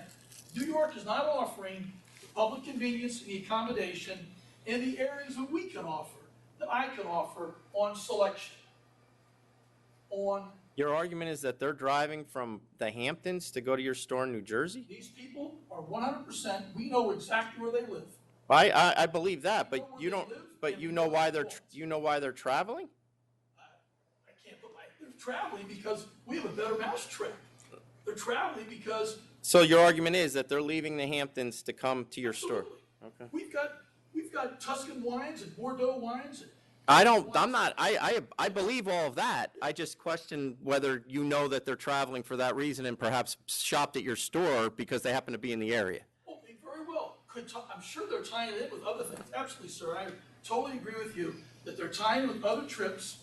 But many of these, all up in here, they're just normally shopping with our store, and you'll see the numbers across the GW Bridge on the upper side above 59th Street. Those numbers are big numbers. We're their regular everyday store. I mean, we can see it by each customer. But out in here, I would agree with you. But we're pulling the whole way out to the end of Suffolk County. And that's because we offer something they can't get anywhere else in New York in the area of selection, meeting the winemakers, classes, and all those different things. Now, so we categorized it by county. So we have Westchester, Bronx, Queens. We took all the, Staten Island, we took all the counties in here, and we color-coded everything so it rolls up by county, by borough. So you can see it all by the boroughs right here, how many dollars are coming out of each area. At the end of the day, right now my stores, these 5 stores, are pulling $20 million of business out of the state of New York. Right now, $20 million out of the state of New York. So those customers are clearly not being satisfied with public convenience. They're clearly not being satisfied by advantage. So what does that do to us on taxes? Because revenue leads to taxes. Then from there, it leads to jobs. If you look at the revenue, the sales impact of the Total Wine & More stores, here's the 20 million, exhibit number E in your book, 20 million. That generates, if it had gone to New York, if it was in New York, which it's not, it'd be $1.7 million in sales tax. If the excise tax had gone to New York, but it didn't, it'd be 1.1 million in sales tax. So the total is. I just want to be clear here, and I don't want you to waste your time. These aren't really things that come into our consideration, unfortunately. I'm not telling you that I wouldn't like to, but they're not really, and I'm sure you're aware of this, that they're not really part of an analysis of public convenience and advantage. I would think about it for a second and give you a little leeway. Oh, I'm just telling you what the case law says. I'm not. The case law that I took a look at indicated that if consumers are choosing to go somewhere else, they're not being served by where they're currently going. So that would indicate public convenience and advantage. That may, but by throwing dollar figures at me, you're not helping your argument, is what I'm saying. Okay. Well, let me just walk it through so you see. We're 8% of the sales in those areas. The other 92% of the sales in those areas would be $160 million. Brick and mortar stores that are pulling business over the Verrazano Bridge, over the GW Bridge. That leads to $22 million in lost taxes. Internet shipping is a huge area that New York is not controlling. We'd love to help you with that. We contacted the top 22 internet shippers in America and gave them a New York address and said, we want to buy X, Y. 20 of the 22 said, great, sold. Give me your credit card. You already give me the address in New York State. And they said, we'll ship it to you. 2 stores did not. 20 did. We know these stores because many of them have asked me to buy them over the past. I was not surprised by that fact. Most people in the internet business don't pay any attention to the state laws, which is wrong. They should be paying attention because they're pretty clear. We only ship where we do ship in other states, following exactly what the law says. Exactly. Those stores, based on what we know from their background and how many dollars that they do in total sales and where the shipments are, drive another $147 million in sales, and then we believe a paltry $30 million is past these top 20. Because there are other shippers, but they don't really amount to that much. How much do you expect a store? Are you doing internet shipping, I take it? Not in the store. We're not going to do it in the store right away if approved. But long term, 100% we want to ship. We've got to work on my website and get the website where it needs to be. It's not quick enough. It's not fast enough. But right now we ship internet in probably 25 states as allowed by law, out of the main warehouse in Sacramento and other states. So we understand the internet business. Oh, so you won't be shipping, having a store here, you won't be shipping from the store to New York residents? No, our plan is not to start with that at all. Plan is, if this license is approved, we're going to come back and amend it once I have a website that's capable. Okay. And we want to ship 100% throughout New York to New York residents, all over New York with delivery to their door, age verification, 21, etc., like we do around the country now. Okay. The warehouse will probably be in the Bronx, so we can hit Manhattan. Now, total, we estimate tax revenue of loss to New York is $41.8 million. So it's not an insignificant amount of money. And it speaks clearly to consumers that are voting with their feet. They're buying on the internet, not from New York stores, or they're driving out of New York to New Jersey, to Connecticut, because they can't find the public convenience and advantage that they need right here, so they leave and they go somewhere else. When we look at this store itself, directly to your previous question, the Westbury store, we're estimating $18 million in revenue, sales tax of $1.5 million, excise paid on a proportion of that being wine and spirits, understanding the gallonage tax, which we do, and we have a model that does that very easily, $1 million, $2.6 million in taxes. Then the key is down the road, you look to do a warehouse in the Bronx, most likely, and we believe that warehouse should be large to the boroughs, into Manhattan and Staten Island, have the ability to do $30 million. As you can see right now, what this is replacing is all the stuff that's going out of New York. All that business is going to firms in California, firms in Connecticut, firms in New Jersey, firms in Florida. All that's leaving New York. We're not getting New York the tax revenue, the sales tax, and we're not getting the excise tax. $48 million in sales in total. $5.3 million. At the end of the day, it comes down to jobs. It goes right on down the chain from revenue, tax impact, to jobs. Jobs is a good thing. Our staff at the store will be 60 to 70 jobs. We offer excellent wages, great benefits. That's what I always do. The warehouse, when we get to that step, which we're not there yet, we another 110 jobs for 160, 170 jobs in total. The store itself, 43,000 feet, is taking a former sports authority that on the tax rolls now for $500,000 a year. That tax will be paid. That if that store stays empty, that real estate tax will be reassessed. They'll be made lower because there's no value being generated, and the state loses that tax also on real estate tax. That's a pass-through tax for the store. The sports authority is $500,000 that I would be liable for. So some significant tax implications, significant jobs implications. Big question is, we do serve a different kind of customer. It's a unique shopping experience. But the customers come to us, come for large purchases. They're not the local customer. That's not who they are. The folks in this room that have come up and spoken, we respect their position totally. They are local stores.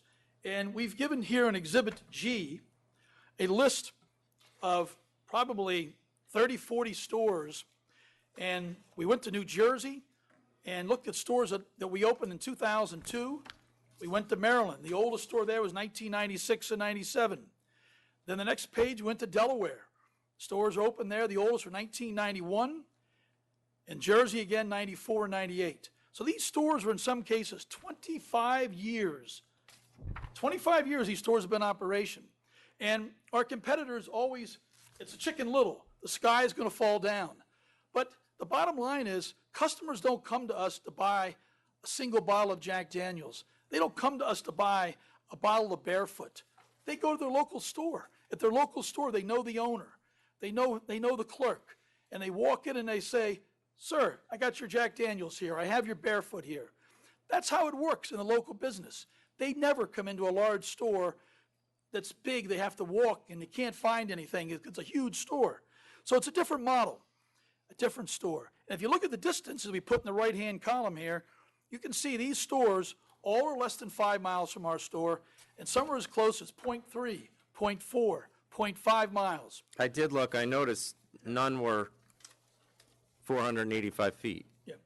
Costco is very close. Costco is also doing 18 or 16, I can't remember the number, $1 million with very, very poor selection, very, very limited selection. And yes, they are close, but they're also part of the largest Costco in New York State that does over $230 million. So that sales out of that Costco is what's driving that sales in that store. That is a phenomenally productive, successful store. That store is printing money, and that's what they're doing. But they're offering no selection. They're offering no service. Well, I mean, every Costco store pretty much prints money, but they have lost $1.5 million in a 3-year period. The numbers on we have the sales numbers exactly? No, I don't need 16. I'm just talking about between 12 and 15, assuming their numbers are correct. They dropped 1.5 million. Let me find the numbers there. We don't have the 16 numbers. We extrapolated to figure out their 16 numbers. Can I come back to that in a second? Yes. First, I want to mention this right here while we have this slide up. This is the Sports Authority here. As you can see, the parking lot has a lot of customers over by Costco, and it's empty in front of the Sports Authority. So Wait, show me the Sports Authority again. Right here, sir. And the Costco's, the store is where? I see the Costco. Right here. Okay. That little store right there. Yep. So we subsist over the United States near Costco's everywhere. There's over 1,000 Costco's in the United States. You can see Costco's from our stores all over the U.S. It's very typical. It's competition, the consumer wins. So as you can see here, the parking field is fantastic. So we're simply be replacing the business that Sports Authority was doing. Henceforth, no additional traffic, no additional congestion, and tremendous parking. So very much serving the customer's convenience, very much serving public advantage with this particular site. Now, we have the other numbers there. 1 second, we'll come back and get those. So This one here, this chart shows Costco. The Costco last year did $15,228 million. We projected, now if they're here, they can give us their numbers. And I'd love to have them, but we don't have them. So all I can do is use what my existing stores do. I'm pretty good with numbers. So we just took the closest store with the same kind of demographic, which is River Edge, New Jersey. We took our River Edge store and said, here's the business we do in the first 6 months, and here's what we do in the last 6 months. The difference is 43.5% to 56.5%. As you would no doubt guess, Christmas and Thanksgiving and New Year's, all falling the back half of the year, are significantly bigger holidays than you have in January, February, and March. So our estimation, and happy to have it corrected, is that Costco's actually increased their sales to $16.2 million this year. You So, think they went up $1 million? if they follow this theory. Now, we don't know, because they... Well, I have their half-year sales, and their half-year sales were 6.7 million. So under that theory, it's not at 16 million. No, under that Doing theory- it quick in my head. No, but you have to use the multiplier. You've got to use the multiplier because sales aren't even for 6 months. I've been doing this for 32 years. I know, I understand that. I'm using your multiplier. 56.5% of your business for the year will generate 9.5 million in sales. That's what that'll come out to. That's how the year is weighted. We wait every month. We actually wait every week.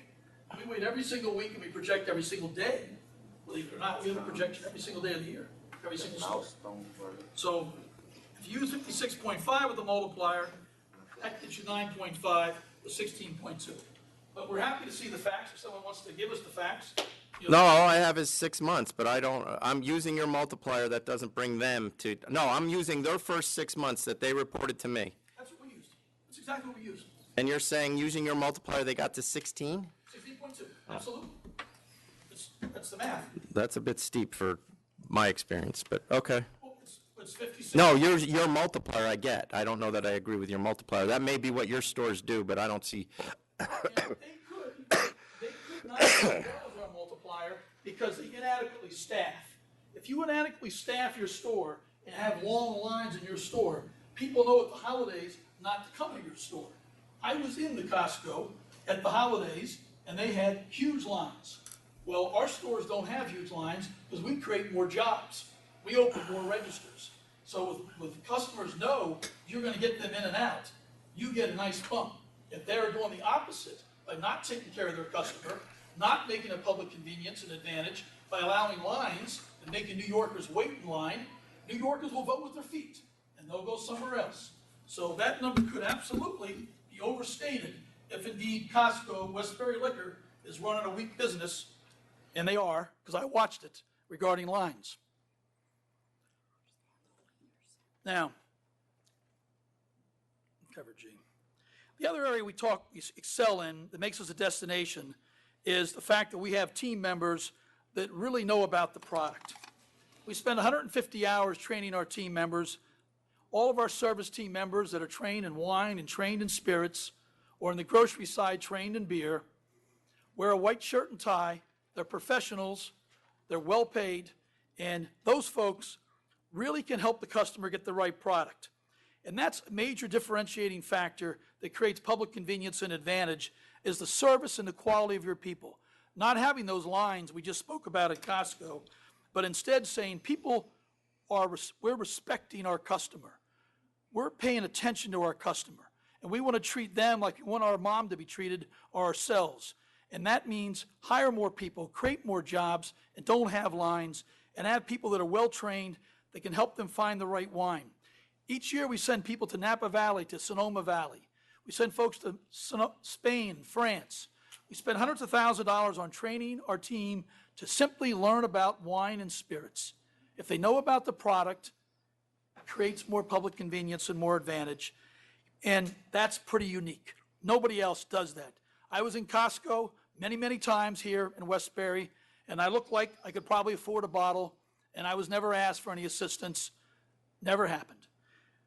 Now, when you look at, we also hold many events, Meet the Maker events, Meet the Owner events, where we work to bring in winemakers such as Chuck Wagner of Camus, Tim Duncan of Silver Oak, folks from Bordeaux.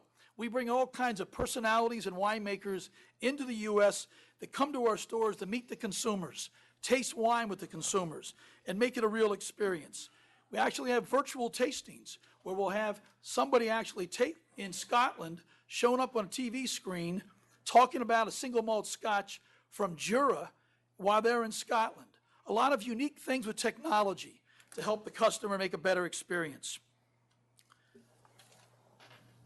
Minors is a very important point. Nothing is more important. We are unbelievably proud of our record on minors. We card every single person that looks under the age of 30. Every person. We have a simple policy. If you're not 21, you're not allowed in the store unless you're with your mom or dad. So if a 18-year-old young man or young woman comes in the store with other 21-year-old adults, they are asked to leave immediately. No one is allowed in the store unless they're 21 with mom or dad or a legal guardian. We will not sell anyone under the age of 21 a Coca-Cola, a bag of potato chips, if they were legal in that side of the store, or whatever is non-alcoholic type products. We sell nothing to anyone that's under 21. Now, our record in the last year, we had one minor sale across 20-plus states, 150 stores, 40 million transactions. So I had 40 million transactions, and we had one sale, and that individual carded the person, looked at the ID, and did the math wrong. They were summarily fired. That's our policy. Anyone that sells to a minor is fired immediately. And they did it. They couldn't do math for whatever reason, and that's the price that there is. But nothing is more important in our company than sales to minors, because that's the number one thing that every Alcohol Beverage Control Commission is dead set focused on. And the license is a privilege, and we respect that privilege. And we have to execute with excellence. And that one is one too many. And when that one happened this year, of the 40 million, we talked about it incessantly. And no one wants to make that call. Now, the demographics talk about the one-stop shopping, and the key to that piece is on our gross sales, what's happening there, and demographics in the area. Actually, contrary to what was stated earlier, this area out by Roosevelt Field Mall, the largest retail concentration in the state of New York. This is the number one retail area in all the state of New York, period. Roosevelt Field. The population from 2000's Exhibit B in your book was 7.7 million. That increased in 10 years to almost 9 million. Then 2016, 8.2 million. 2020, these are U.S. Census data. U.S. Census. So you're doing all of Nassau County? We're doing our trade area in a 20-mile ring. This is where I sell my business. This is where I do business. This is my trade area. This is where I sell. We're a regional store, a destination, and a unique shopping experience. This is exactly where we are. This area is growing at 0.75, which means 60,000 new people are being added every year. 60,000 new people being added every year. These are awesome numbers. That's why Nordstrom is there. That's why Neiman Marcus is there. They're all in Roosevelt Field. When you look at the households, same kind of great numbers. Unit summary, same numbers. Look at the median household income.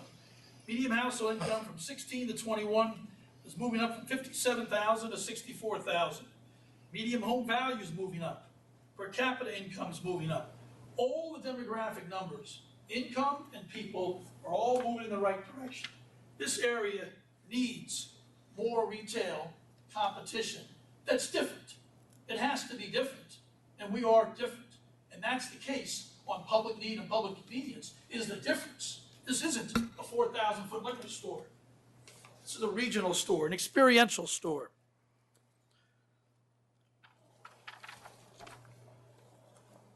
In addition to that, there's new development in the area. There's 195 luxury rentals. Don't even, I mean, you just told me your area is 20 miles. Now you're going to tell me the development within 5 miles? That's not, I'm going local. I'm covering every base I got. You can't have both. You can't have it both ways. You either argue to me that this is a regional store and that my my area is 8 million people. Don't tell me about the apartment buildings being built around the corner now. That That's a seems, very fair that comment. would seem to be a waste of That's a time. very fair comment. Most importantly, mine. I will take that under, and agree with you. We're definitely in agreement on that.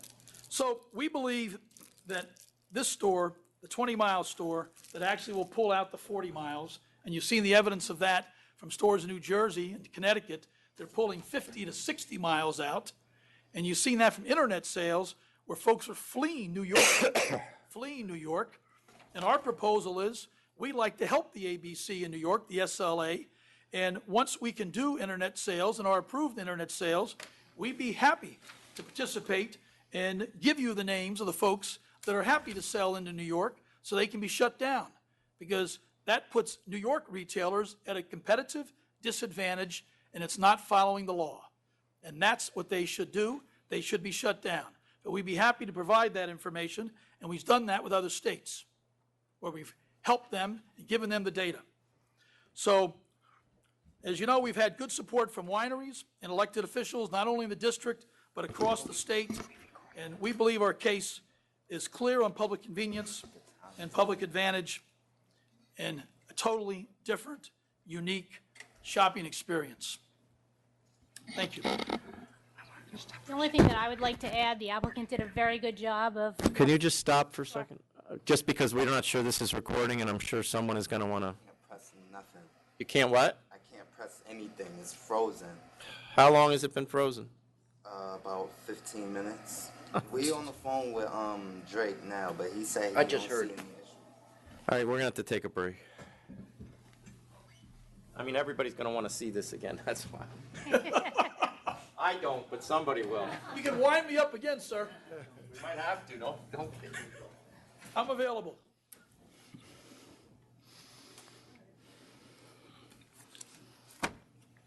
He said it's still recording up there. I'm gonna try to shut it down and see if it'll reboot while they're on their little break. We still have a recording of what happened. Yes, Dan up there always said it's still recording. Okay. So we have the words recorded? No, the entire, the video and everything. Well, there's two things that are happening. One is that it's being sent out on the internet. That's been problematic all day. The other is that this is being recorded video and audio. Oh, so we still got the record then. Well, that's what we're trying to make sure. Yeah, I'm with you. That's the key. All right, I just shut it off and now I'm gonna put it back on.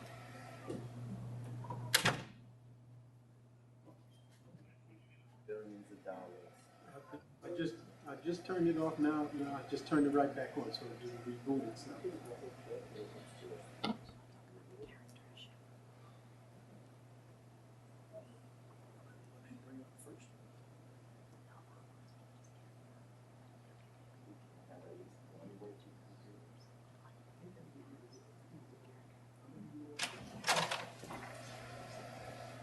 Most important. I didn't say anything. This is my old grumpy man face. Oh, yeah, it's back. Okay.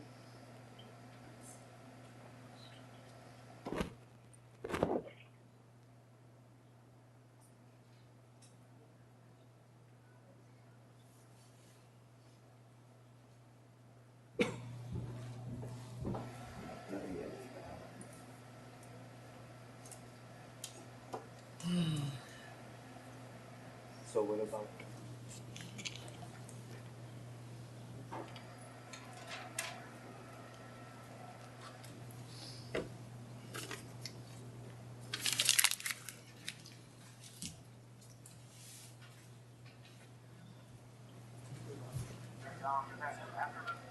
You're supposed to call me. You were supposed to call me yesterday. Yeah.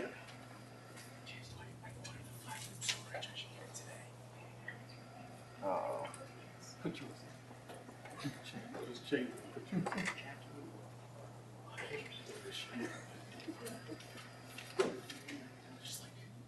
I understand this was Put everything back on. Whoa. not everybody gets, not everybody should have access to that. Yeah. Okay.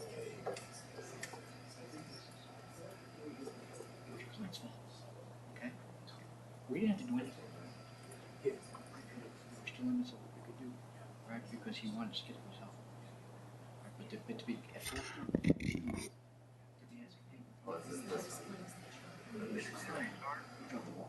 So far as restart, we're just bringing up the rest of the stuff.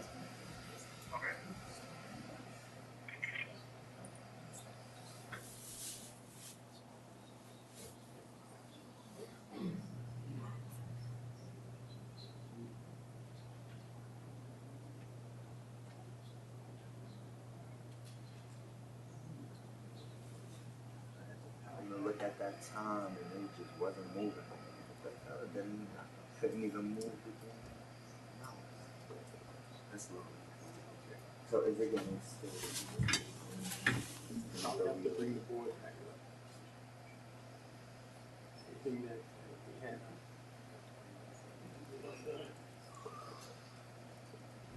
Oh, yeah.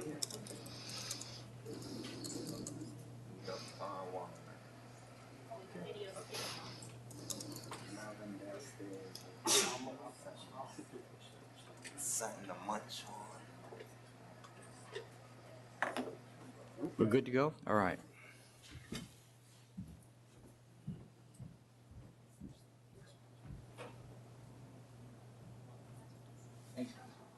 Thank you for not tearing us a new one. I have to tell the Energizer button, you have to do it again. Is it working now? Yeah. How far, so it didn't record either? No, We don't the know. whole time it was going, it was recording up in Albany, but Oh. Not here. Oh, It so just is that stopped here. okay? Yeah. So We're that back means you- on. You were able to get it, though? We don't have to redo it? No.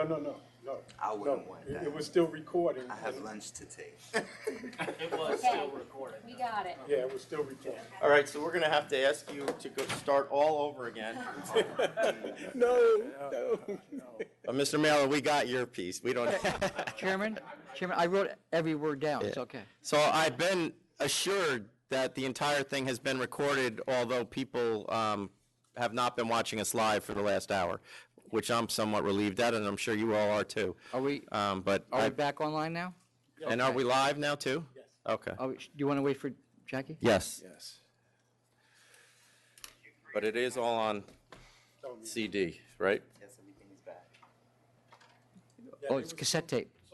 When it shut No. down, We're kind of low profile. when it shut down here, it was still recording up in Albany. Okay.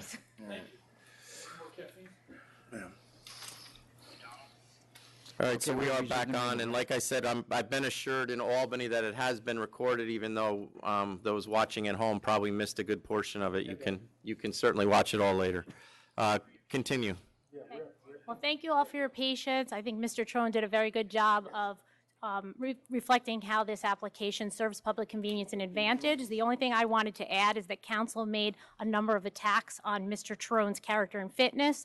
I think Mr. Trone did adequately responded to each of those allegations, but we are happy to provide any additional information that you may need or any additional questions. We're happy to answer. Okay, thank you. Mr. Mailer, I'm sure you want to.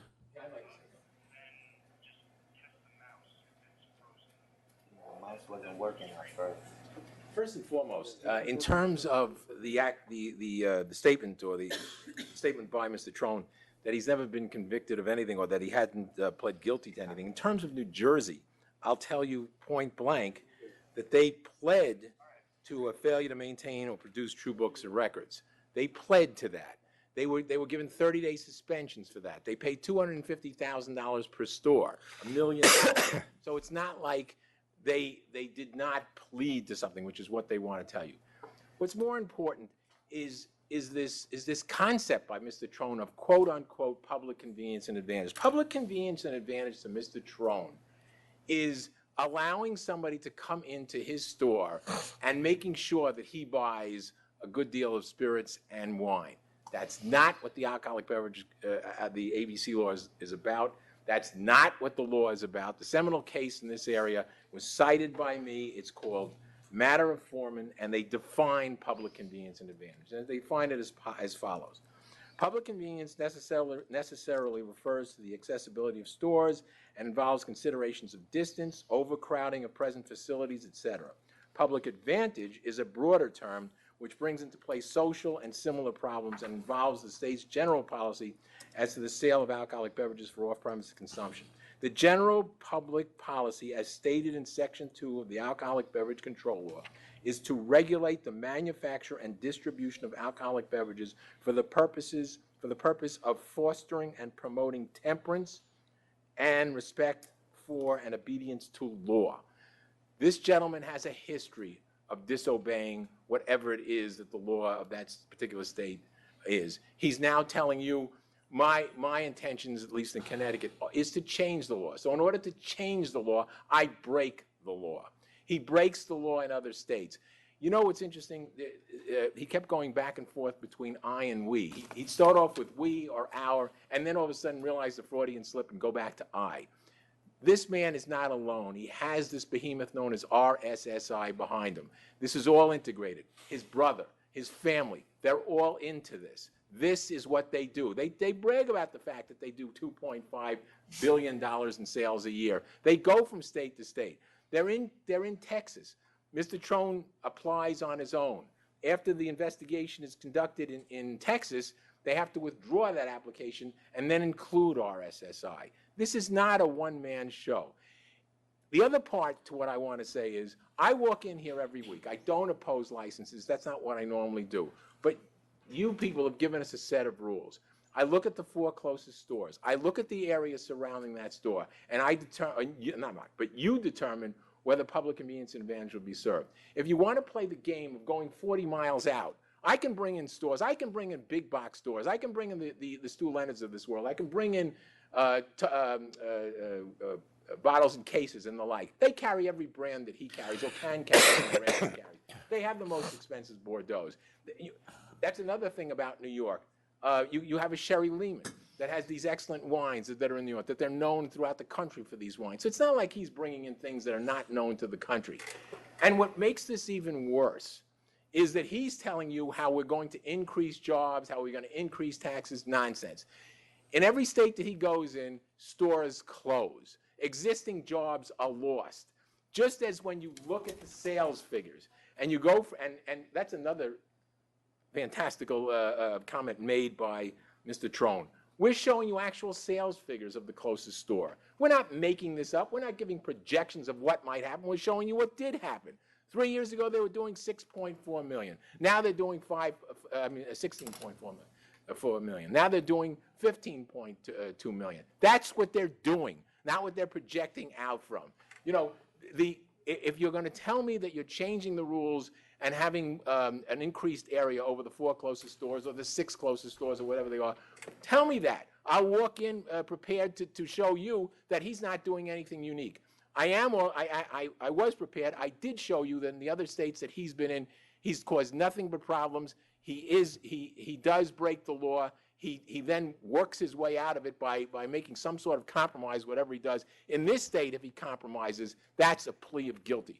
Whatever they want to call this in Pennsylvania, they'll call it in Pennsylvania. Whatever they want to call it, they'll call it in Texas. But in this state, he's guilty of whatever it is you charge him with. And for him to say that because I pay money, I'm exonerated from whatever it is that I did, that's nonsense. It's absolute, total nonsense. That's his character and fitness. He says whatever he wants to say. He goes from, as you pointed out, from local populations to 8 million people in a 40-mile radius. Fine. Let's put this one, let's adjourn this for a second. I'll bring in enough stores to show you that there are many regional stores in the area. They carry all the products. And by the way, if he's telling you that he can carry a product that someone else can't carry, then I'd look into that as well, because this body has investigated and has brought charges against certain licensees that seem to have exclusives in certain products that other licensees can't even get a hold of.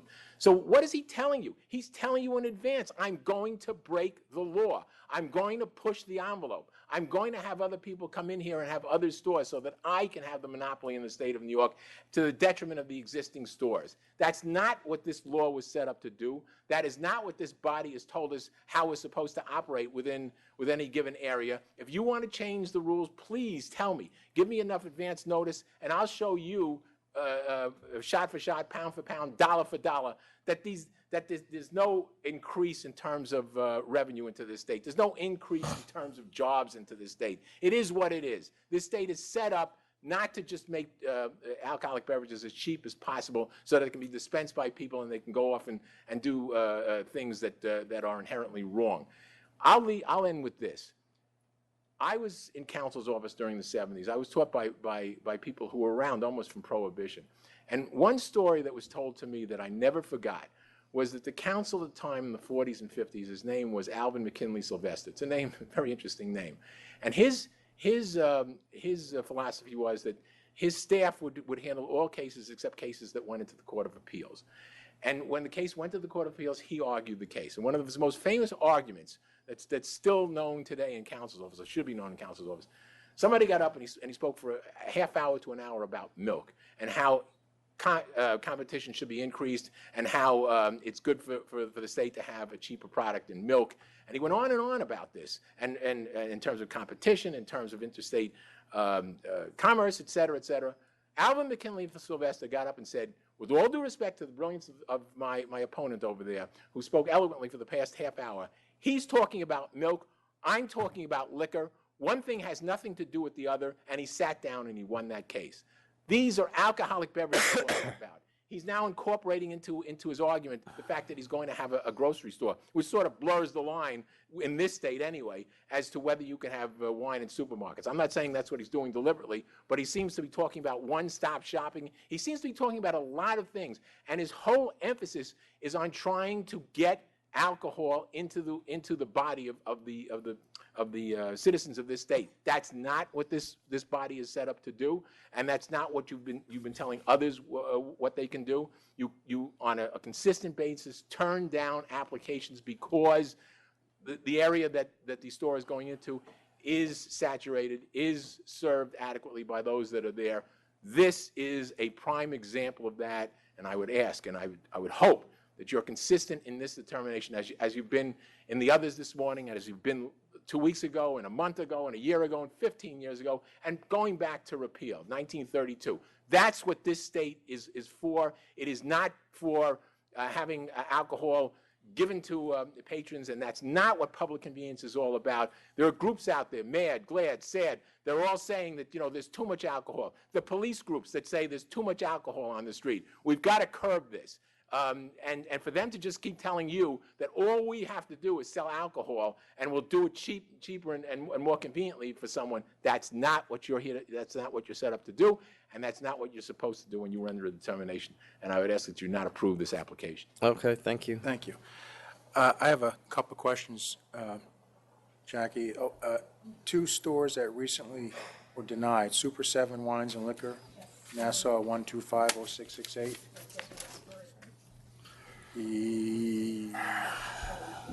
Yeah, I'm sorry.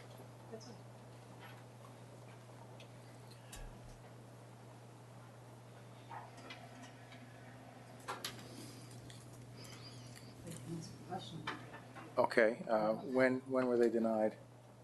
Super 7. On Rush Hollow Road, and the full board disapproved them. December of 2015. That was the, yeah, December 15.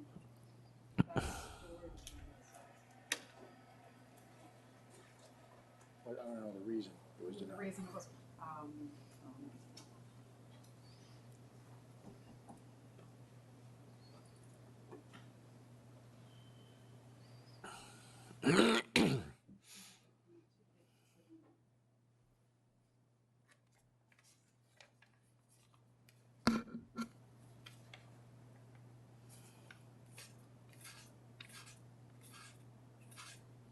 public convenience and management. Okay. I have one more to throw at you. DJ Wines.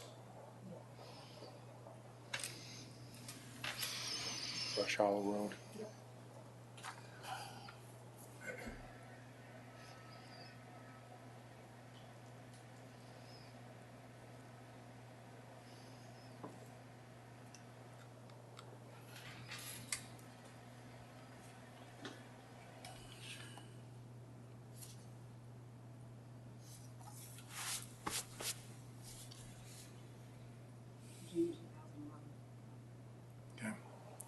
That's fine, I don't need to see it, that's too far back, it's 5 years. So, Ms. Russo, what's RSSI's role in this, if any? As you may recall, we worked with Jackie. They're an outside vendor that provides administrative services, and we came up with a management agreement that was acceptable to the authority, basically going through each of the functions that RSSI would provide and making sure that the licensee was in fact the ultimate decision maker of all decisions related to alcohol. Because I see, We have a contract. I see Mr. Trone lives in Maryland. I'm assuming he's not moving to Long Island. Is that correct, Mr. Trone? No, sir. Not moving here. So He who's approved here. going to be running this? He will hire a local manager, but the manager, Mr. Trone is very hands-on. He's very involved in all of his operations. The manager will be in constant contact with Mr. Trone, who will be making all ultimate decisions. Okay.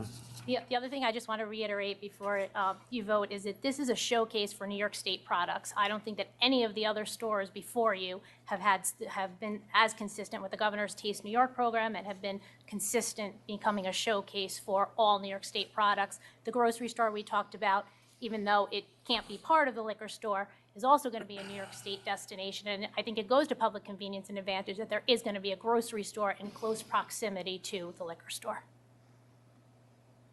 Okay. Thank you. And futures, are they doing that here, Mr. Trone? The future purchases? I understand you do future, you can buy vintage before it's actually out. The way it works is customer. Can you just come up and talk to the microphone? We haven't figured that out yet, what we're going to do in New York State. I mean, we need to sit down and figure out how it exactly works here, but we do futures all over the country. Folks like Sherry Lehman does futures right here. Zacky's does futures right here. So futures are clearly a part of the New York State market for sure, and we want to figure out how to follow wherever they do it. But we do it all over the country. And, Okay. But you haven't figured that out yet, okay. No, but it's happening here every day with Yeah, no, I knew that, Chris yeah. Adams and the other guys. Okay.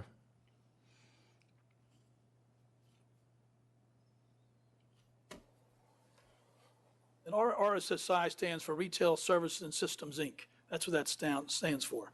So it stands for what it sounds like it does.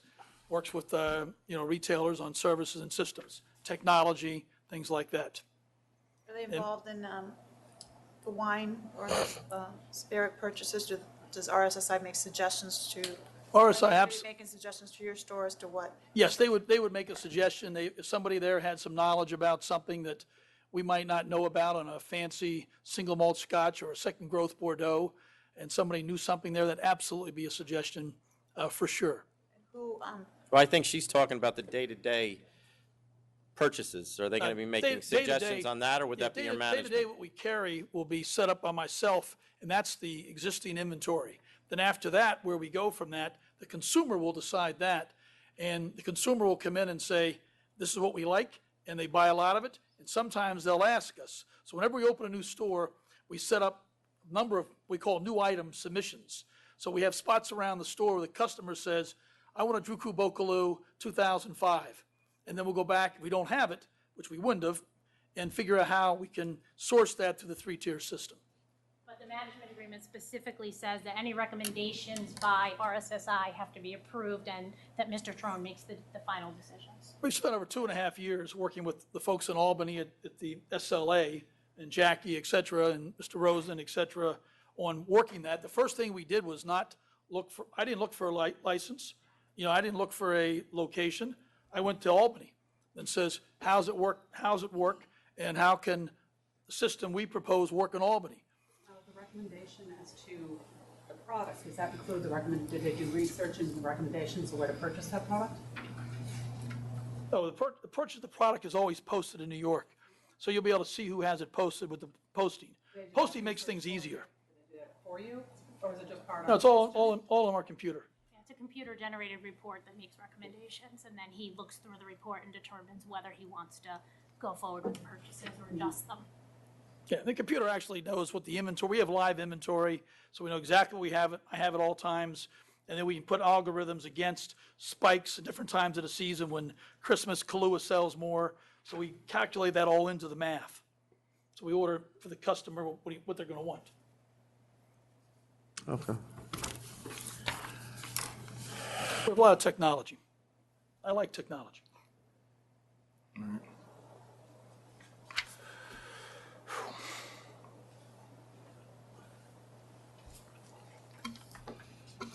More questions, Chairman? No, I'm all set. All right.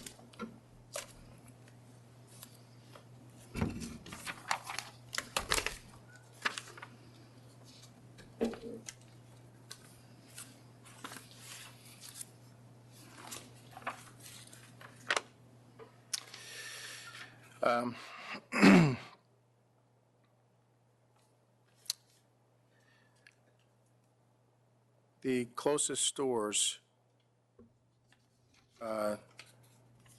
don't really necessarily look to be increasing sales.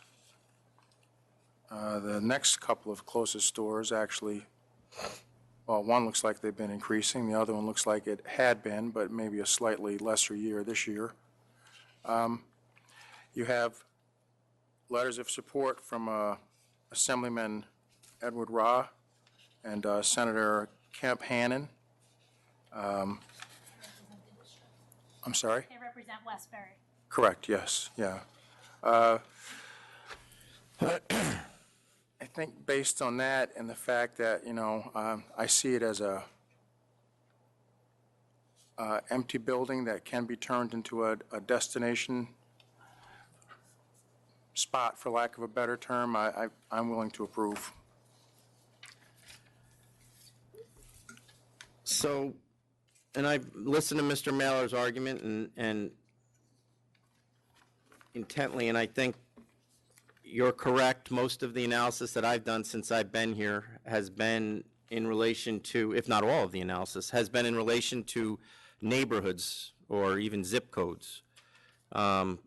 Whereas I think this store requires a bigger analysis because I do think it is a destination. And in order to do $18 million in sales, if it's not a destination, it's not going to survive. They are supplying an opportunity for, it looks like just about every winery in the state of New York to sell their products, as well as every distillery in the state of New York and every cidery in the state of New York. They've dedicated a significant amount of area, not just to tastings for those products, but also education for those products, which is an extremely important priority that the governor has put a lot of time and effort into that industry. And the fact that that would be supported to that extent, I think there is a public convenience and advantage to that. And it would make those wines and spirits available to people that they probably don't get to see wines from the Finger Lakes or ciders from the Hudson Valley as often. But in addition to that, it's also got an enormous selection, 9,000 different wines.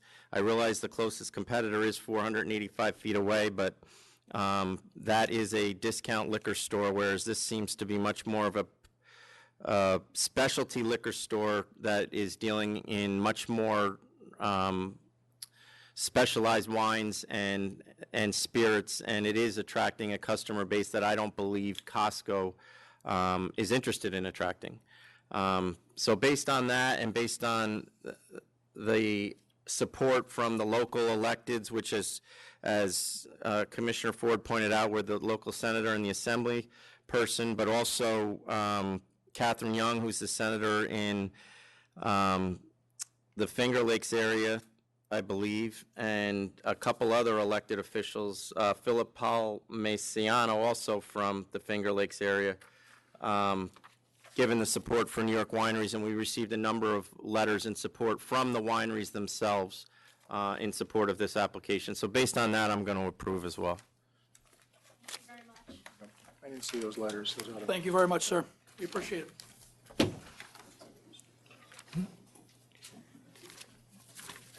Yes. Nice meeting you. Good luck. No, congratulations. Here you go. Thank you. There's no 555 to you to go?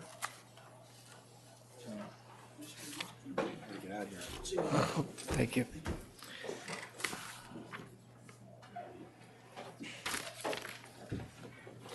All right. You better save all of this because those are originals. Yep. And we're going to get foiled on all of this. On our exhibits for any reason? Guess there's no train. 340. They're all in the book, but these are. If they're all, no, if they're all in your submission, I don't need it. I need those.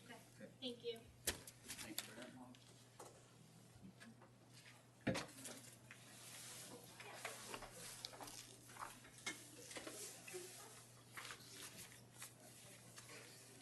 Commissioner?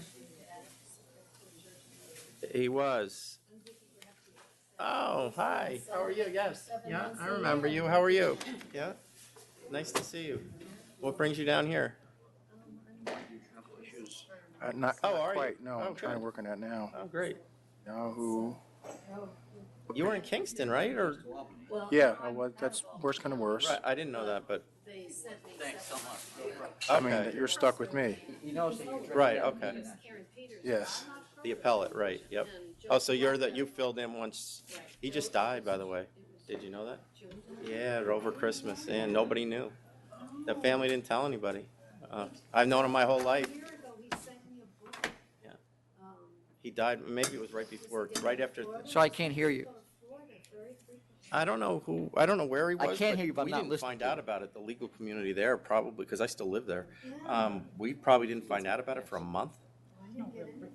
No, nobody. No, The there's a Bar written- Association didn't know, no one knew. The family kept it really quiet. Yeah, because they would have done something, that's what we all said, it would have been nice to have done something, but maybe they will, who knows, but, well, it's good to see you. Yeah, yeah, well, good luck with them.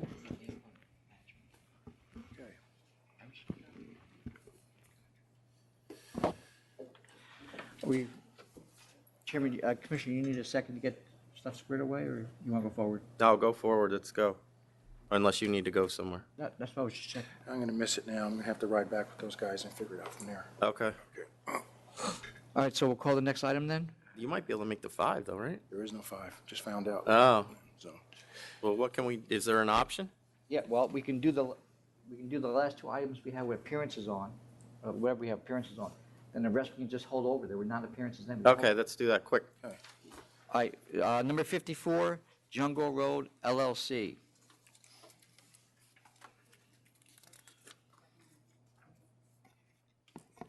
Good afternoon. Joseph Levy here on behalf of Jungle Road LLC. Jonathan Neesey with me, one of the principals on the application. This is an application before you for a new full OP liquor license. It's a non-500-foot rule case in the Ridgewood area of Queens. The original submission that was made here, the community board did not comment at all. For failure to comply with an original lease issue. We had refiled. We notified the community board again. The community board did not comment to us that time again, did not invite us to a meeting, rather communicated with the liquor authority directly that they weren't interested in having a liquor license in this neighborhood and that we had not complied with any of their rules. We followed up with them directly. We did actually attend a meeting. John attended personally, made his pitch about the license application. It seems that this community board has a... This is the warehouse where we thought they were a problem and it wasn't their problem. Correct. Okay. This is a Right, 50 okay. So let me just cut to the chase here. Their issue with him, am I correct in saying, is that There's two this issues. place is not zoned, and they don't want it zoned like this, they want it to remain manufacturing? So there's 2 issues. Number one, no matter how many submissions we've made and how many times we've told them that it's 1,200 square feet, they keep thinking it's 50,000. Okay. And all their resolutions are about this mega club and how horrible this would be for the neighborhood. The second is they have a policy about not changing the industrial manufacturing zone that exists here. Which is not my issue, so. Not your issue. We've gotten our TCO since then, changing it from a lumber yard to an eating and drinking establishment, so it is actually...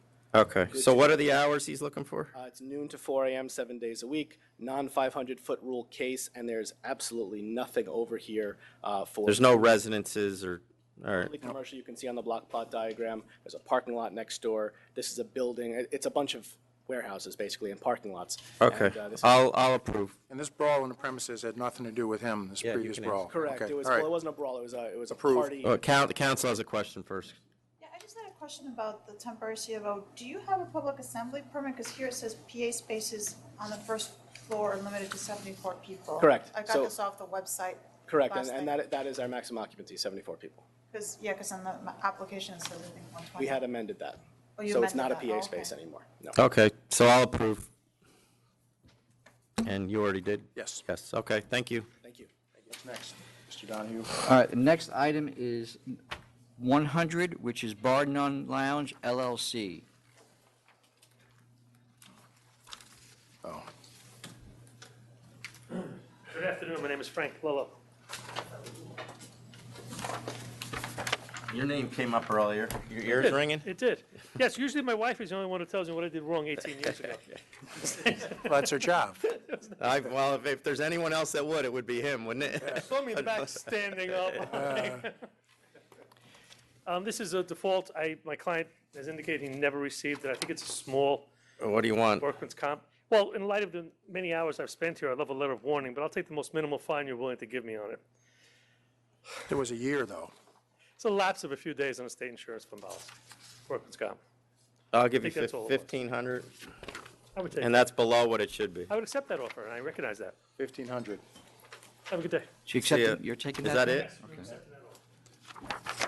then? it? I know. Is that it? No, got three more. 27, Flag Wine Liquors, Inc. Terrence Flynn on behalf of the licensee. This is an offer of compromise to resolve the charges. I just want to make one comment. We had to offer this amount to get it up to the board.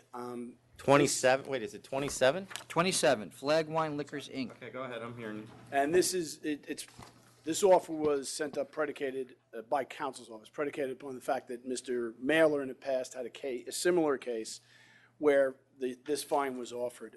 The only thing I submit to you is Mr. Mailer's store was a much bigger store and did a lot more volume than the stores you have in question. There are two offers here involving the two stores. that Yeah, are the involved. husband and wife? Yes. And So what do you? I had to put up 20, but I would ask you to please consider less because these were not stores of the volume of Mr. Mailer's. What is their volume? I don't know, marginal. My client tells me that he's marginal. He's just getting by. In fact, when I told him the So I'll amounts, do 15 for both of them. 15 for A both it piece, is. 15 apiece. he just saved himself money, so thank you very much. I appreciate it. What else we got? So that's the next one you're going to call, right? So that's 27 and 10. So the last one we have then is number 3, Lavindemia? Okay. This is a offer of compromise to resolve this charge. I'll accept. Since 1996, accept. Thanks very much. Have a great day. See ya. That's the last time we have signed in for. So how do we do this? I think you have two options. One is that you can have everything held over until the next board meeting, or if you could, the two of you could agree to have, delegate to Chairman Bradley to finish up the remaining, unless you have travel issues too, Chairman. No, I don't. Nope, I agree to delegate. You can delegate to Chairman Bradley, and then he can just finish up the All right, remaining get items. out of here then. Yep. All right. Anything you want, not, he can defer it to the next meeting. Carry on. There is another liquor store, that's the only other licensing. So I'll defer the liquor store All right. until the next. Thanks, guys. I might make this. Good luck. Have a good day. Bye-bye. Bye, guys. All right. Okay, so with that, are you ready? Yes. First item is number 1. Accept. Number 2. Accept. Number 4. Sustain all charges, 20,000. Number 5. Accept. Number 6.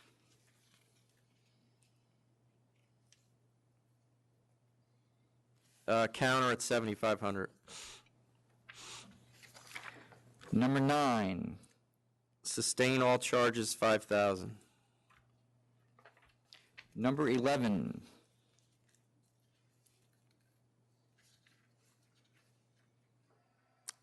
Oh, we did 10, that's why.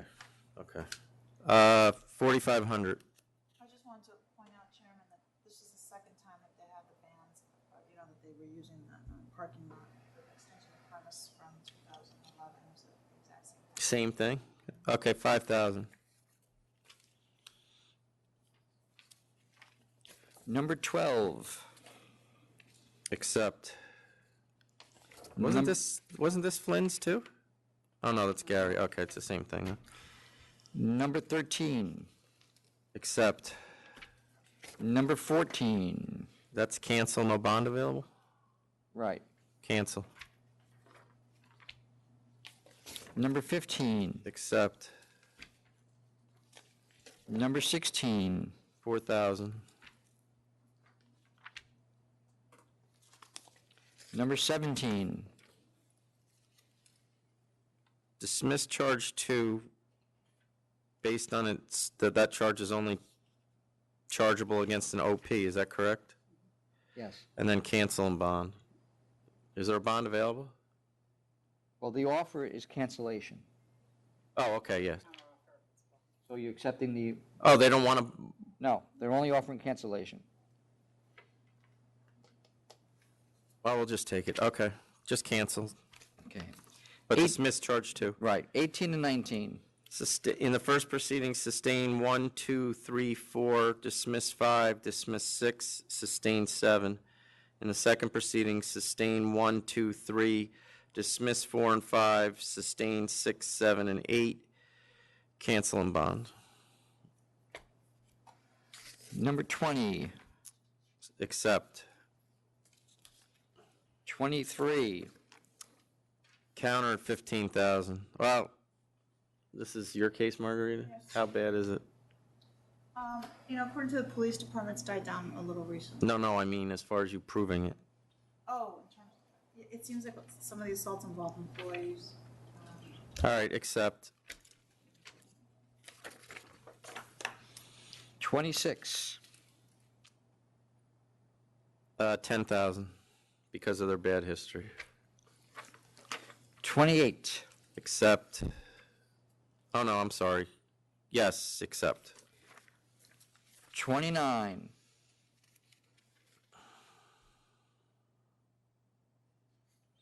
Accept. 30. 3,500. 31. 4,000, accept. 32. Counter 10,000. 33. Accept. 34. Accept. 35. Sustain charge 1 and charge 2, $2,000. 36. 1,500. 37. 3,500. 40. Sustain charge 1, $1,000. 41. Cancel and bond. 42. Letter of warning. 43. Accept the letter of warning. 44. Sustain 1, 2, dismiss 3 and 4, sustain 5, dismiss 6, and sustain 7, $7,000. 45. Accept. 46. Accept. 47.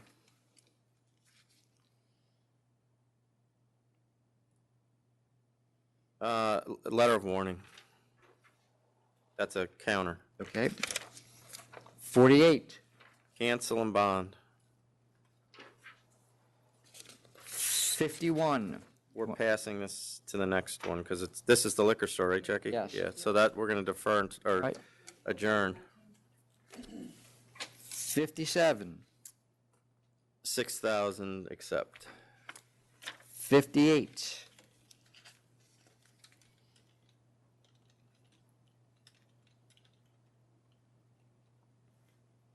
I don't even know what to do with this. This woman opened another restaurant within her restaurant and basically rented out her restaurant and her liquor license. to someone else who didn't have the liquor license. I think we have to call her in because All right, it's 7,500, but she thinks it's fine. Based on all the statements she made, she thinks there's no problem with it. So I call her in. all right. To the 19th? Oh, I had to adjourn it? Yeah. All right. 59.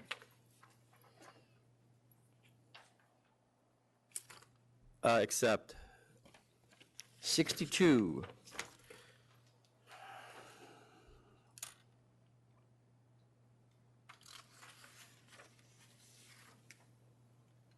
You got to call them in because there's too many. I don't know whether this guy's been reinstated yet or what. The 19th. 63. Dismiss 1, sustain 2, sustain 3. And that's a typo. I don't know why I missed that about the offer being there. Yeah, this is cancel and bond. There's no, oh, so that wasn't his offer? That's what I was No, wondering. this was a hearing. Yeah, that's cancel and bond. I'm not sure how I missed that. 64. Sustain charge 1, $500. 65. $2,000, accept. 66. Sustain 1 and 2, cancel and bond. 67. Or is this the woman with the license? Yeah, this is the one with the license. She doesn't think there's a problem with it. You want her to then come in? too? No, this is cancel and bond. The other one, what was the other one I just did?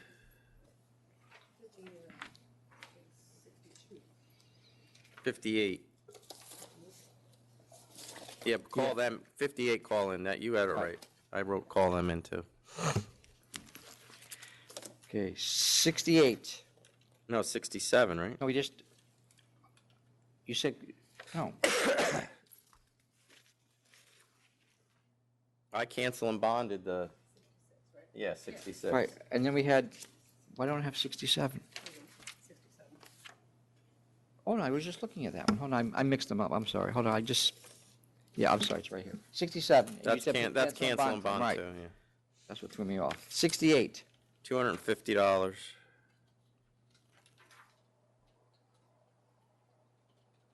On 68? Yeah, 250? yeah. Okay. No history. No. Oh, no history of gambling.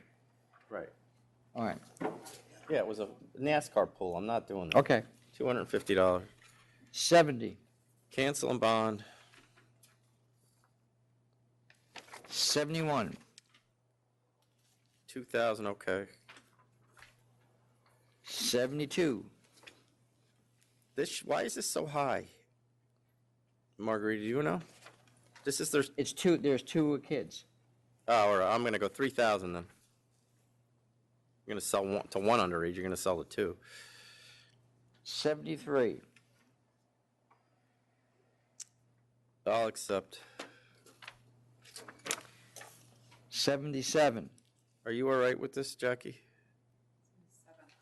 This is the recon that they want, it's Mazel Tov, or Fizzle Tov. The guy was doing a lot of it for his... I'll recon, send it back to licensing. Okay. 78 was withdrawn. 79.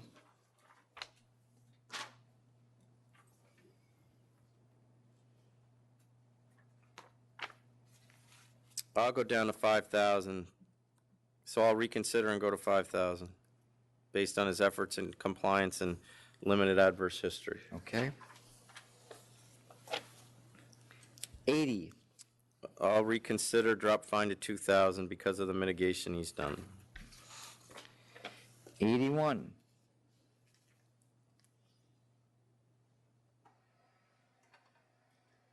I'm not going to reconsider this.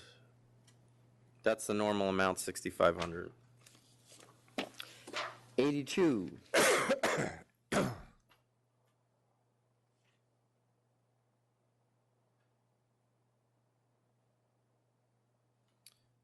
We misconstrued the sales. Okay, accept 6,000. 83, Accept. 85. Are they renewed now? No. Well, when I checked a couple days ago, they were still expired. So we'll just take the 1,000. Are we going to get that? I'll accept. 87 has been adjourned. 91, Counter 9,000. 92, Dismiss 1, sustain 2 and 3, $500.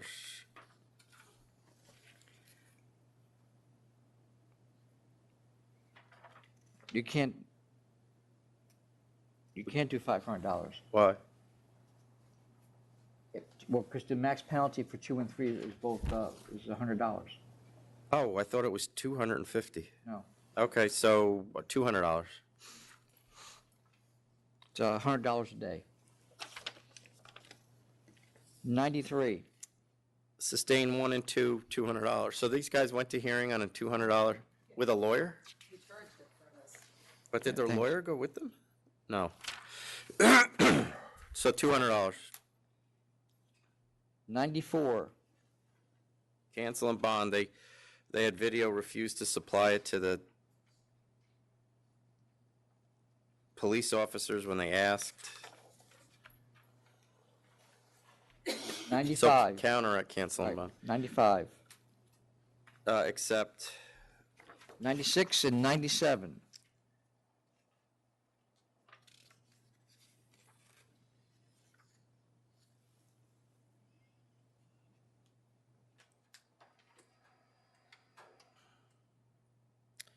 I'll counter with 20,000.